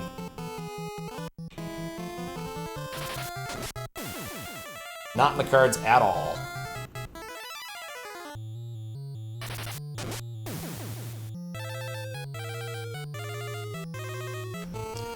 Yeah, I don't think my exploring is going to pay off much, is kind of more or less what I'm thinking now.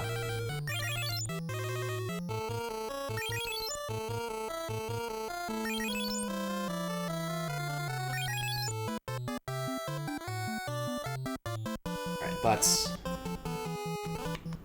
Throw out a blizzard. And have them both attack the same thing.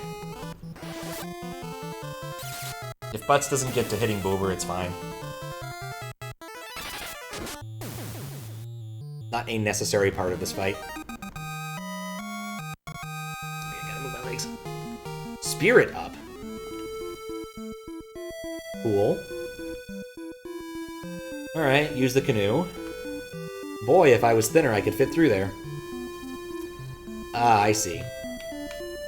I've just taken a long, long path around here, which takes me back to this area, which was completely uninteresting. What we've learned here is I have wasted a lot of time going around in a big circle.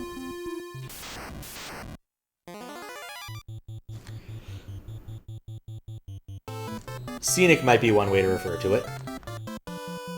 Not sure I would refer to it that way. Theoretical giant library that contains every piece of literature ever written, such as the works of famous authors, the history of the world and universe, vivid details about your death and friend's death, false details about your death, and of course, lots and lots and lots of garbage literature. Or garbage gibberish. Yeah, I think in Discworld there's a similar concept at the library in, I think, was it the Unseen Academy or whatever it's called? Whatever the academy's called in that. The librarian is a baboon. That helps with the whole, like, not understanding it. What choice words do I use to refer to it? I think waste of time was pretty good. On the other hand, I might not have gotten garlic if I hadn't gone around the loop, so can't complain. I can complain a whole lot. But I'm not going to because I got the garlic. The garlic was the most important thing.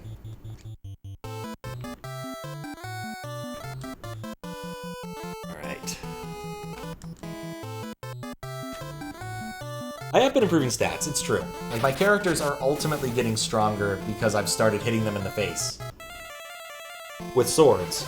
And so, Boober almost has the same amount of HP as Butts. Almost. But still, not necessarily the best thing in the world. Speaking of which...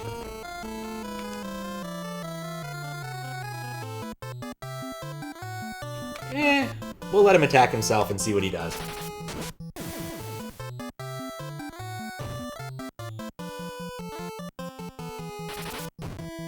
Alright, cool. Boober's actually holding her own now. And Himbo did not, in fact, murder himself. That's great.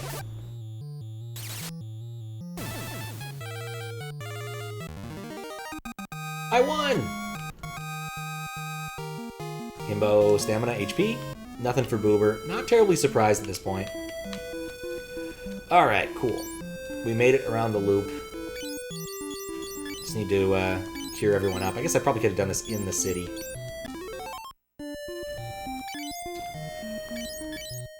Gotta do one more cast. Guess I could have done swap to move over an awful lot of this power off of Minwu, but whatever. How much? No. That entire loop netted me about 200 HP, or 200 gold. It was a complete waste of time in terms of collecting enough to get a sword. Unless garlic is worth selling money for, or selling items for, or I don't know what it does, but like it might be worth selling because I just don't know what it does, just like the conch shell. It could be really important, it could be completely unimportant. It's impossible to know at this point. Alright, so we explored that area. That was interesting, but not terribly useful.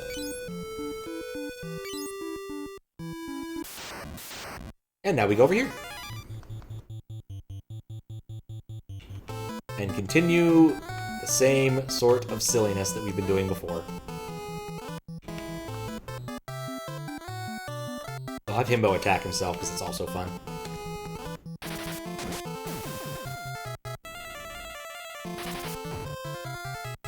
$92? That's not bad.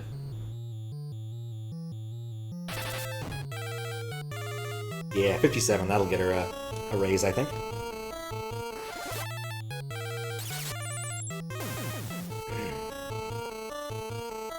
Alright, do I feel lucky? trying to decide if I feel lucky. Oh wait, no, I don't want to cure. That was like the key to the whole thing, was not curing before leaving the fight.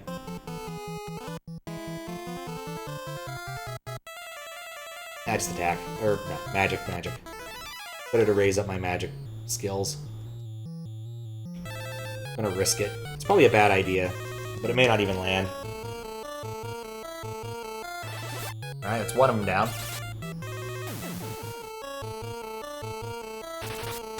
Nope, didn't even land. Doesn't matter.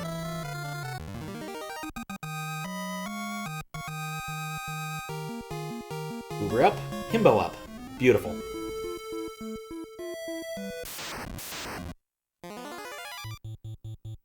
A gazebo. Then quick cure for us. I don't think it's gonna matter. I doubt she'll get her attack off. When it's a single sprinter, it's just not. Oh, actually, she will. Huh. Should get her most. Oh no, it doesn't actually get her most of the way. Cure 2 is not as powerful as I thought. I just haven't really been multicasting Cure 2. I've mostly been multicasting Cure 7, which is obscenely powerful by way of comparison. So we got that going for us. Yeah, I want to go to this town. And then I guess it's on to the Dreadnought area? Like, I'm not really sure what else I'm supposed to do. Thunder on the Queen Bee. Well, actually, no, it's... These are weak as all hell. She can just take care of all the business. Try to do that. And then he can bop one of these because I don't care. Alright, let's see if we can pull this off. And that'll kill all of the bees. All of the hornets, but none of the bees.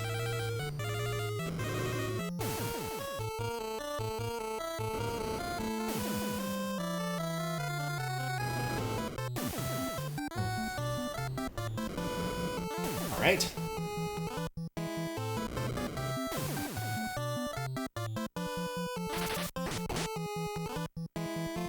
Perfect.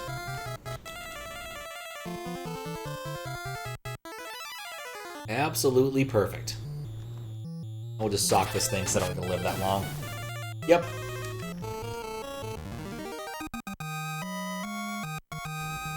But should get an HP up off that. And stamina up, which is also nice. Stamina down and intellect up. The weird box drawing is so annoying. Okay.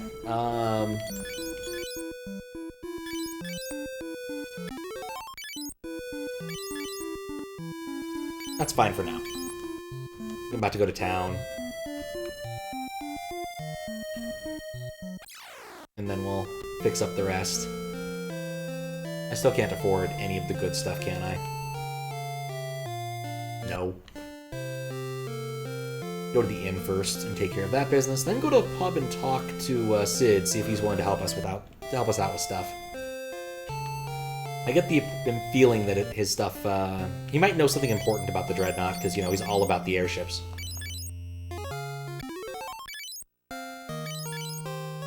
I'd also have to buy Boober another Cure 1 just to be a little more MP efficient in the future. Having access to other options is not a bad thing.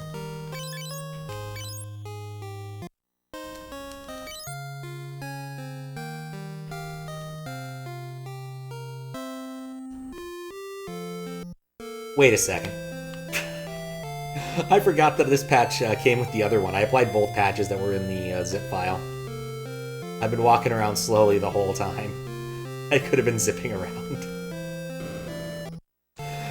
Oh well. The move speed's actually not bad. Huh. That oversized garbage scow. Airships aren't about how big you build them. One of the airships got to pay the guy behind him, and he doesn't care about the other things. Okay. Interesting, but not terribly useful. Never used the run patch. I might, like, occasionally use it, but I'm probably going to just forget about it. It was there in the zip file, so I applied it without really thinking too much about it. I was like, oh, there's 2 patches, I'll just apply them. But honestly, compared to like Final Fantasy V, I feel like your move speed, the base move speed isn't bad. Okay, 4. And you can do this on the world map too, that's really useful.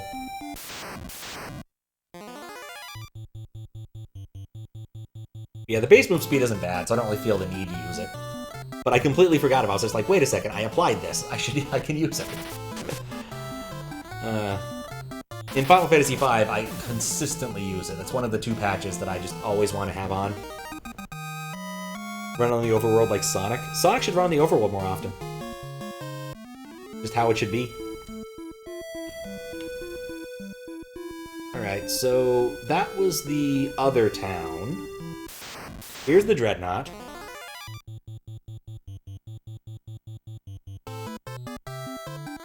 So we're gonna at least try to go into town. Not quite sure if it's gonna work, but we're gonna try. Guess we could also go back to that other occupied town and start kicking ass if we wanted to. That is an option. Okay, there's a bunch more geometry down there, but I don't really need to go that way yet. Like, the difficulty of enemies on the overworld has not been a good indication of places to go yet, really.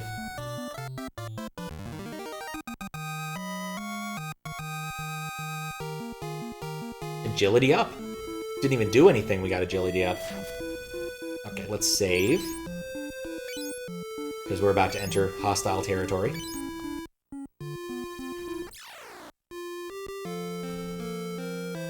You'll need a pass to board the Dreadnought. Okay. You're here with the rebels? You gotta destroy the Dreadnought.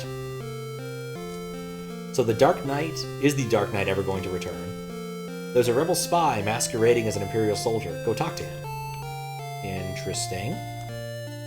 Work. The sooner we finish, the greater my glory. Dreadnought? Airship. Mithril. Okay, dude knows nothing. Get back to work. No one wants to work under General Borgine. They're making us work like slaves. I can't remember what it was like when the Dark Knight was in command. Okay, so the Dark Knight dude seems to be, like, pretty kind, comparatively. General Borgine needs to be more firm with these peasants. Noted. Noted. What do we get here? Fear, Basuna, Esuna, Silence. I definitely want Esuna. I don't know what Basuna does. Probably could justify grinding for that one. Just that one spell. This guy is our spy. We can goof off more with Lazy Borkin in charge. Oops, you didn't hear that. You're one of us. I've had to keep my cover while the Dark Knight was commander. You want to destroy the Dreadnought? I'm on your side. There's an entrance to the sewers up ahead that leads to the Dreadnought. Good luck. Don't want to do the sewer level. Nobody wants to do the sewer level. Okay, so... I guess we can look in here and see what the weapons options are at this point in the game. I'm gonna guess it's still Mithril. Does not sell Mithril. Would have had to go back and get that at an earlier location. Not too far away if I go back to one of the port towns. I presume both of them have to have the same sort of supply at this point. Get a silver cuirass, but I don't really feel the need to. If I'm gonna get something, I want to get Mithril. Yeah, he doesn't want to do the sewer level either. That Borgine is a buffoon. Alright, so what am I doing with, Oh, I'm full up on most things. Okay, well, probably a decent enough time to enter the sewers. It's legit way shorter than the previous dungeon, if that helps. That is exactly the question on my mind. Just, like, sewer levels in general suck. And I am getting a little tired, and I still have some work I need to get done today. So I'm thinking that either before or after this dungeon, I'm going to have to call it a night. Though getting ambushed at the start is not making me feel good about this. Zombie! Zombies like fire.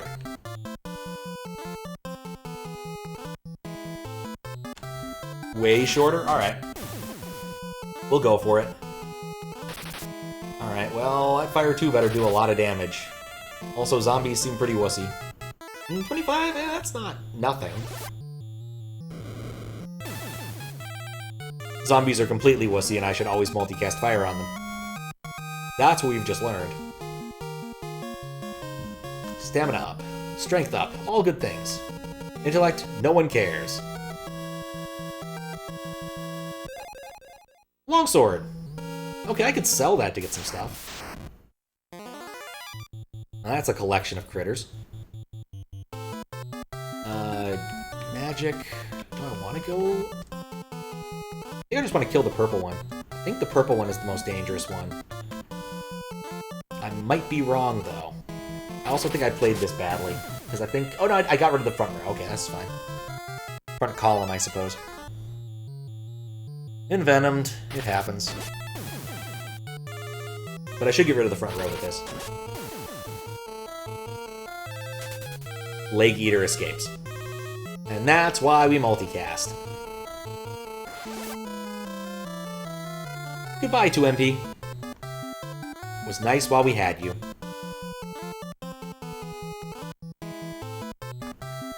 No. Targeted the wrong one. This fight's gonna go one round longer than I wanted. I was even thinking maybe I should multi-target the fire just in case.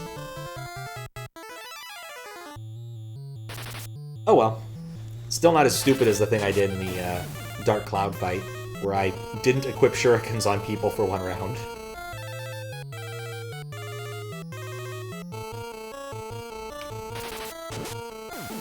There we go. No problems. None whatsoever. Magic power-up. Oh, those must be correlating to the slots they're in the battle. That's really weird.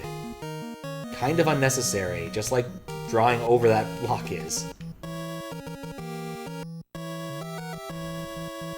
Alright. Thinking about how dungeons are shaped. I think a multicast thunder is in order here. Preemptive, alright. Well, they're all dead.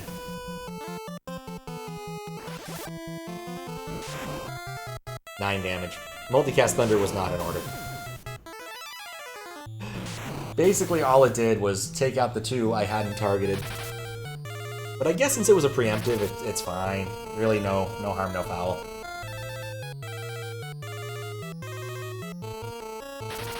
Probably should go back to using more Blizzard casts, just because they're more MP efficient.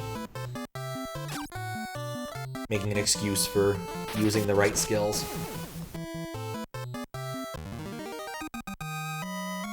Interesting. Intellect down, strength up. Poor dude, the longer he goes with us, the stupider he gets, and the beefier he gets. He's not meant for this, but he's still doing it anyway. Becoming a muscle wizard. You are chosen, and they become muscle wizards, because it's fucking awesome. And those zombies are all dead. Love it when you actually find something that's weak to an element. It makes things so much easier. So much easier. Okay.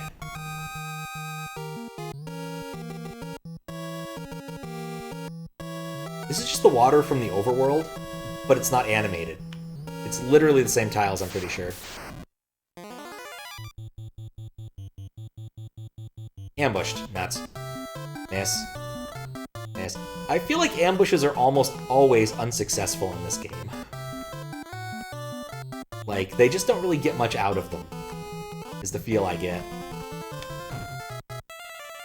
Like, frequently they just miss or ineffective the entirety of their ambush. Bow 1. A bit odd that they're carrying swords and using bows. Kind of feel like my attack was superfluous, just a little bit. But, oh well.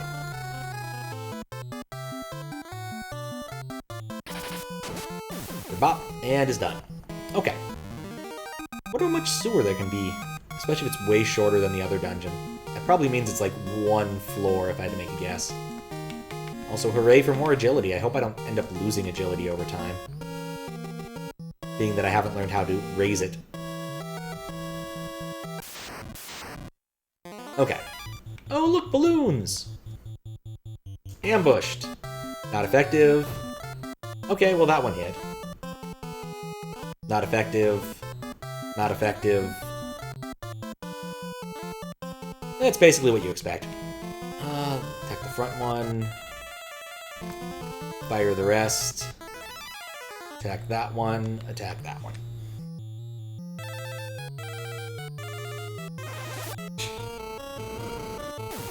Oh, that's fantastic. Though the negative space kind of looks like the balloons are being held by socks somehow. It's a little odd in my mind, but it works. Agility is the one stat that can't decrease. That is a relief to hear, actually. Because, like, it's one thing when you're getting stats, it's another when you're losing stats. Just losing stats feels bad. Getting new stats feels good. Losing stats is just always kind of a negative feeling. There we go. Don't really care what... Oh, 32 damage. Like, these things are just wuss regardless. Damn. That or I'm slightly overpowered for this sewer. Not gonna complain either way, gonna be honest. Alright. Take a look to the left. Nothing. Take a look to the right. Okay, that inner area would have taken me to a dead end. So I'm kind of okay with how this worked out. I want to save some magic in case there's a boss at the end of this. That one. Because it turns out magic last time was kind of important. And these things are honestly like 2 dungeons ago. Like, I ran into balloons. Like, the soldier's the only kind of dangerous thing. And it's mostly because I didn't prioritize my attacks right.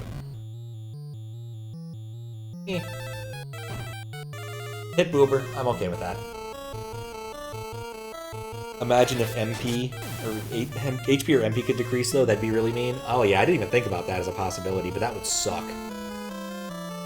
It would really suck. Sometimes I wonder with these games. Absolutely wonder.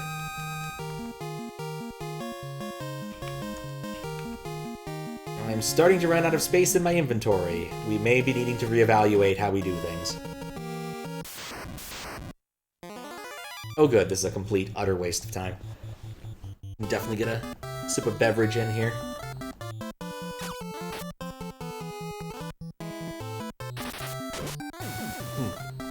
Needed some water.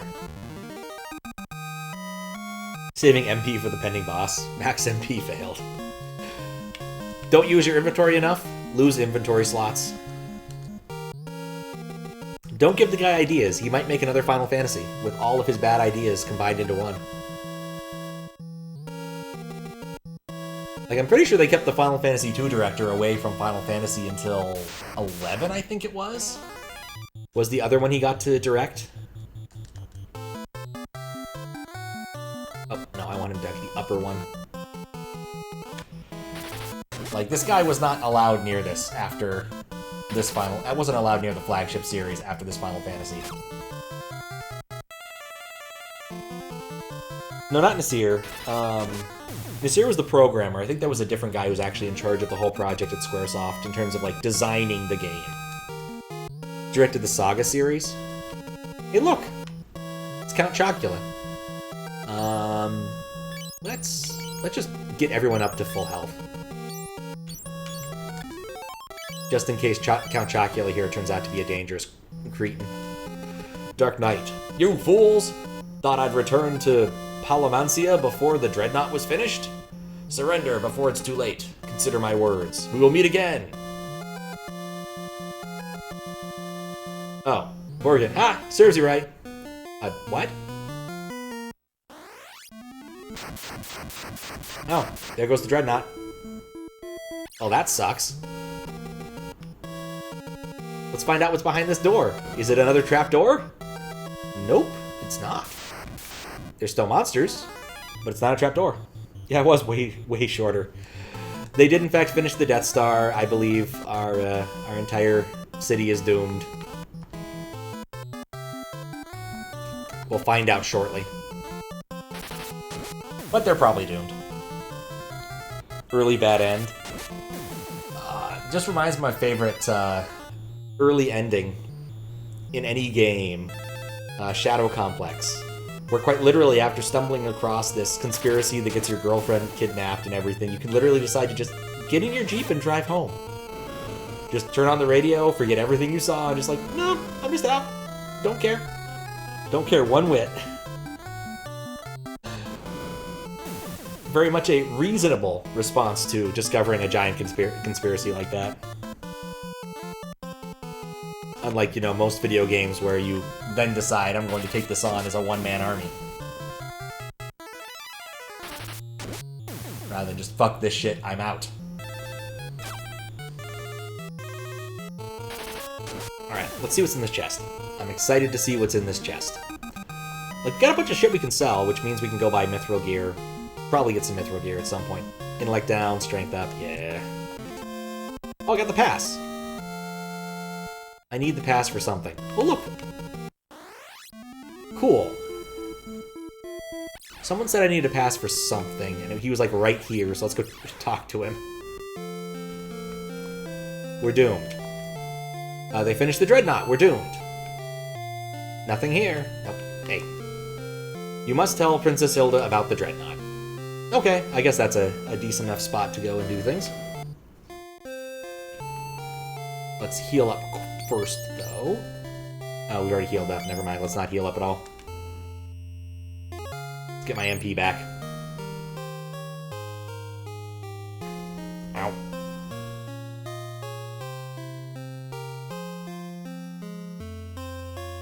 I keep forgetting that you don't actually need to sleep at the inn. How much money do I have? Not enough, but I really did want Asuna.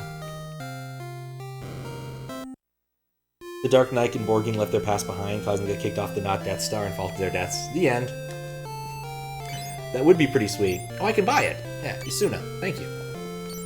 Sell. I already own a longsword. I already own a longbow.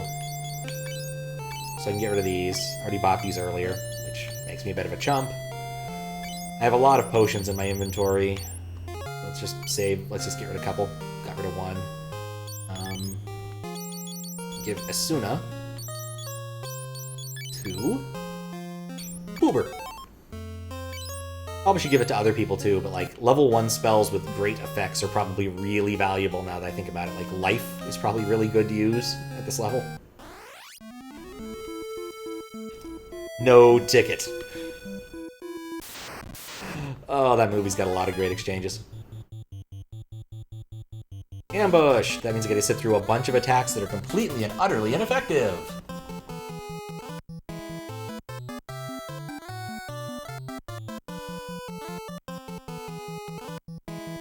Not to mention they ran in a really annoying way. Let's attack Boober and get some bonus HP, presumably. Unless we, like, murk all of the things immediately. Which we might. Or the goblins might run away. I'll have to look it up. I'm curious to see what the director of this game did after Final Fantasy II. Another fantastic use of Moby games. These goblins are all very terrified. Oh, that was perfect. We'll get an HP boost out of that for sure. Imagine if you could itemize Minwu spells and give those to your not-white mages. Like in Final Fantasy III. You know, I had that thought.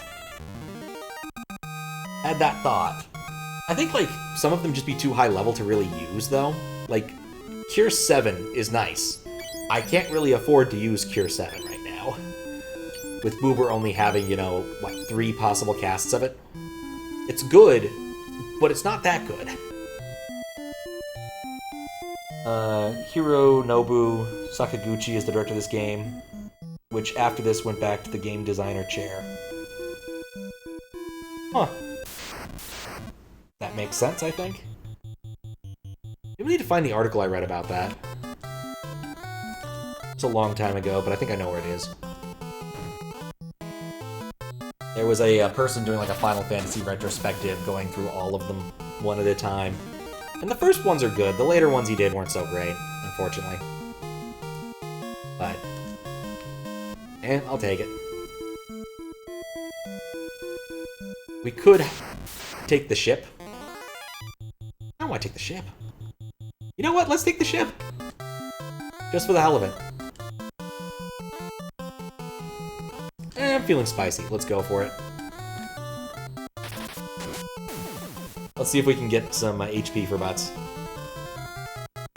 Being envenomed might not help with my brilliant plan. Nope, I guess we won't get HP for butts because these all die to a single cast of Fire 2.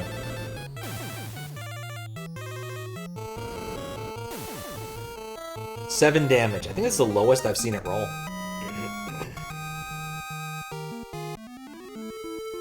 Yeah, let's take the ship just to see what it kind of looks like. We've not experienced this yet. Is this the ship guy? Yeah, let's take it. Done. Just board the ship in front of town and off you go. Alright, off we go. I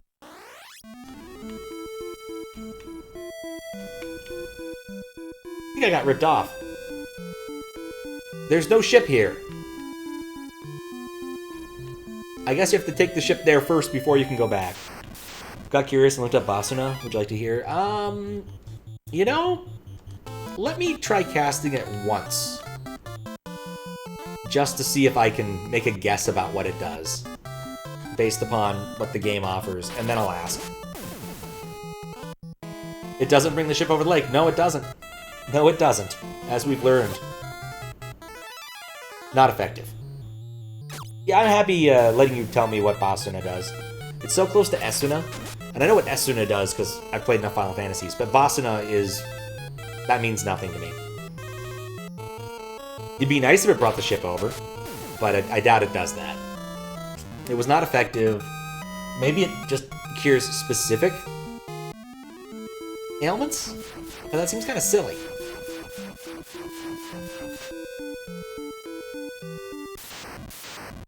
Like, I just don't know. Here's volatile status effects like Venom, which would otherwise wear off after battle. Oh, okay. Whereas Esuna cures everything else, I presume. And probably cures all the things anyway. It doesn't matter what you do, this fight's already over. Conversely, non-volatile. Okay, so you need both of them, if you want them. That's kind of annoying. Like, Venom isn't dangerous enough for me to care to drop it off, but there's probably other status effects where, like, in a boss fight, I would really want to drop them off. Like, presuming Blind is a temporary status effect, I might want to have something that drops it off, but it's kind of annoying that it's two separate spells.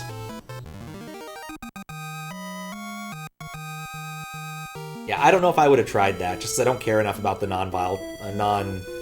non-persistent ones.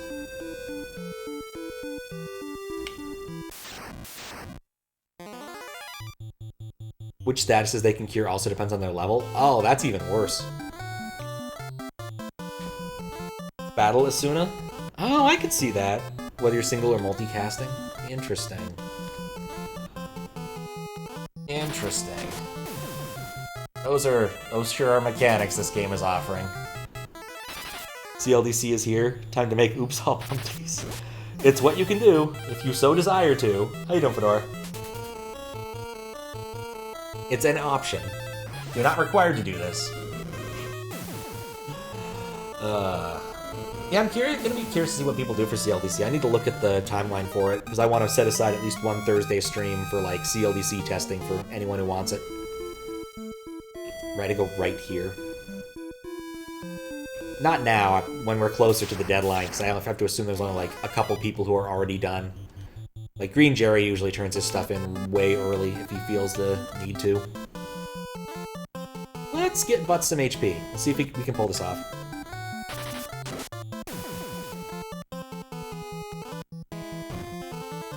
We'll see if it happens.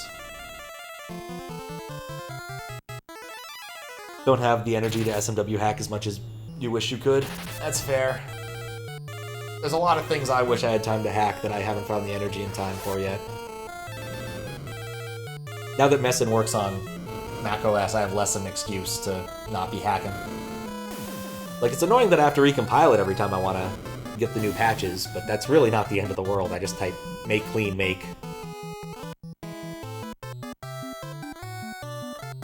Guess we could try. Throw out a blizzard for the hell of it. Miss. We also haven't been missing nearly as much as we were at the beginning of the game. Like, our damage has gotten a lot more consistent. That's one thing I'm very happy about, is like, our miss rate is very low now. In fact, I'm kind of curious. I might pull up the stats page to look, since I had to go do the menuing to get Butts some more HP. As nice as it would be to cure 2 in battle, this is still worthwhile. What is our... No, it's still 71. Interesting, but I still feel like I'm missing very rarely with either of these two. In fact, 69, it's gone down. He was at like 73 for a while. What the hell? I don't think I understand how miss rate works. You must have to take into account the enemy's level, maybe? What would it do there, though? It's 3-69%. Yes, but what does that mean? 3-69%. Doesn't mean a lot to me. I assumed it was a flat percentage rate for any monster, but that doesn't really feel right given how things have been working now. But it must have some sort of implication. Because we're not missing much anymore. Like, we're just not missing. Like, previously we were missing about half the time. At least one of the two would miss about every fight we were in. Oh wait, no, I want to go down. Canoe time. Like, once I get here, it's free canoe till I get down there. Let's get Boober a hit, and then we'll go from there. And we'll see if Himbo can injure himself enough to pull this off. I think 3 is the level, but I don't know what, like, statistical implication having 3 as the level like, how that matters, if that makes sense. Like, I feel it must, but then having a percentage next to the level is just weird. Something to think about, at least, for me, for a bit. I don't think either of those is going to get anyone enough to get an HP bonus, so we'll try this. 18 damage might be enough. Do the amount of times you hit, and percentage is the percentage you'll hit with each hit. Maybe. You know what? Actually, that's not an unreasonable implication. Actually, yeah, that makes sense. Because I definitely started seeing 2 and 3x hit much later than I was expecting to.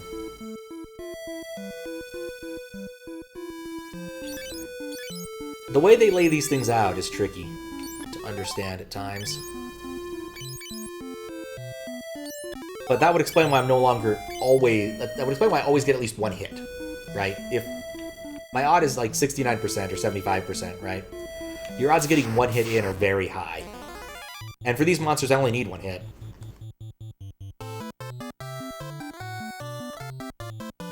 So... Or wait. Oh, it doesn't really matter. These guys are all low level, easy to kill critters.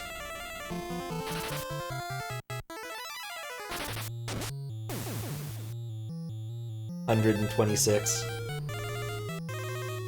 I bet... You know what? I bet where the 3 is coming from is my weapon level. I bet that's it. Because I haven't gotten past weapon level 3 on either of these guys.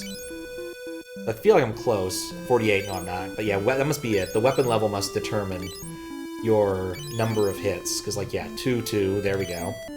And probably the same with Minwu, because he has 3. Yep, okay. Everything makes sense now.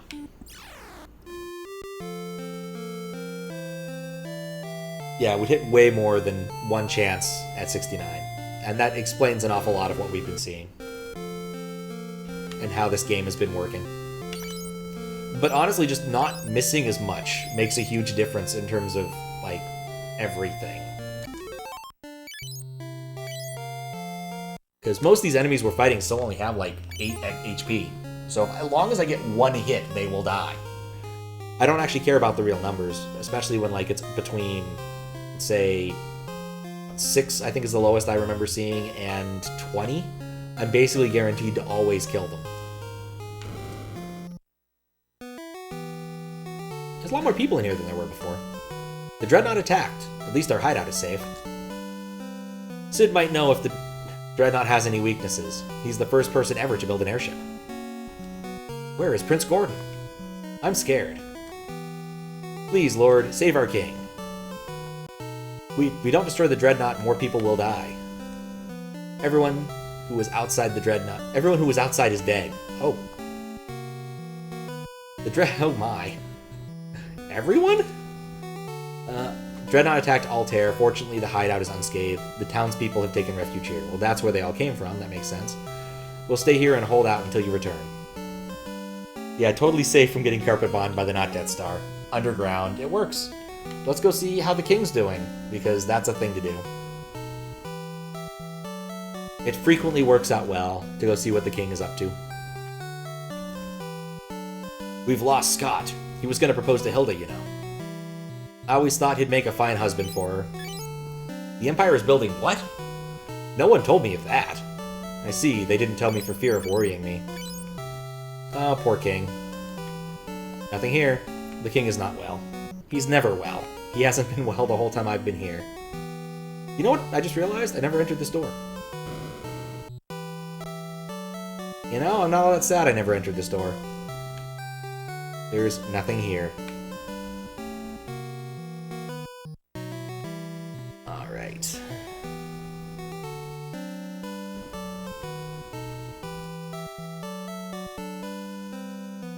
Onward to Hilda. And plot. Finally finished the Dreadnought. Oh yeah, just in case they take Minwu away from me. Remove his crap. It's unlikely they're going to, but just in case. Many were hurt by the Dreadnought attack. My father's condition is worsening from all the stress. Is there nothing we can do, Minwu? It is my duty to ease the pain of the wounded. I shall remain here to watch the king. I take my leave of you.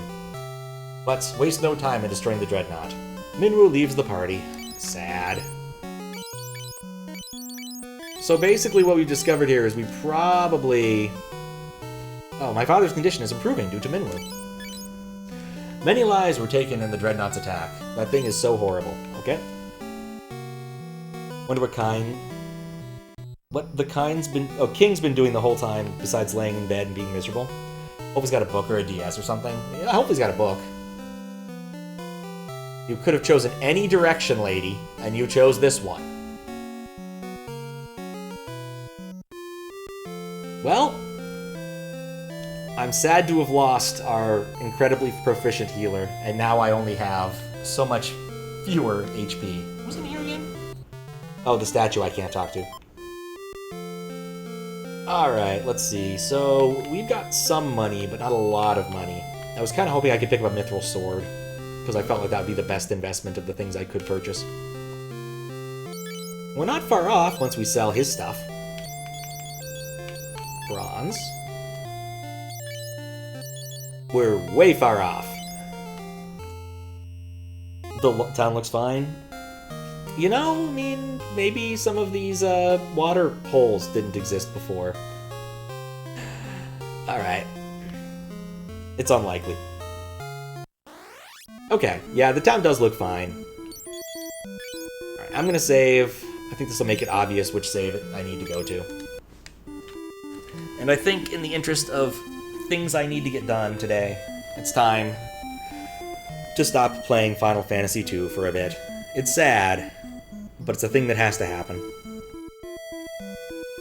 We made progress. I don't know if the progress was all that decent, because I really only did 2 dungeons, but I did do a lot of fetch quests, so I don't know. Doing super well. Ah, thanks, Desi. It's good to have some encouragement in terms of progression here, because I just literally, the pacing in this game is so weird so far.